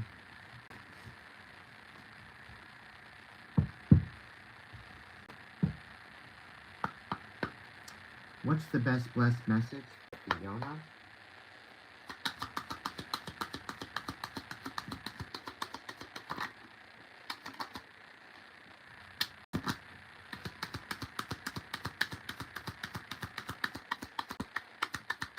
I will always shuffle once through the cards, at least for you, collective. Whether you get a dollar card or whatever. Any denomination helps. So right off the bat, you're headed towards success, but there's some people that you need to cut out because they're not making it a happy place for you. Okay? It's not a happy family with whatever you're dealing with right now. And it's because you gotta cut some of these people out. Oh, but Aiden's family, their blood, I don't give two fucks. If they got glitter for their eyeballs, I don't care. Okay? I don't give a shit if they fart souls. I really don't care. Alright? If they are not making it a happy family, and if they are manipulative emotionally, psychologically, if they are toxic, cut these motherfuckers out. Okay? It's in your best interest. They do not want you getting the upper hand in a situation here. Okay? They want you constantly feeling like a failure. Okay? Enough is enough. Okay? You were made for greatness. Alright? We got the Six of Wands out here. You are made for success, but you need to step into that. You need to call your fucking power back, my dear.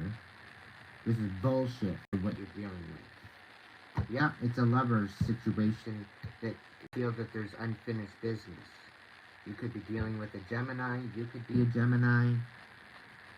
Either way, you gotta say no to this. So, even if there is unfinished business, they're trying to, it's almost like they ghosted you, or they kind of left you on red, and they're letting you stew on purpose.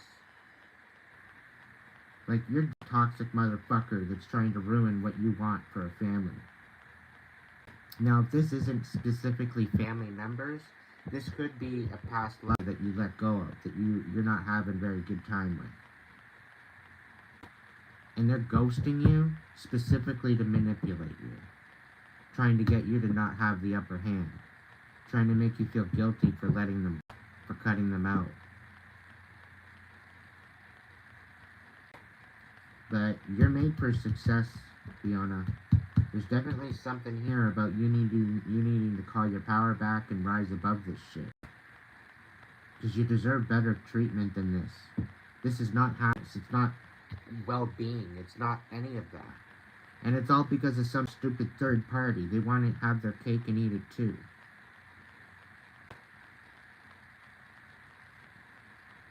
And there's also something to say that you apparently don't toe the mark of what they expect of you. You don't fit the bill, is what I'm being told. And meanwhile, these are very, very shallow individuals.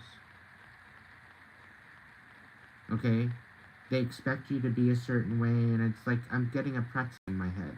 So they want to try to pretzel you into a particular position. They're not going to necessarily communicate this to you, but they want you to be a certain way, look a certain way, act a certain way, and if not, then they don't want you anywhere near it. So ultimately, if you've cut your losses already, don't feel guilty about it. There's unfinished business, and they're trying to get to a point where you're constantly, they want to make you look like a failure. They want to make you seem like you're worthless, that you're not amounting to anything or whatever else. Meanwhile, they're toxic motherfuckers to start with, and they've always got an opinion. And if this isn't a third party in the relationship specifically, it's a familial third party. So there's a mother, a father, a brother, a sister. There's somebody in the family creating chaos where there doesn't even need to be. Also picking up on they're misunderstanding you on purpose. They're taking a first impression at a glance and judging for it.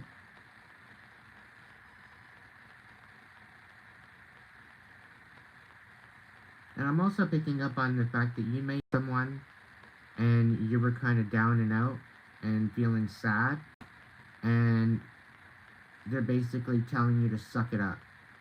Like, you're not allowed to grieve, you're not allowed to be sad, you're not in a sort of way, but they're taking it in a lesser of a sense, that you're lesser of a person because you have emotions. Fuck them, fuck that, fuck their hat. If they can't see you for the value that you are, they don't deserve you. Cut your losses, my dear. Spirit says I'm getting an oracle, so hold that thought. What oracle? Mystical forest. Okay. For Fiona.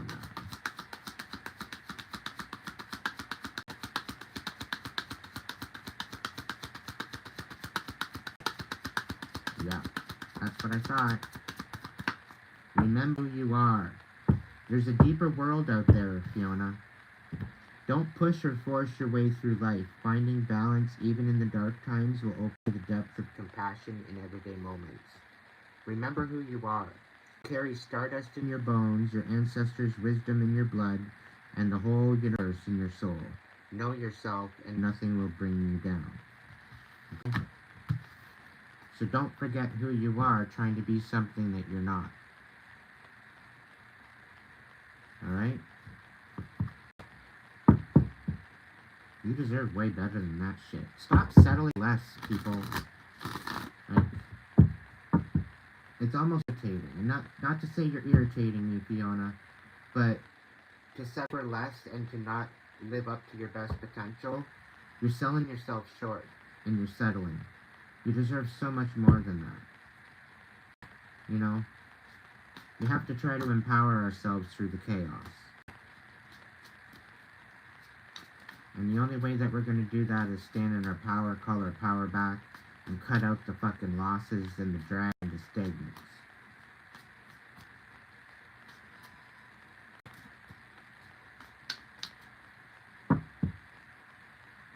Okay? Call your power back, my dear.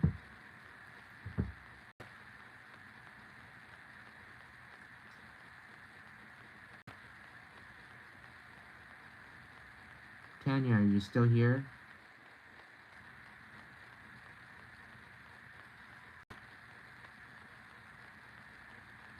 I'm still waiting on your answers if you are.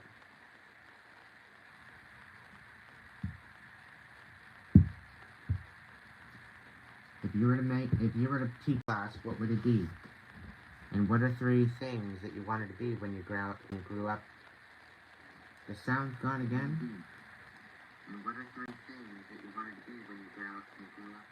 Yeah.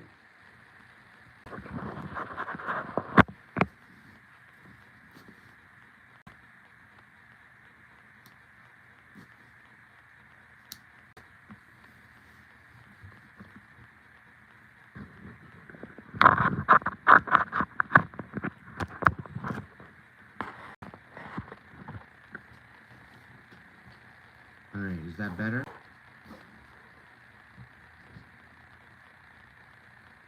Alright, is that better?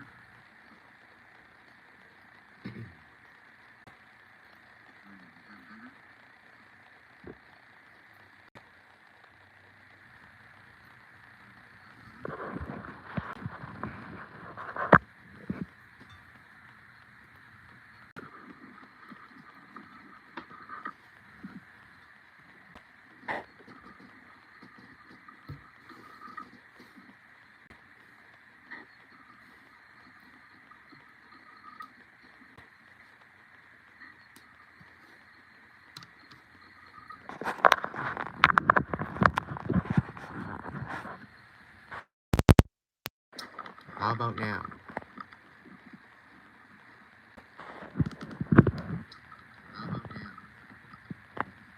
It's a little better, but...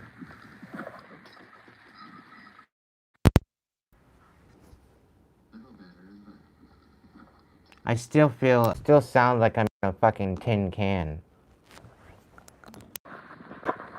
I still sound like I'm in a fucking tin can. Come on.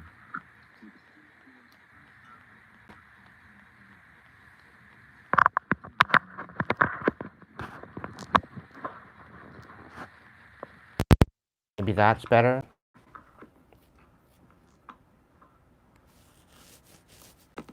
Maybe that's better? A little bit. I wanted to do animation, be a singer, and be a teacher when I was a child. I'm not really sure what I can do now. I'm definitely not in either of those as a profession. Technology. What kind of technology? What kind of technology? What kind of technology? What kind of technology? The fuck's going on with my mic, YouTube? What's going on with my mic, YouTube?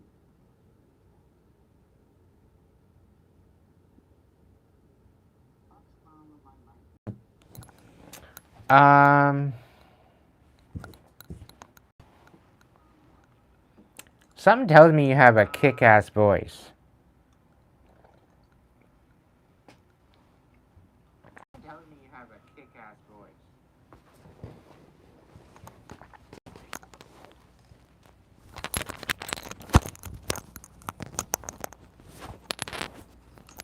You wish. Tanya, there you go again. You wish. Tanya, there you go again. Talking smack about yourself. Come on now. Tanya, go again. Talking smack about yourself. Come on now. Tanya, go again. Talking smack about yourself. Come on now. Tanya. You should know better than that.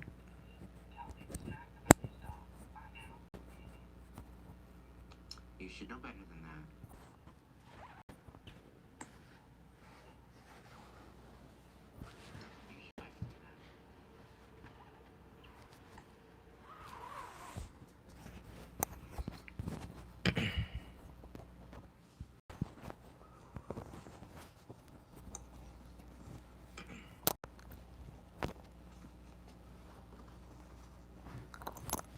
All right, is that better?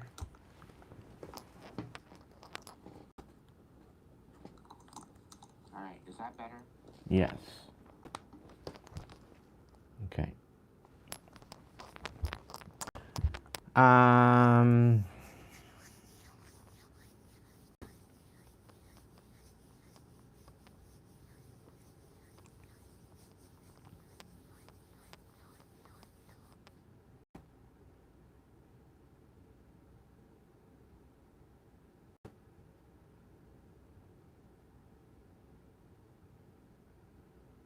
because you're good with technology, Tanya, I would say we've got some apps out now where you could get creative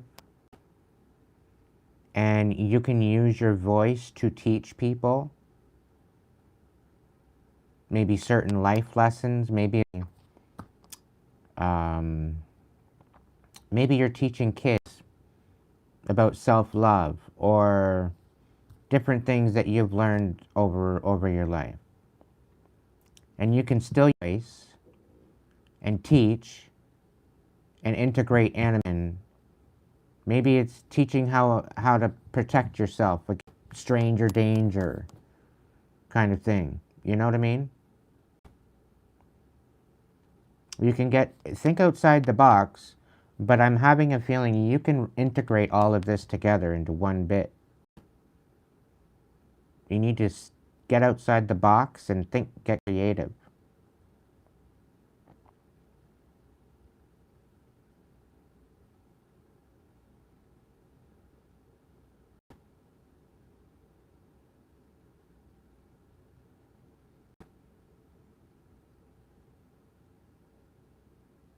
And not only is this going to inspire you, but you're going to inspire others. This is why after my 6-page resume portfolio, I decided to become a creator because I got a lot of experience in a lot of different areas. And I figure if I can use that and think outside the box and utilize that experience to share with other people. And it's been 2 years and I've been okay. It's been a little rough, mind you, but it's something to work on as like a side gig till things get working. You know what I mean?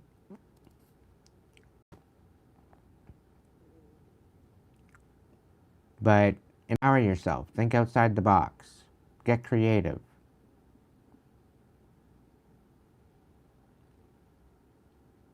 And Google has, I think it's a free university where you go learn whatever you want. You just got to look into it.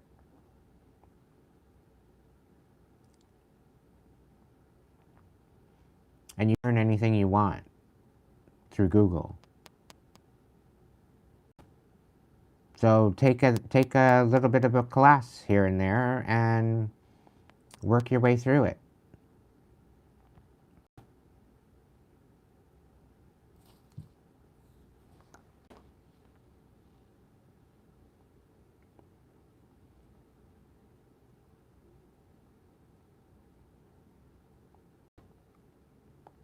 All right, anybody else with a super chat or super sticker?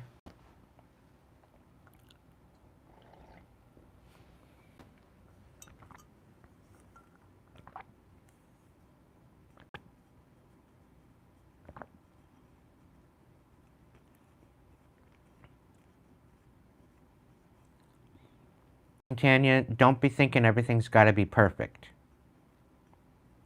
Make sure that it's authentic and that it holds compassion. Move forward with integrity. Yeah, you're going to screw up for the first little bit. It's going to be a little nerve-wracking for the first little bit, but do it anyway. When I first started making lives on here on YouTube and making videos and getting myself up in the ranks here, it got to the point where I'm like, okay, it's not so bad. At first, I was feeling nervous about wanting to come forward and give a particular message. And then I just leaned into it a little bit more and just recognized that Spirit's got me. Spirit carries me through absolutely every live that I'm in. So,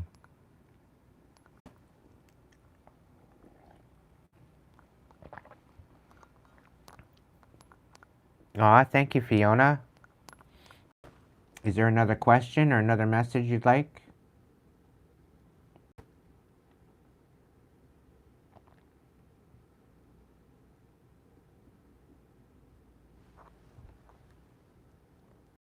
Or is that just to supplement the message before that?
Is Fiona's book's gonna do well?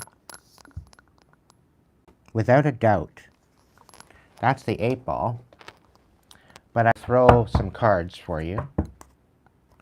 Fiona wants to know about her books. Can you give insight on the books?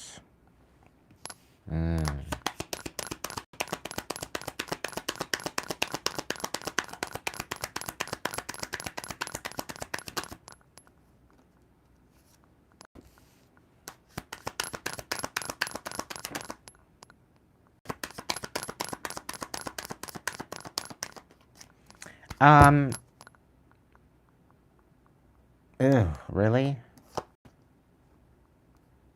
Yeah. So you need to cut out the third part bullshit. That's what's holding you back from leveling up to your success. There's third party whoever you got that book connected to as your publisher, something tells me that's the wrong publisher. There's other ways. There's even apps. There's other ways that you can go about it where you get more credit for the book that you got going on. So depending on where you have the book or books, make sure that you have the full rights to those books. Some publishers, they take half of the rights, right? So, you know, it prevents you from going with another publisher. And you need to make sure that that isn't in the paperwork. Because I think they're wanting to pull out more. Like, it's almost like you get 20% and they get 80%. And that's not fair to you.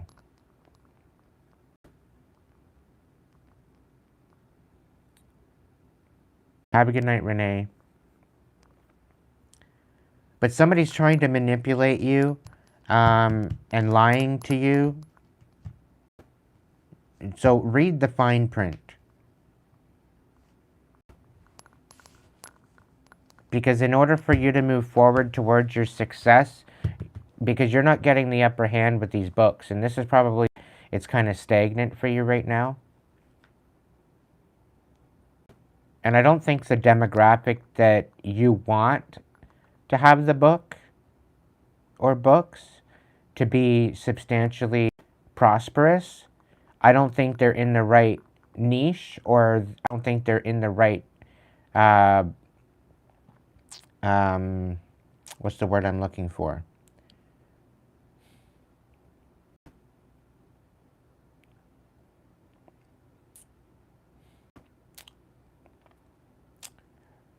So Spirit's just saying reconsider who your publisher is. Consider who you're working with.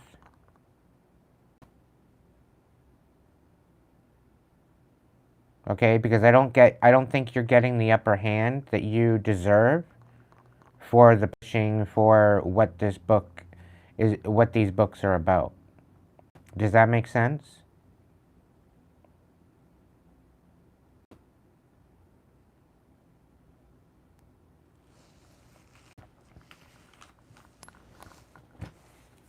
Welcome in, Rudolph.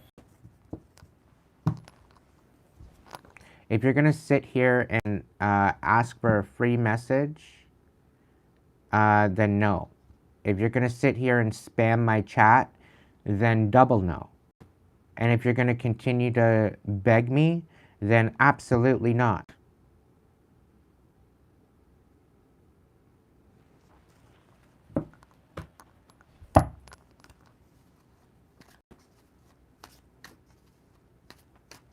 Definitely do the self-publishing. Don't necessarily go with a major publisher, okay? And make sure, like, look into apps before you publish, okay? Because there's a lot out there that are going to offer you a lot, but you're going to get very, very little kickback. And there's certain apps where you can just publish it yourself, and it distributes it, it publishes it, you know. And if it's not going to be a hardcover book, you're more from a digital copy, from what I've heard, to save paper, so to speak. You're better off getting, kind of getting into that digital copy rather than having an actual hard copy. Like, if you're going to do the digital copies, you can do the hard copies, but do the hard copies with, like, a perk, like you're getting a signature, right? You're signing the whatever, and I would set up a tour to get an actual, and if they've purchased a digital copy and they want to get a hard copy, then they get a discount on the hard copy, kind of thing. You know what I mean? Or maybe a discount to the tour, a book tour. You go into different bookstores and stuff like that. But make sure there's a demand to the tour before you create this appointment of going to the bookstore. Make sure there's an make sure you're going to have a bunch of people there that are going to show up and want a copy before you even do it. Right? You would be better off starting off with digital copies because it's a lot easier to work with. Having to get a publisher and create the cover and create the book and create all this shit when you can actually do it and sell it through Kindle or whatever else. You know, the digital book copies. But yeah, do your best to self-publish, you know, and, you know, once you self-publish, then you might be able to work with a publisher to a broader audience. But focus on trying to be as independent as possible. Okay?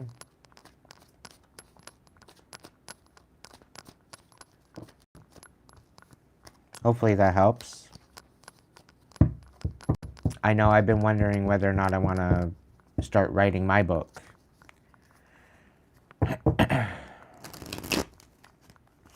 Let your intuition guide you in it, mostly.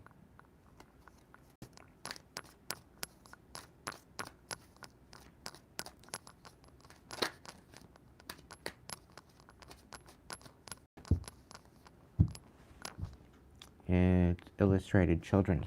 Okay, cool. Welcome in, Lilith. We were talking to you earlier.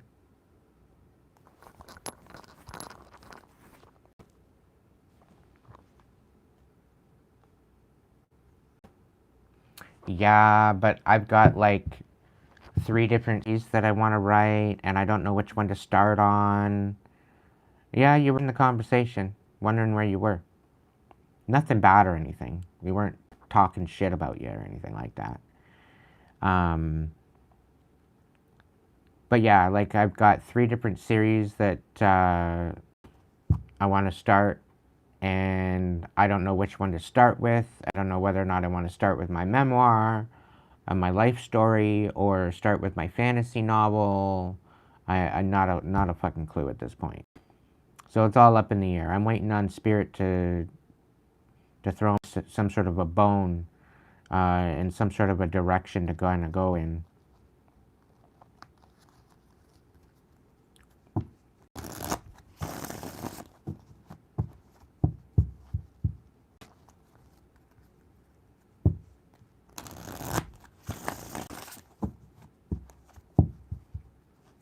Yeah, it'll happen. It happens. I want it to just be organic, you know what I mean? I want it to happen naturally. But eventually, I'm definitely going to be looked to it, I think.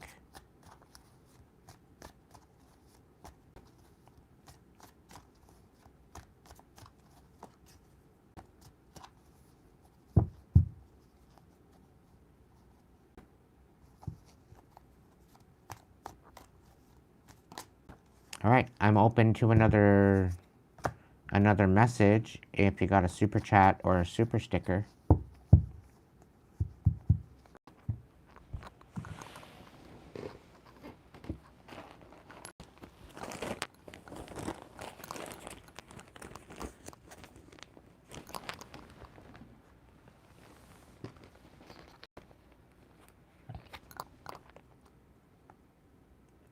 You had an intuitive hit yesterday? That's cool.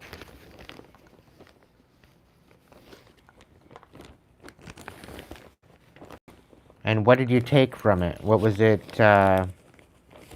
what was telling you, my dear? If you want to share. If you don't want to share, that's okay. None of my business, but...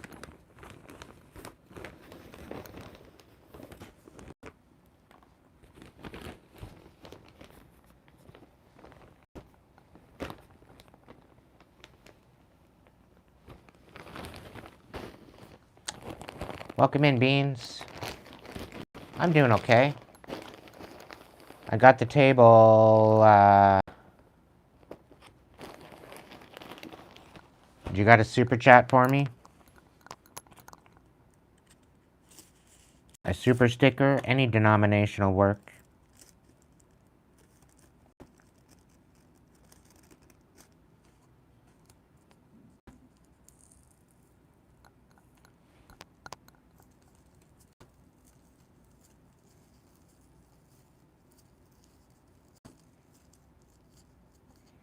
I had a whole earlier segment talking about people coming in to get free readings. I can't do it anymore. Not when I'm like pretty well destitute at this point with my bill. I need to pay my bills. So I gotta put my foot down. I'd love to give free readings every night, but I need to pay bills. So intuitively, can you please throw my cards for me? I kind of have some shit going on. A lot of unclear bullshit. Something with a psychopath or a narcissist or something. Sounds like you're dealing with a winner. Winner, winner, chicken dinner.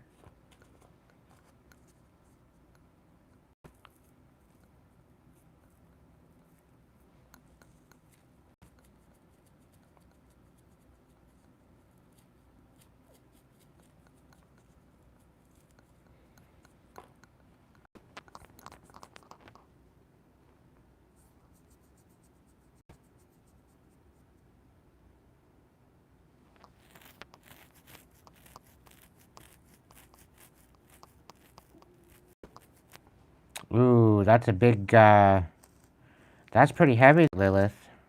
I must admit. Working for the crisis center.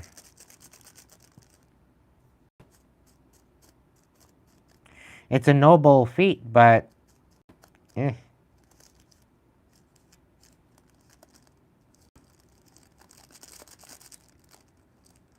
Definitely a heavy job.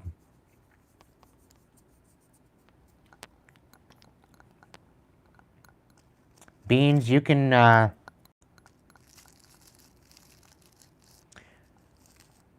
me know what's going on. I can give you some advice, but it's $1 a card. Other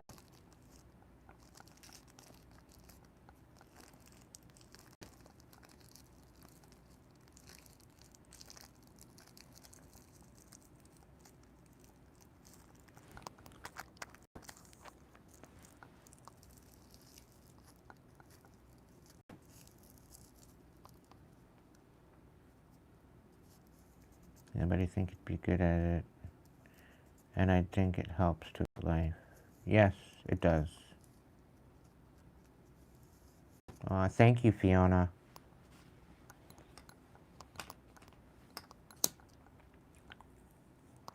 Back over 3 decades, decided to do a little test on myself to see how accurate I really was.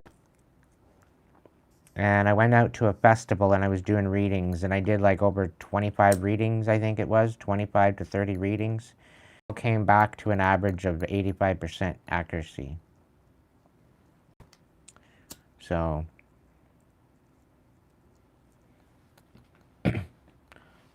yeah.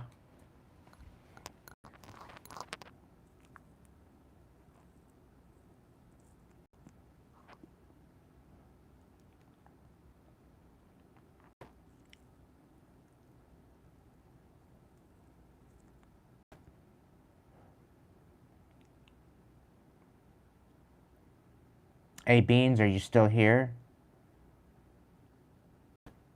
Are you gonna let me know what's going on?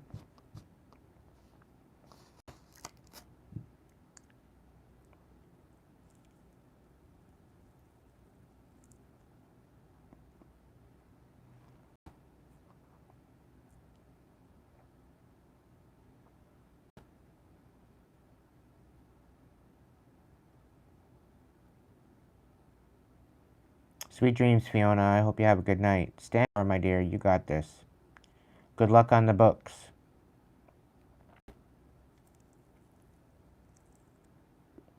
Marie Phillips is in the house. Welcome in, Marie.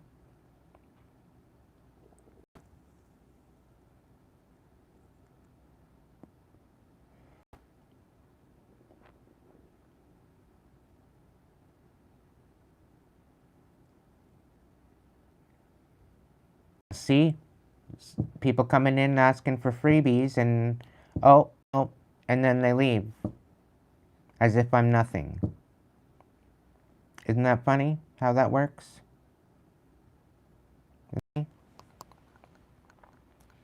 Thank you for those that are supporting tonight. It's greatly appreciated.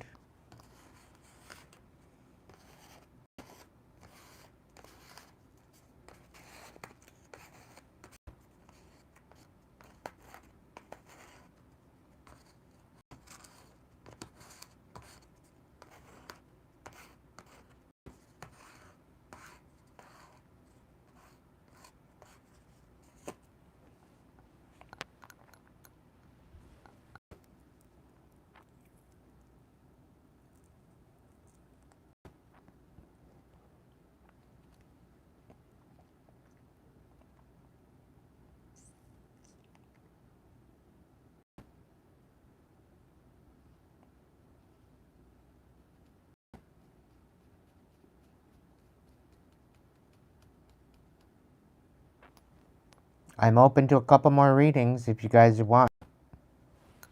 Throw me a super chat or a super sticker. It's $1 a card, and 9 times out of 10 you get more cards than what it is that you're paying for, so...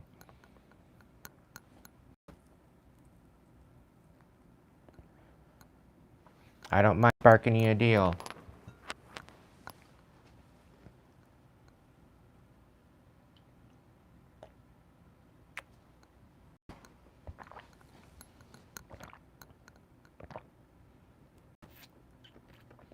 And Lilith, did you get your reading the other night? I'm still curious if I gave you that reading or not. Did I?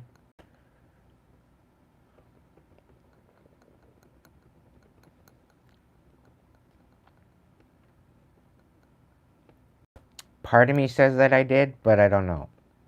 I think I might have gotten distracted with another reading.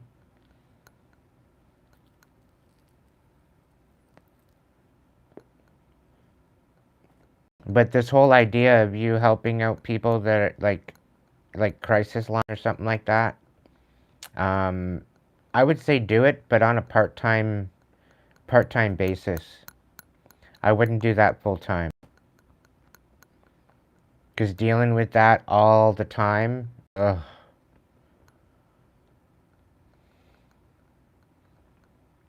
Like, it's very difficult for even me to do this. You know?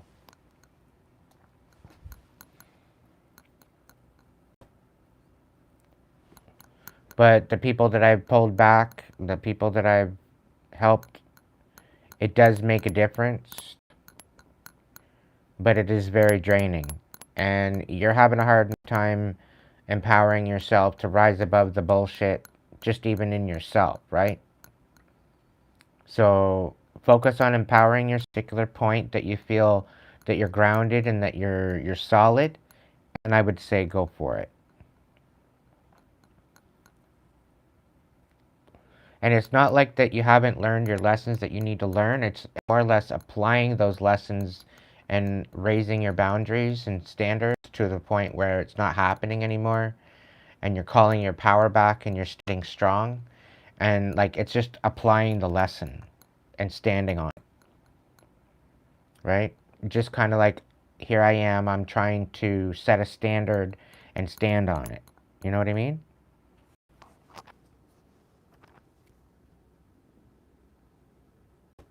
Hey, when spirit calls you to say something or do something, I would work with it, for sure.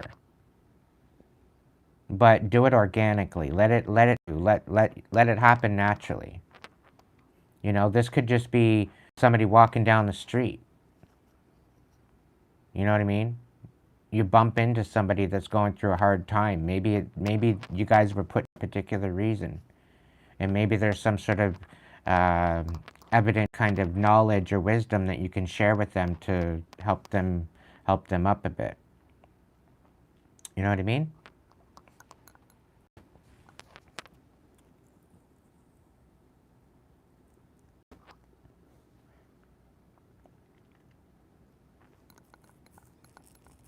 And I'm not saying don't work towards it. Work towards it. Make it happen yourself.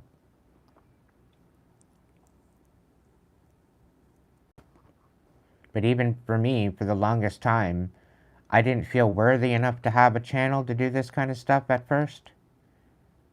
And Spirit brought me into this position of alchemizing the pain and everything. And I had something to talk on. I had something to say. And once I had something to say, this is when I initiated the channel. Right? Yep. It's all a process. It's one step in front of the other.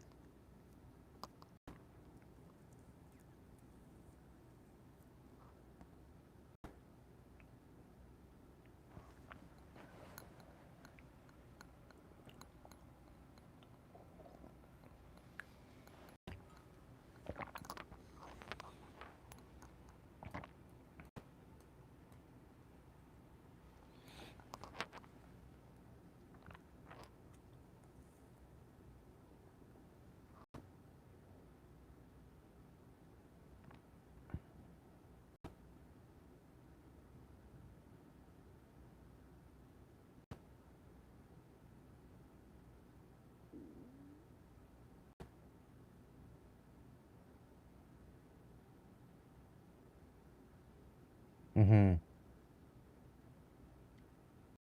The whole thing is, though, is I find, like, when I was when I was down and out and I would call into the crisis line, they were so systematic with their replies. It's almost as if they were reading off of a paper. They weren't even listening, right? They weren't even applying what they've learned in the situation. Very, um, they were very unempathetic to my situation, and I found it very real of them. And I had so much to talk about that I was on the phone for like over an hour talking about what I was going through. And they're like, okay, well, and then they didn't have any advice for me. They're just there to listen. And they didn't have any advice for me. And then they're like, okay, well, I got another call. I got to let you go. I can't listen to you anymore.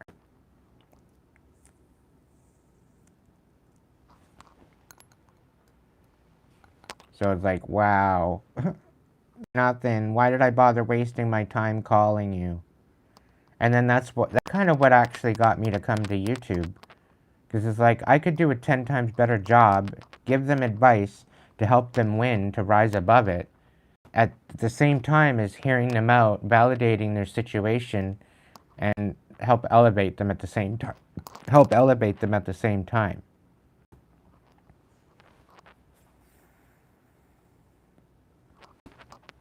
So,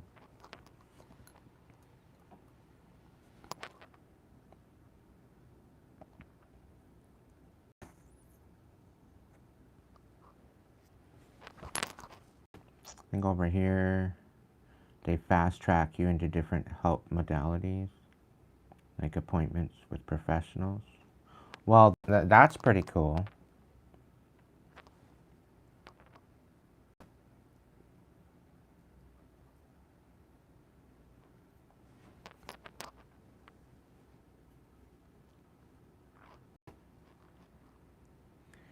I'll chalk that up as you were saying, hey, Aiden. I didn't take that as a spelling mistake. It's a play on words. The joy's voice to text. And thank you for that acknowledgement.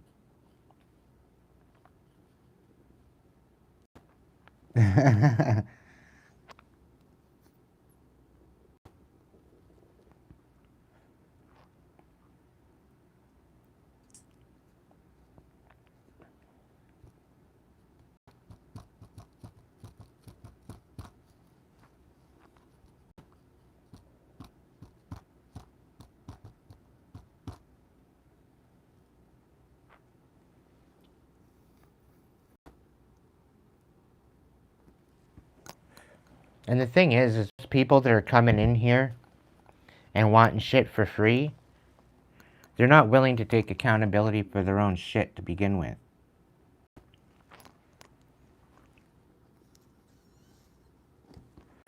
So I'm basically answering an asshole, right? And an asshole is somebody that is asking you for advice, but actually they're not going to take your advice. They just want attention, right? They want you to feel sorry for them and feel pity for them.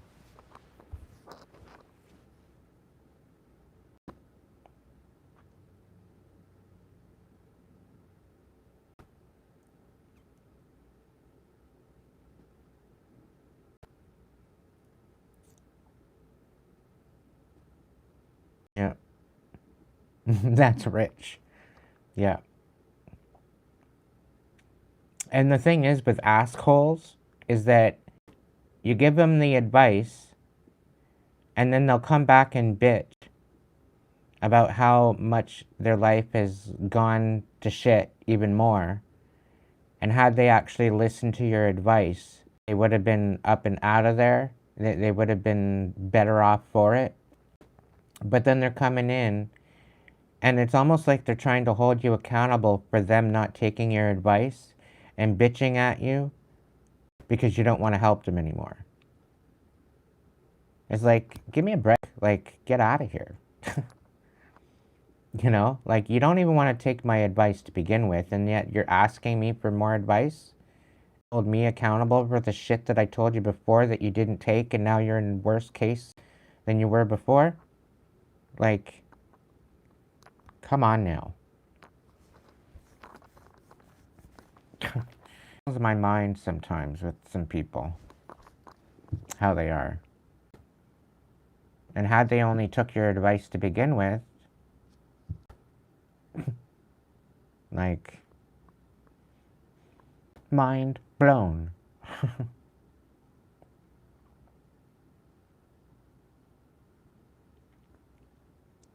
In peace, Maureen.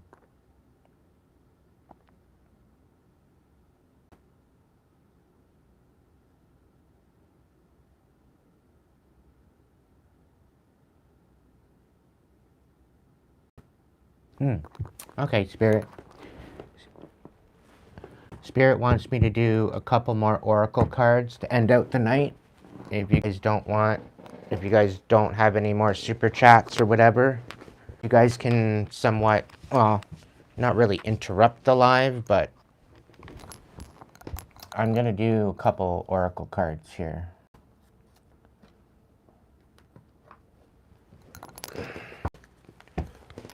To end off the evening while I'm waiting. And I will continue if there is a particular question or anything. If somebody has a question for a super chat, or if you want a message, okay? Just give me a sec here. Here we go.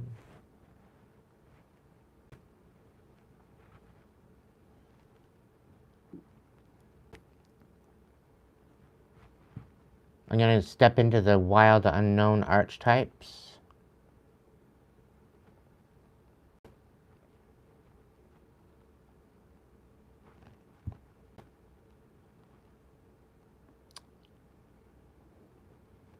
Welcome in, Shivaram. I got your message, and that's awesome that you migrated over to Patreon. I haven't got there yet. There may be a possibility I'll be going there, but I haven't made up my decision just quite. But I'm working on it. There's a couple other apps that I want to look into first before I start that.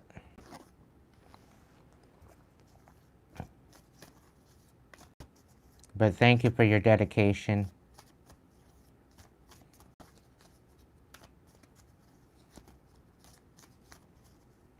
Alright, Spirit, is there any more from the archetypes? Okay.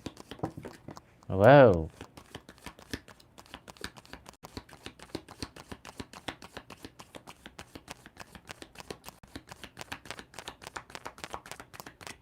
Okay. Aw, thank you.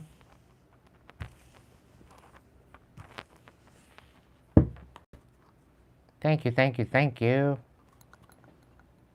Welcome to... What membership is that?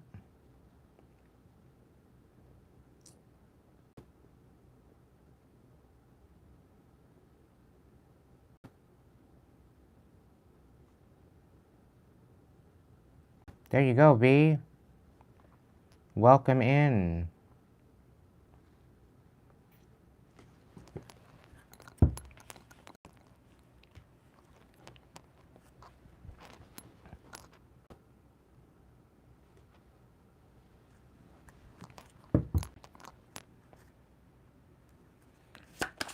Alright. What's this one? Okay. Alright.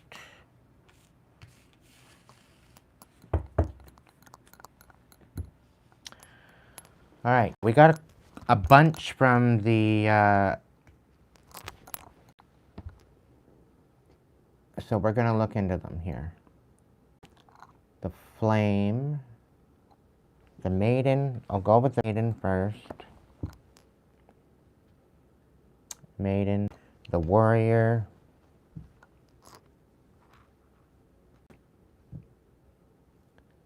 the warrior,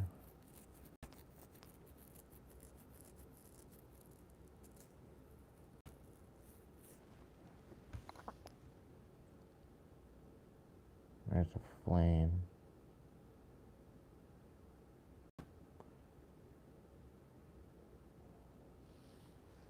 Warrior, okay.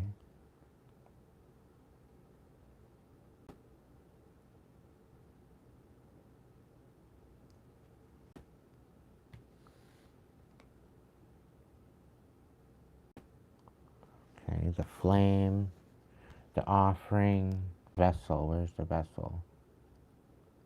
The vessel, okay. And the bridge.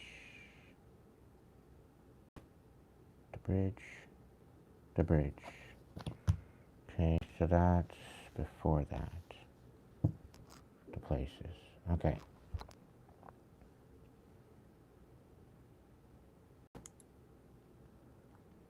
Alrighty, let's get in on it here.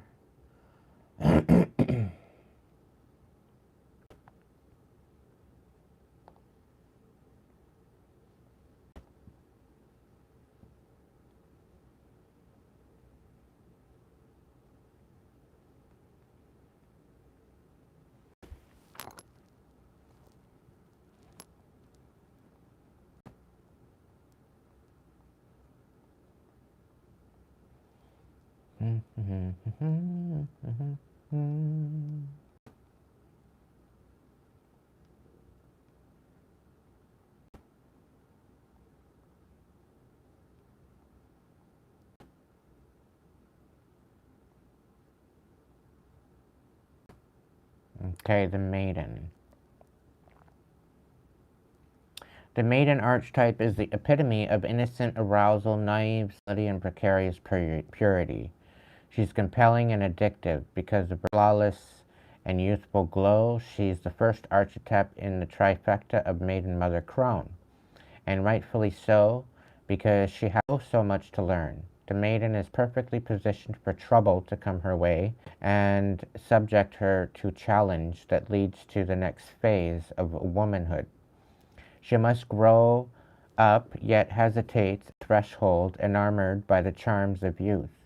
The maiden represents the side of us that is riveted and curious, drawn to shadowy forests, dark nights, and taking just one taste of poisonous fruit. Her magic is edgy,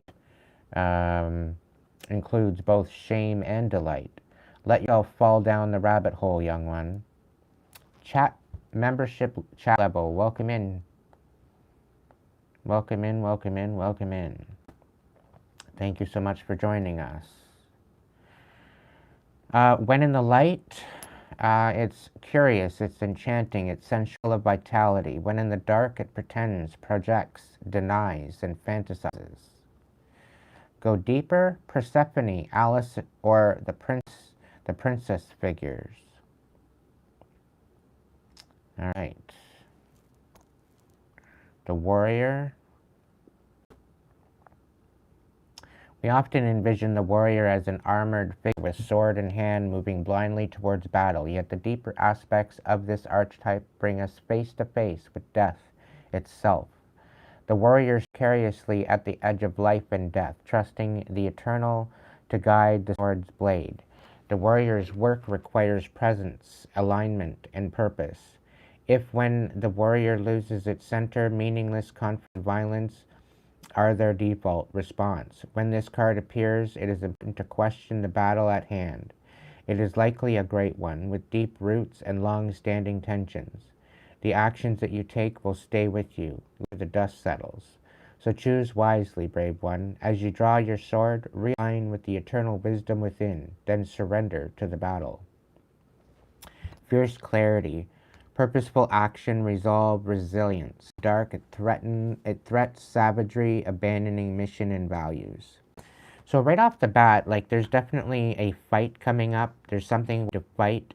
You need to stick up for yourself and to bridge a new connection, okay? It could be that someone's trying to bridge a new connection with you and you're sticking up for yourself and your ideals, all right? So you need to stand on business, whatever the case, all right? Keep that in mind moving forward. Find your inner strength. Be open to possibilities.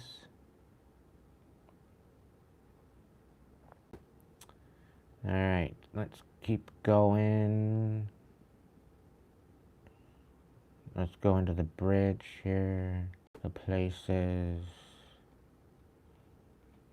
The river, the ocean, the forest, the desert, the bridge. Bridges are built to connect two worlds. They create flow, allowing us to go between realms, ideologies, personalities. This archetype is the gesture of acceptance, of saying yes rather than withdrawing, separating, and saying no. When we cross the bridge to the unknown land, we are led magically into a new reality. We often open up to otherness. Healing and communication are made possible. We enter a state of curiosity, wondering, and learning. The shaman, for example, creates the bridge between the everyday world and the sacred. This asks us to study the connections between the seemingly disconnected parts of our life, relationships, ideologies, histories. Remember that a bridge can't be forced, must be made with love, or its structure will not withstand the inevitable weather of life. So when it's in the light, it's of acceptance, it's communication. When in the dark, it's lacking boundaries, forcing connection. Okay? So maybe there's somebody possibly wanting to open up to the possibilities of rekindling something, but I'm kind of getting the fact that there may be something here. There needs to be some sort of truth of some sort, enlightenment, before this can happen. The flame. In Sanskrit, the word for fire is Agni. The ancient yogis saw this flame as the center of the abdomen and believed it to be responsible for our vitality. When it is lit, we are connected to our purpose and sense that life is sacred gift. It is said that cannot see the sacred around them have let their inner flame go out. Think of this card as a call to reignite that fire, to cup your hands gently around those things you've forgotten, and protect the flame no matter how harshly the winds around you blow. It could be an inner archetype that begs you to light its wick. It is likely that the poet, the mystic, or the shaman would call to you with the language of the flame. When in the light, it's health, mental clarity, good digestion. When in the dark, it's excess heat and anger, complete darkness. Okay? So however that sits with you, very well could represent something deeper. The offering. Let's see.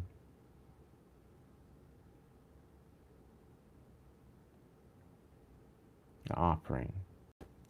Unlike many of the other cards in the deck, the offering carries a clear message and a call to action. As you may have guessed it, it's time for something to be given and given up for the bigger picture.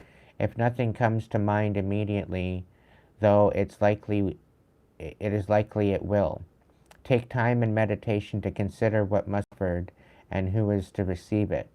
It's likely you'll receive attachment and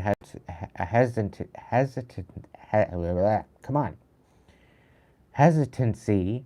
You'll make excuses, but recognize the link between the word sacrifice and the word sacred. One leads to the other. When we offer up something to the greater good, we lighten our load and become more able to serve. Imagine for a moment if you were to offer self unconditionally to the world. For now, start small. When in the light, it represents generosity, donation, volunteering. In the dark, it gives with expectations, keeping track. Okay, and about.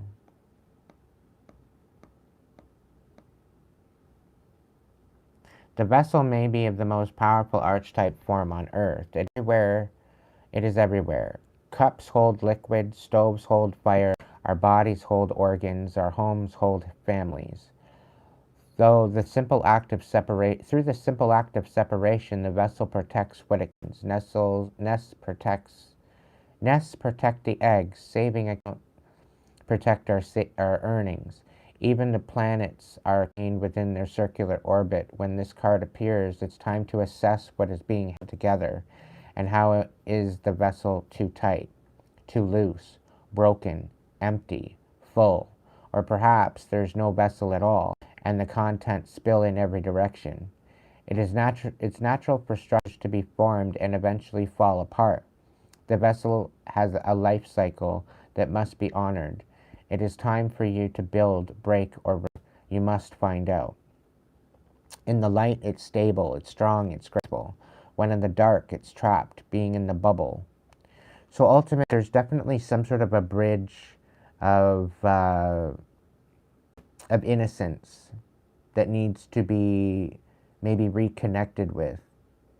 This could very well be something to do with your inner child. This is about showing up for your inner child. It's about standing firm, creating boundaries for your inner child, and putting an enlightenment to maybe not necessarily into absolutely everything, right? The offering did show up in reverse. So maybe it's about the sacrifice of no longer giving in to a certain particular action.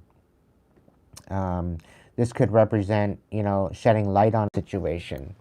This could be finally letting go of a particular situation, right? To release you from some sort of, okay? There's definitely something here about recognizing what your vessel can hold and recognizing what you're capable of and staying within that limit. It's about creating limits. It's about, serving those that might need you. But it's also about making boundaries, I do believe. Shedding on this whole idea that, maybe there's certain people that are, there's no reciprocation. And I think this comes back to my talk earlier. Knowing who to pour into and who not to. Boundaries, creating limits, but being open to new possible experiences, being open to being vulnerable, being open to be of service, being open to of some sort of assistance, but knowing and having discernment as what to do and creating a boundary with that, right? So I hope that helped with that. We're going to look into these two here. We've got the fourth ray of harmony and reassert of the golden light. We're going to look into that.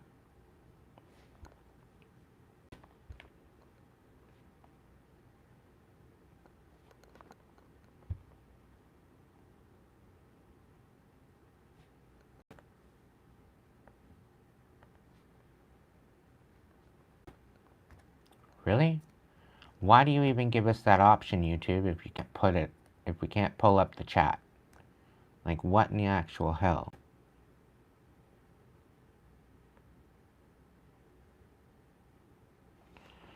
Anyway.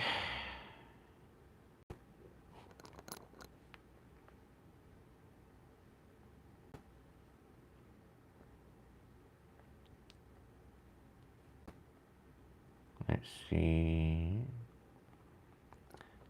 6.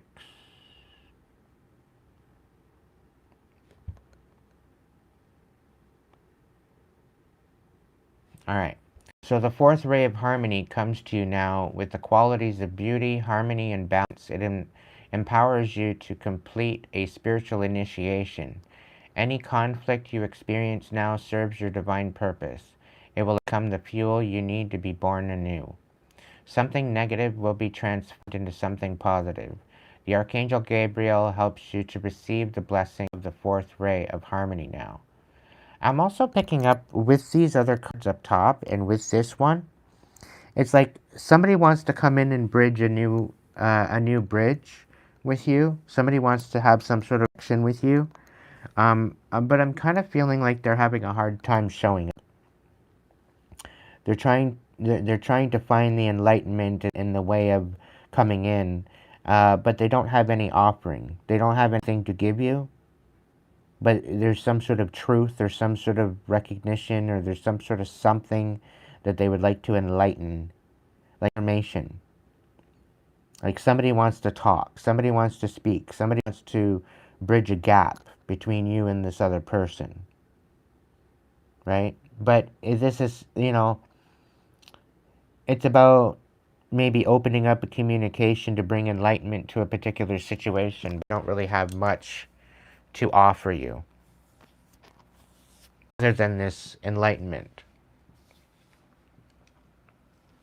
So, anyway, when the fourth ray of harmony is active in your life, you're approached by spiritual initiation, which creates a whole new person, new you. Initiation may begin with feeling torn between two choices or reality. You may wonder if you have what it takes to get through this. You do.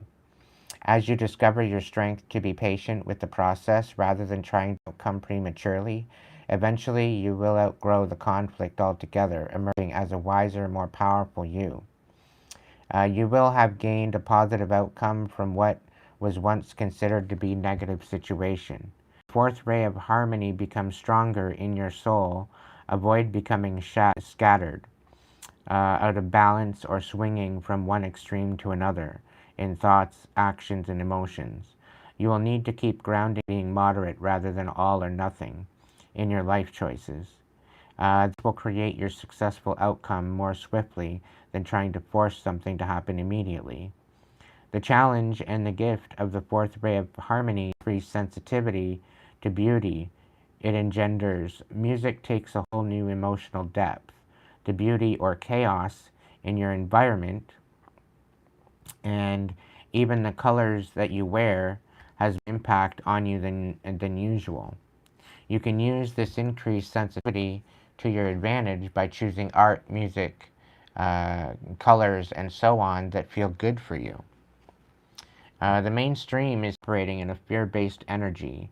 With increased sensitivity, you can at times be more affected by this. If you are experiencing increased negativity, depression, doubt, fear, or emotional instability, this is likely why. You can overcome this without shutting down.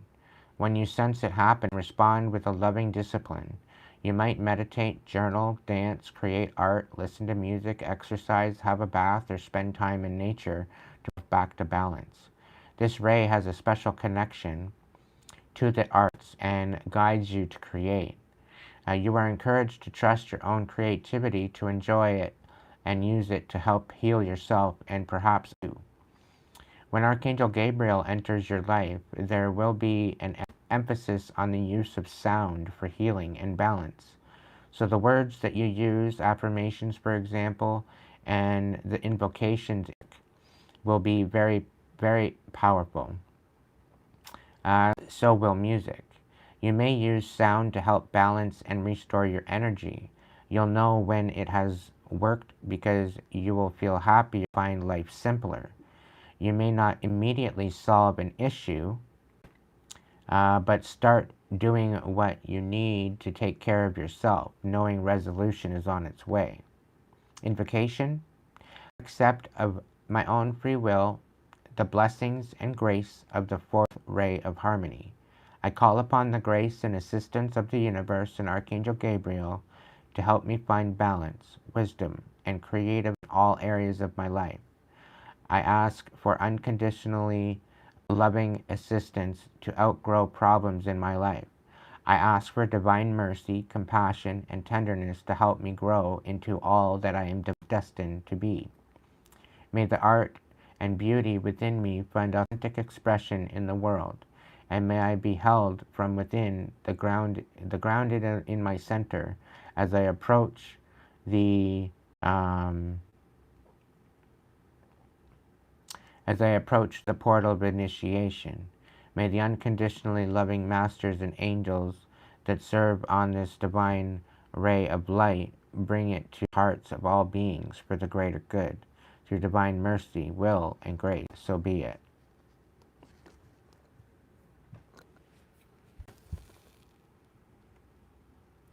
So that's pretty.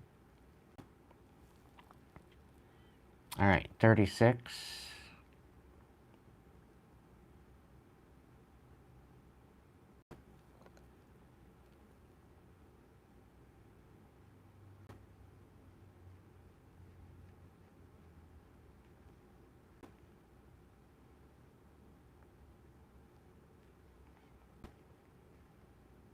Welcome in, Ink. 36? Yeah.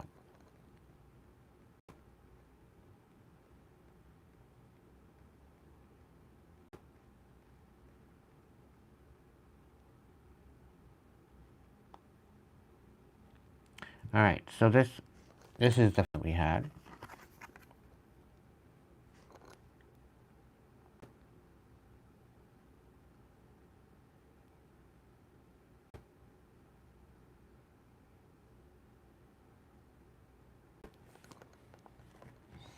And then this is the second one we're going to look into.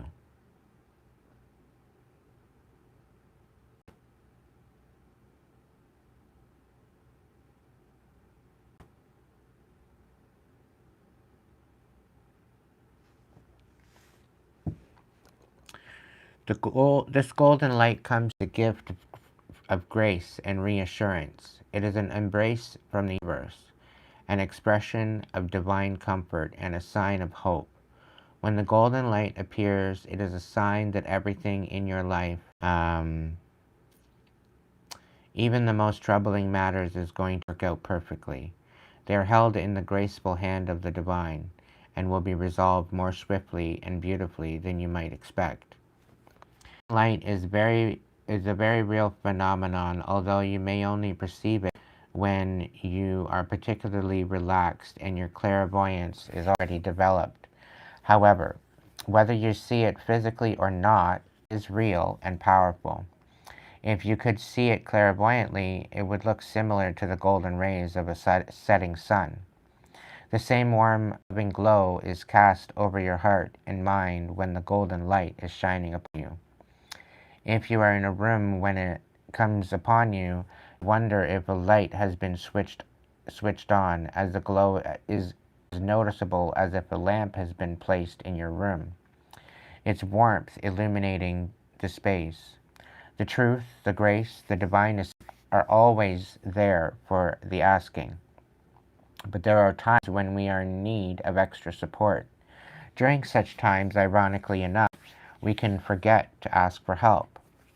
Perhaps you are struggling with a particular difficult time in an initiation, or a challenging choice lies before you. Or maybe you have taken a leap and just need to know that you are thing, and somehow, even though you don't feel in control of what's happening, it is going to eventually work out. When the golden light is given to you, it is freely done so as a gift from the heart. It is letting you know that you are a child of the universe and that you are dearly loved. It is reminding you that on the path, the struggle to continue with trust, patience, faith, and courage can seem almost over.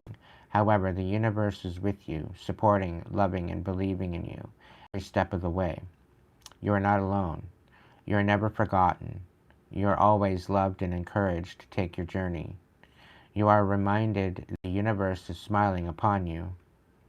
There are times when you will call upon golden light because you know that you are in need of that loving consciousness, and it is appropriate that you do this.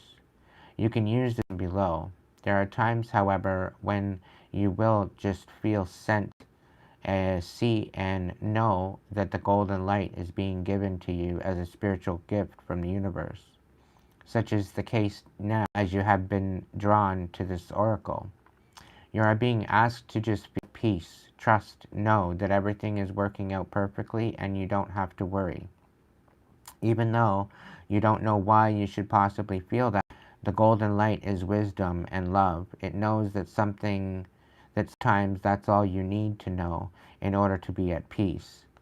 Invocation: I call upon the reassurance of the golden light, the divine spirit, and the loving grace of the universe. Thank you for being with me now, for bringing me peace and a reassurance even in my darkest moments. Thank you for sharing a special truth with me, that you love and hold and cherish and assist me always. I love you. Thank you for loving me too. May the golden light heal all beings of fear and doubt, gentling mercy, compassion, and the loving reassurance of divine presence into the hearts of all. Through divine grace and my own free will, so be it. Yeehaw.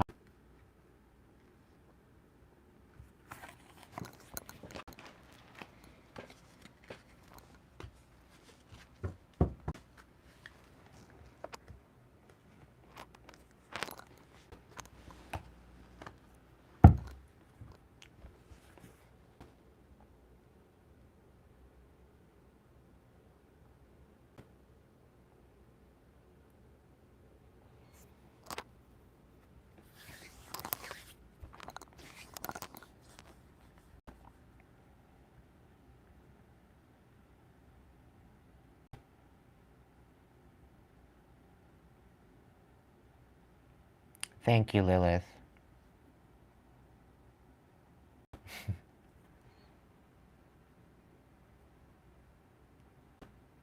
So yes, if tonight's messages resonated with you at all and you'd like to donate, it'd be greatly appreciated. Prefer PayPal, but YouTube, Super Chat, Super Thanks, Super Stickers, always welcome. Very much appreciated. I think I'm like, for my storage bill, I think $20 or $30 less, and then I still have another, what, 200 and some odd dollars now because I had to let my previous month lapse, and I paid the previous before that. So now I have 2 months to pay. This month that I let lapse plus next month. So after that, then it's food. So I'm doing my best here. I'm doing what I can, and I'm very much appreciative of Shiva Ram gifting a membership and becoming a membership chat level member. I'm also very grateful for the received this evening too as well.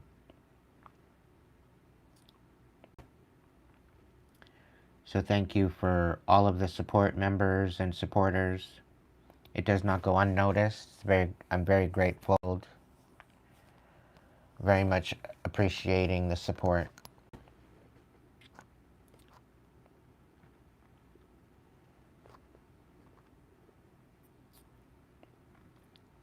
So yeah, it's 2:23. I will stay active till 2:30. Otherwise, I'm gonna end live at 2:30. If there is any other questions that you have, It's $1 a card for a message. And 9 times out of 10, you'll get more than that.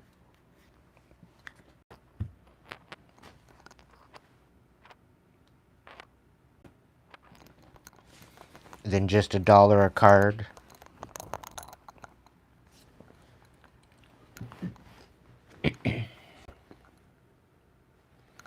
Here I'm wondering what the heck is going on with my, I think it's, there we go. Was wondering why it was so close up. Bada bing, bada boom.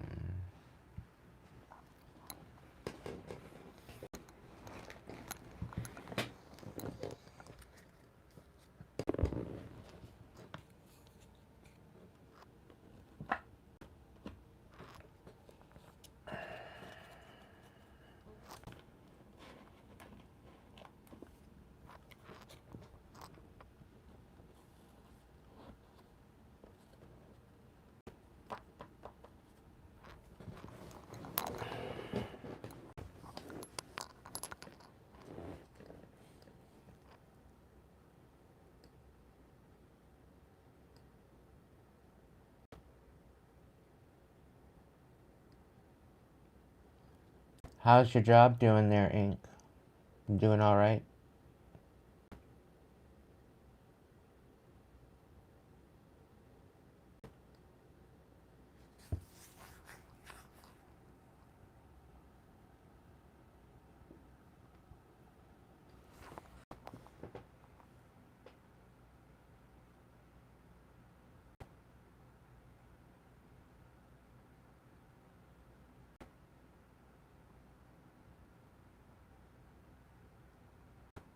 Hee-haw.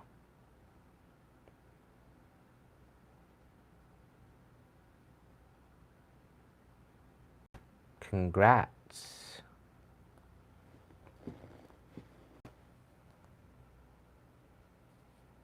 I knew things were going to look up for you.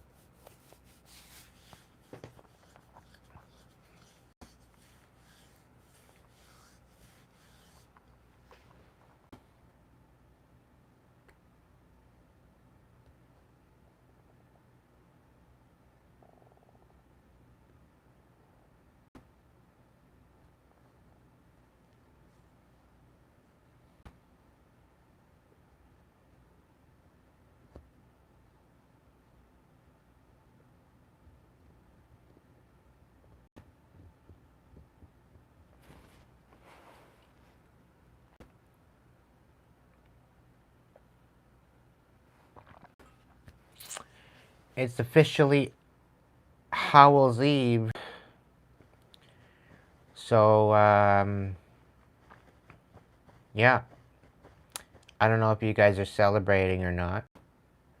I was hoping to have some sort of a ancestral dinner, but I don't know exactly how I'm going to do that with just potatoes, but we'll figure it out. I guess imagination's going to help with that.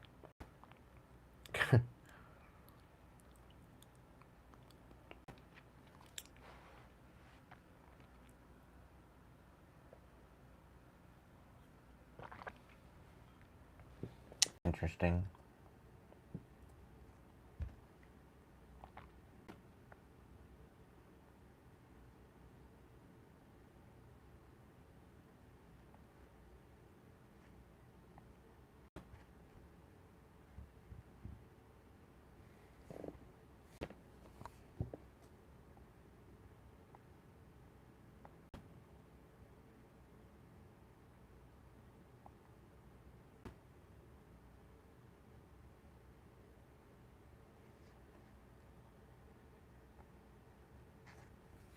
You're supposed to wear a costume for work? What are you thinking of going as?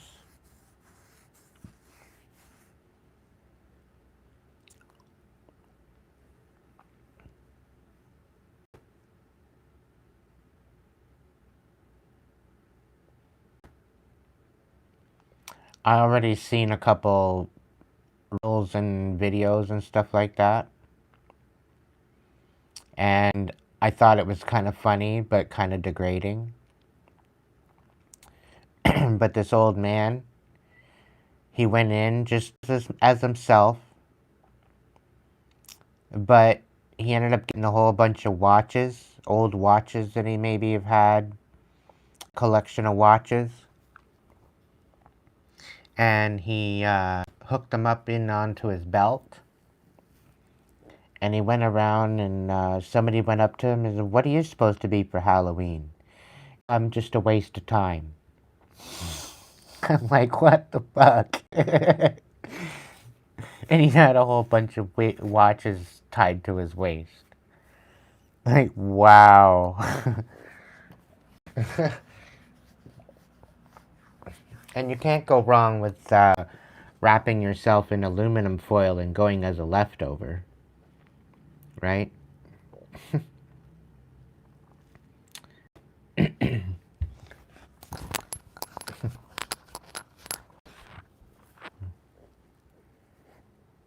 You know, people are going to go and make fun of you. You might as well beat them to it.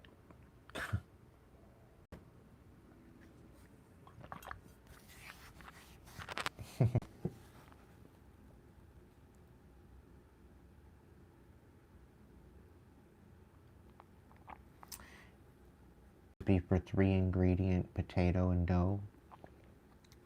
Look pretty tasty. Okay. Yeah, I've got peppers.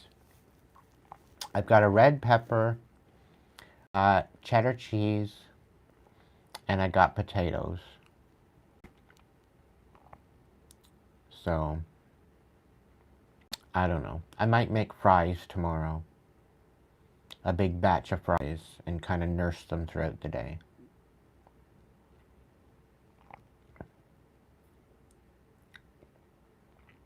I fresh out of pasta. I got a can of tomatoes, and I made a batch of macaroni, tomatoes with cheese. That was good while it lasted.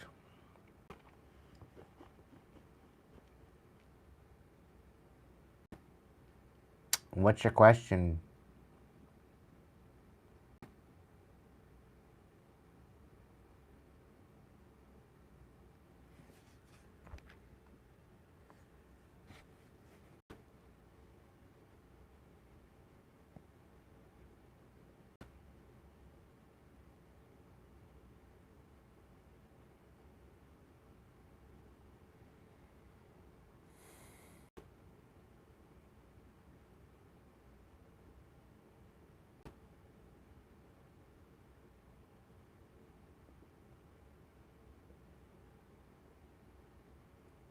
This is my job.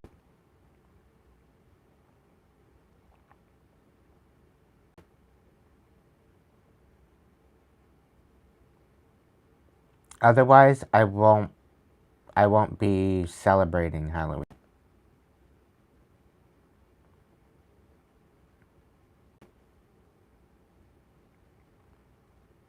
I don't partake in Halloween or any holiday for that matter at this point.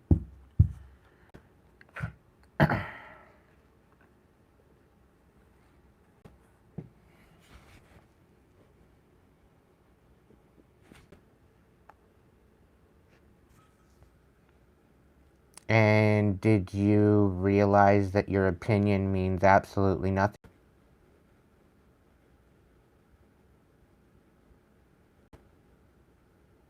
Doesn't it say in the Bible that you should not be judged, otherwise you will be judged? That line. But you Christians continuously go out and judge people, thinking that you got the rights to do so. Meanwhile, you guys make yourselves look like a bunch of pompous assholes.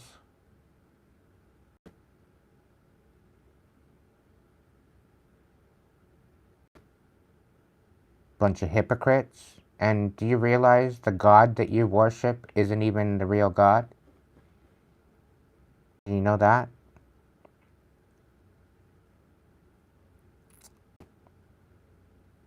You're worshiping the God of deception. And if you're worshiping the God of the Old Testament, he's a fucking nut. Did you know that too? And I'm not out here saying that I hate you either.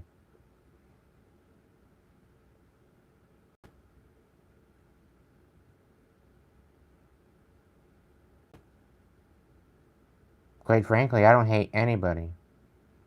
Am I irritated? Yeah, I'm irritated.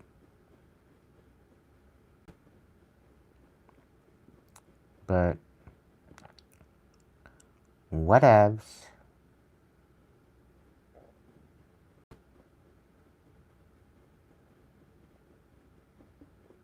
You're not gonna save souls by going around judging people. I'm not gonna be joining no devil hell. I eat his fucking demons for breakfast. They're better than fiber. I've exorcised more demons than you have your whole life, so if you think I'm walking with the devil, you're sadly mistaken. He trembles when I wake up.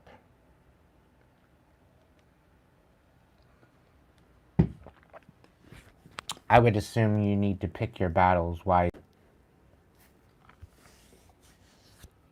And to be honest, I help more people be delivered from evil on this channel to start with than you ever will.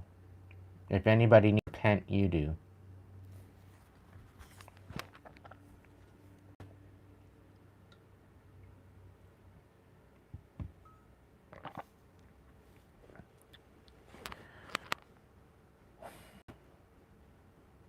Get over yourself.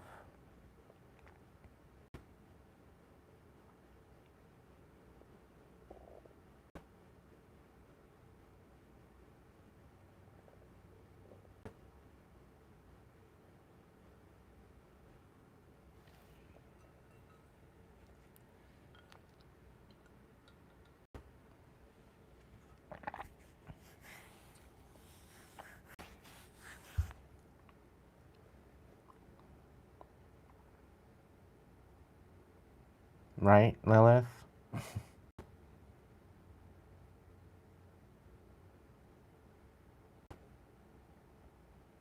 Oh, it's too late for you. I don't know why you keep trying.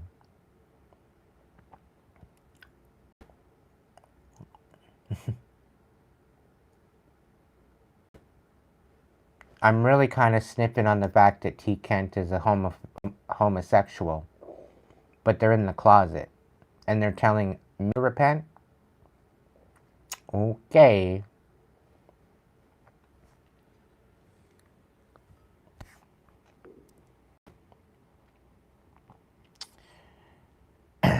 You pesky old Christians boggle my mind sometimes.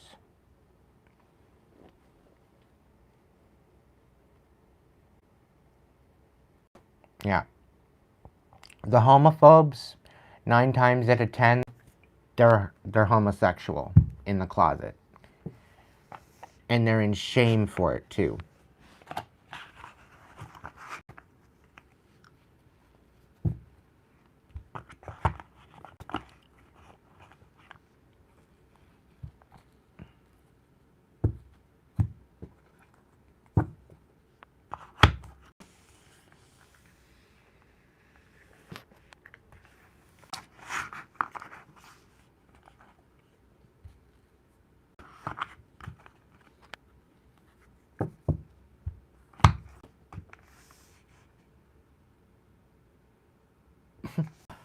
I'm not afraid, don't worry.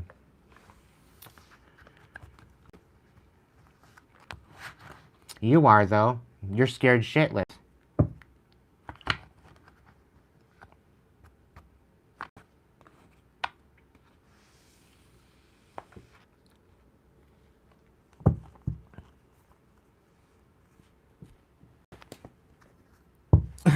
Cards won't save you from hell. Get over yourself.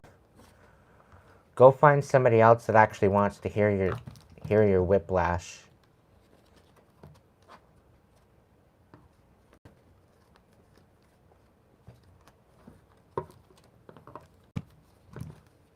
Like, really. Really, really.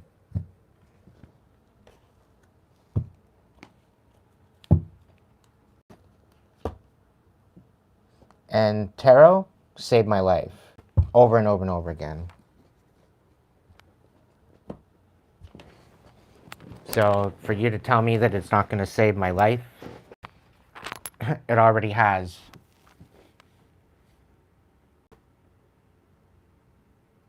Yeah, it's called my evil eye. And no, it's not the mark. The mark is the man, 666. And you know what 6 represents? It represents balance. It represents reciprocity.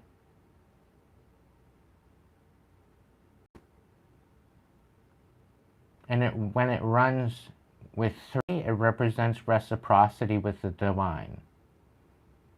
So, not angle numbers, angel numbers. If you're gonna talk shit, you might as well talk shit right. Dyslexic, I don't know. I'm not judging, like you.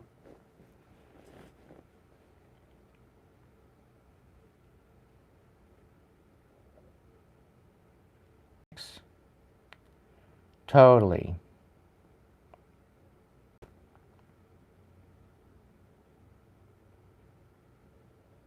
That's not a typo.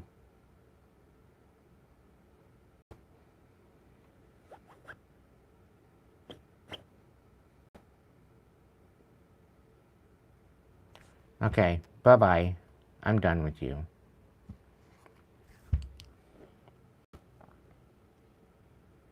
Fucking silly-ass person late to the silly hat party. Doesn't even have a silly hat, yet they have an opinion. Like, get out of here. Go find somebody else to harass.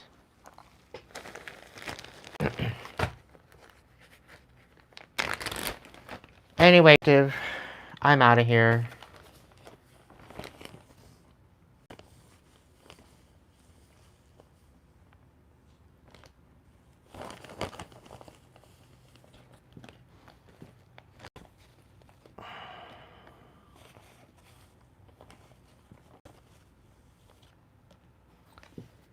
Gonna see about heating up some food.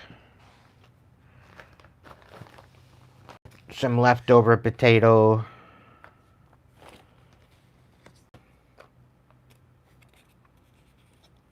Maybe watching the Linda Likes Tarot video. We'll see.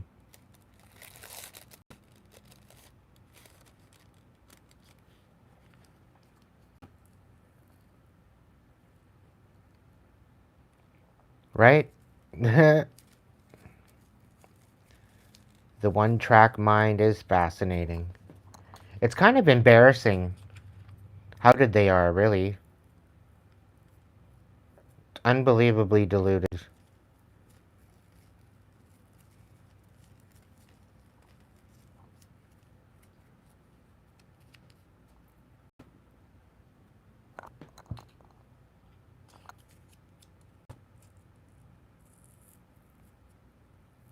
Yeah.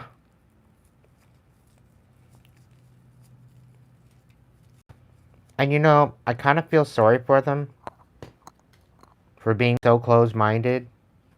They're so close-minded they can't even open up to new possibilities of the world and new possibilities of lives. It's kind of sad. In order to keep your mind open is to see the true perspective and see a true and to perceive. And the thing is that, like, there is going to be a time in where the good is bad and the bad is good. It's here.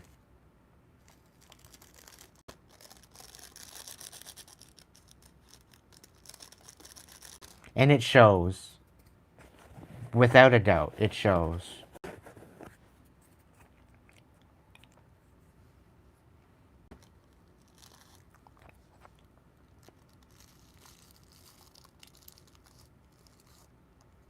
It really shows how deluded these people are.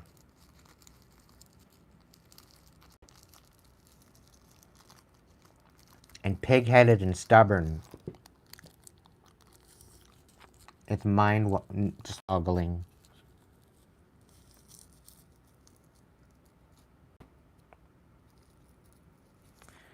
But anyway, kids, thank you so much for joining me tonight. Chances are I'll be back on tomorrow night for a Halloween special, I guess. I might go freebie tomorrow night. I don't know. It depends on how I feel. The spirit saying. But at this point, it's a bit of a toss-up.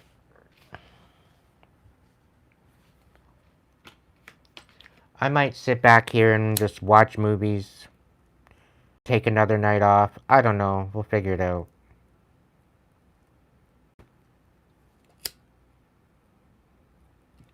I might open the channel to, like, do coaching sessions.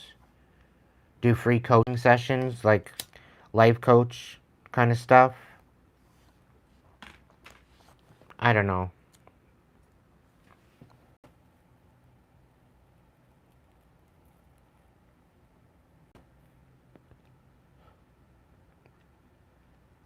You think?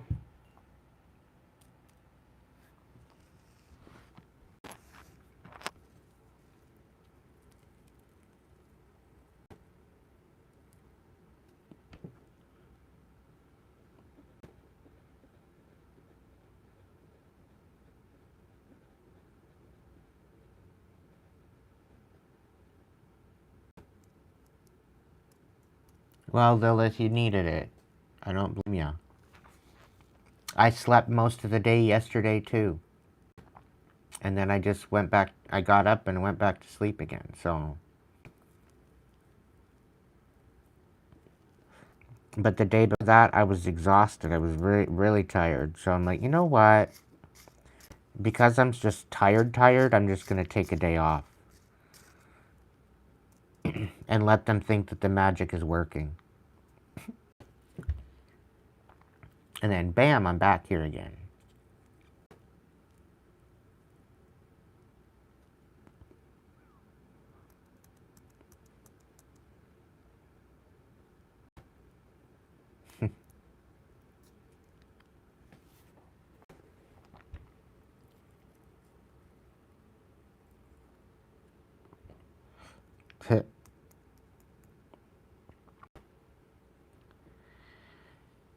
But anyway, kids, love ya. Thank you so much for joining me tonight. If you can't be good at it, at least be good to yourself. So that way you can be good to others. You're just jumping back in to leave again there, Renee.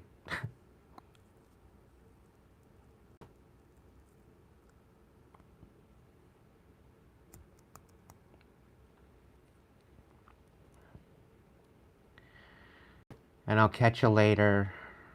Chances are I'll probably be back on tomorrow. We might do a members live. We'll see. See how it goes. But I'm thinking like for next month, for November. I haven't started the ballot system for free reading yet. I'm going to start that in November. Because I failed to record the last 3 names. And they're all members anyway. And you guys get free reading. Well, not free readings, but you guys get readings anyway. So I'm thinking that I'm going to do this for people that aren't members. As members, you get dibs anytime I open the table anyhow. So it's good that way, just because you're members, right? So you guys are covered. But I'm thinking like for subscribers, I think it would give subscribers a little bit more of a chance to win that way, if their name was in a ballot. And I would just have to post that they have to be in the live to be posted within the top 3. So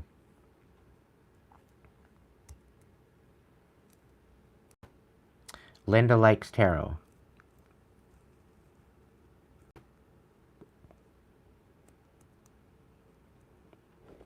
It's her newest one. I'm pretty well...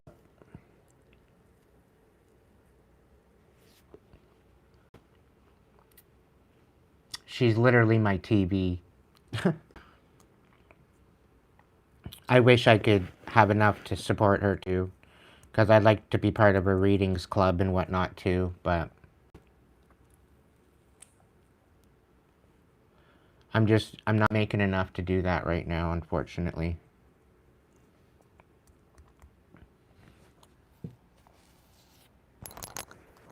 Doing all live tomorrow night. You get more people on the live on a Saturday. Yeah, true.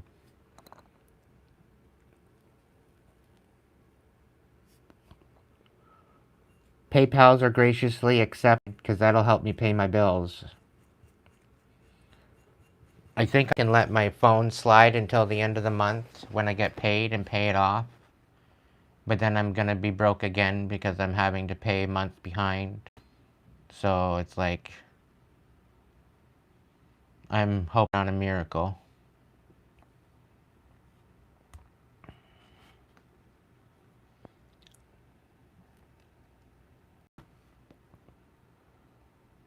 But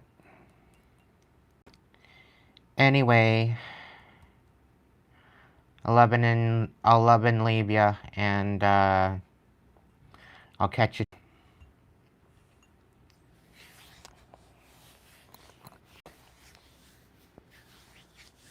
Alright, thank you, Renee.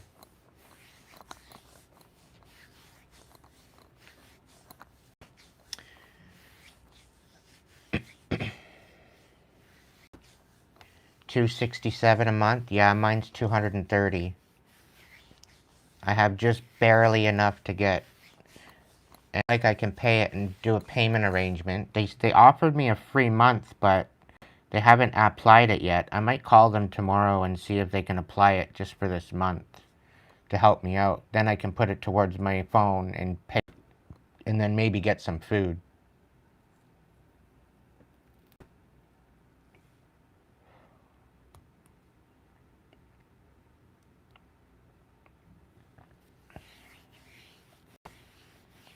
We'll see.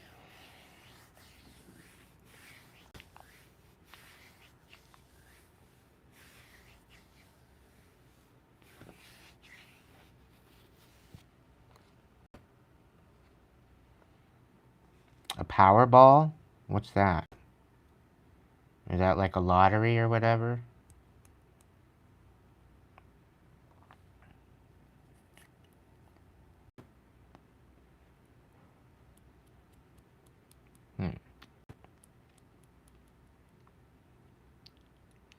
Well, all the luck to you, my dear. I hope it works out for you.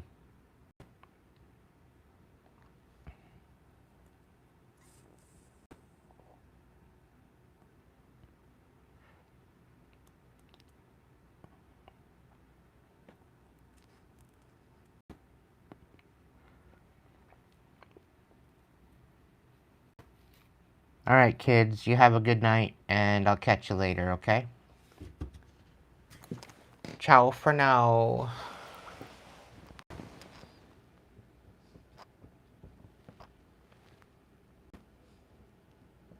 You're very, very welcome. Have a good night, Michael.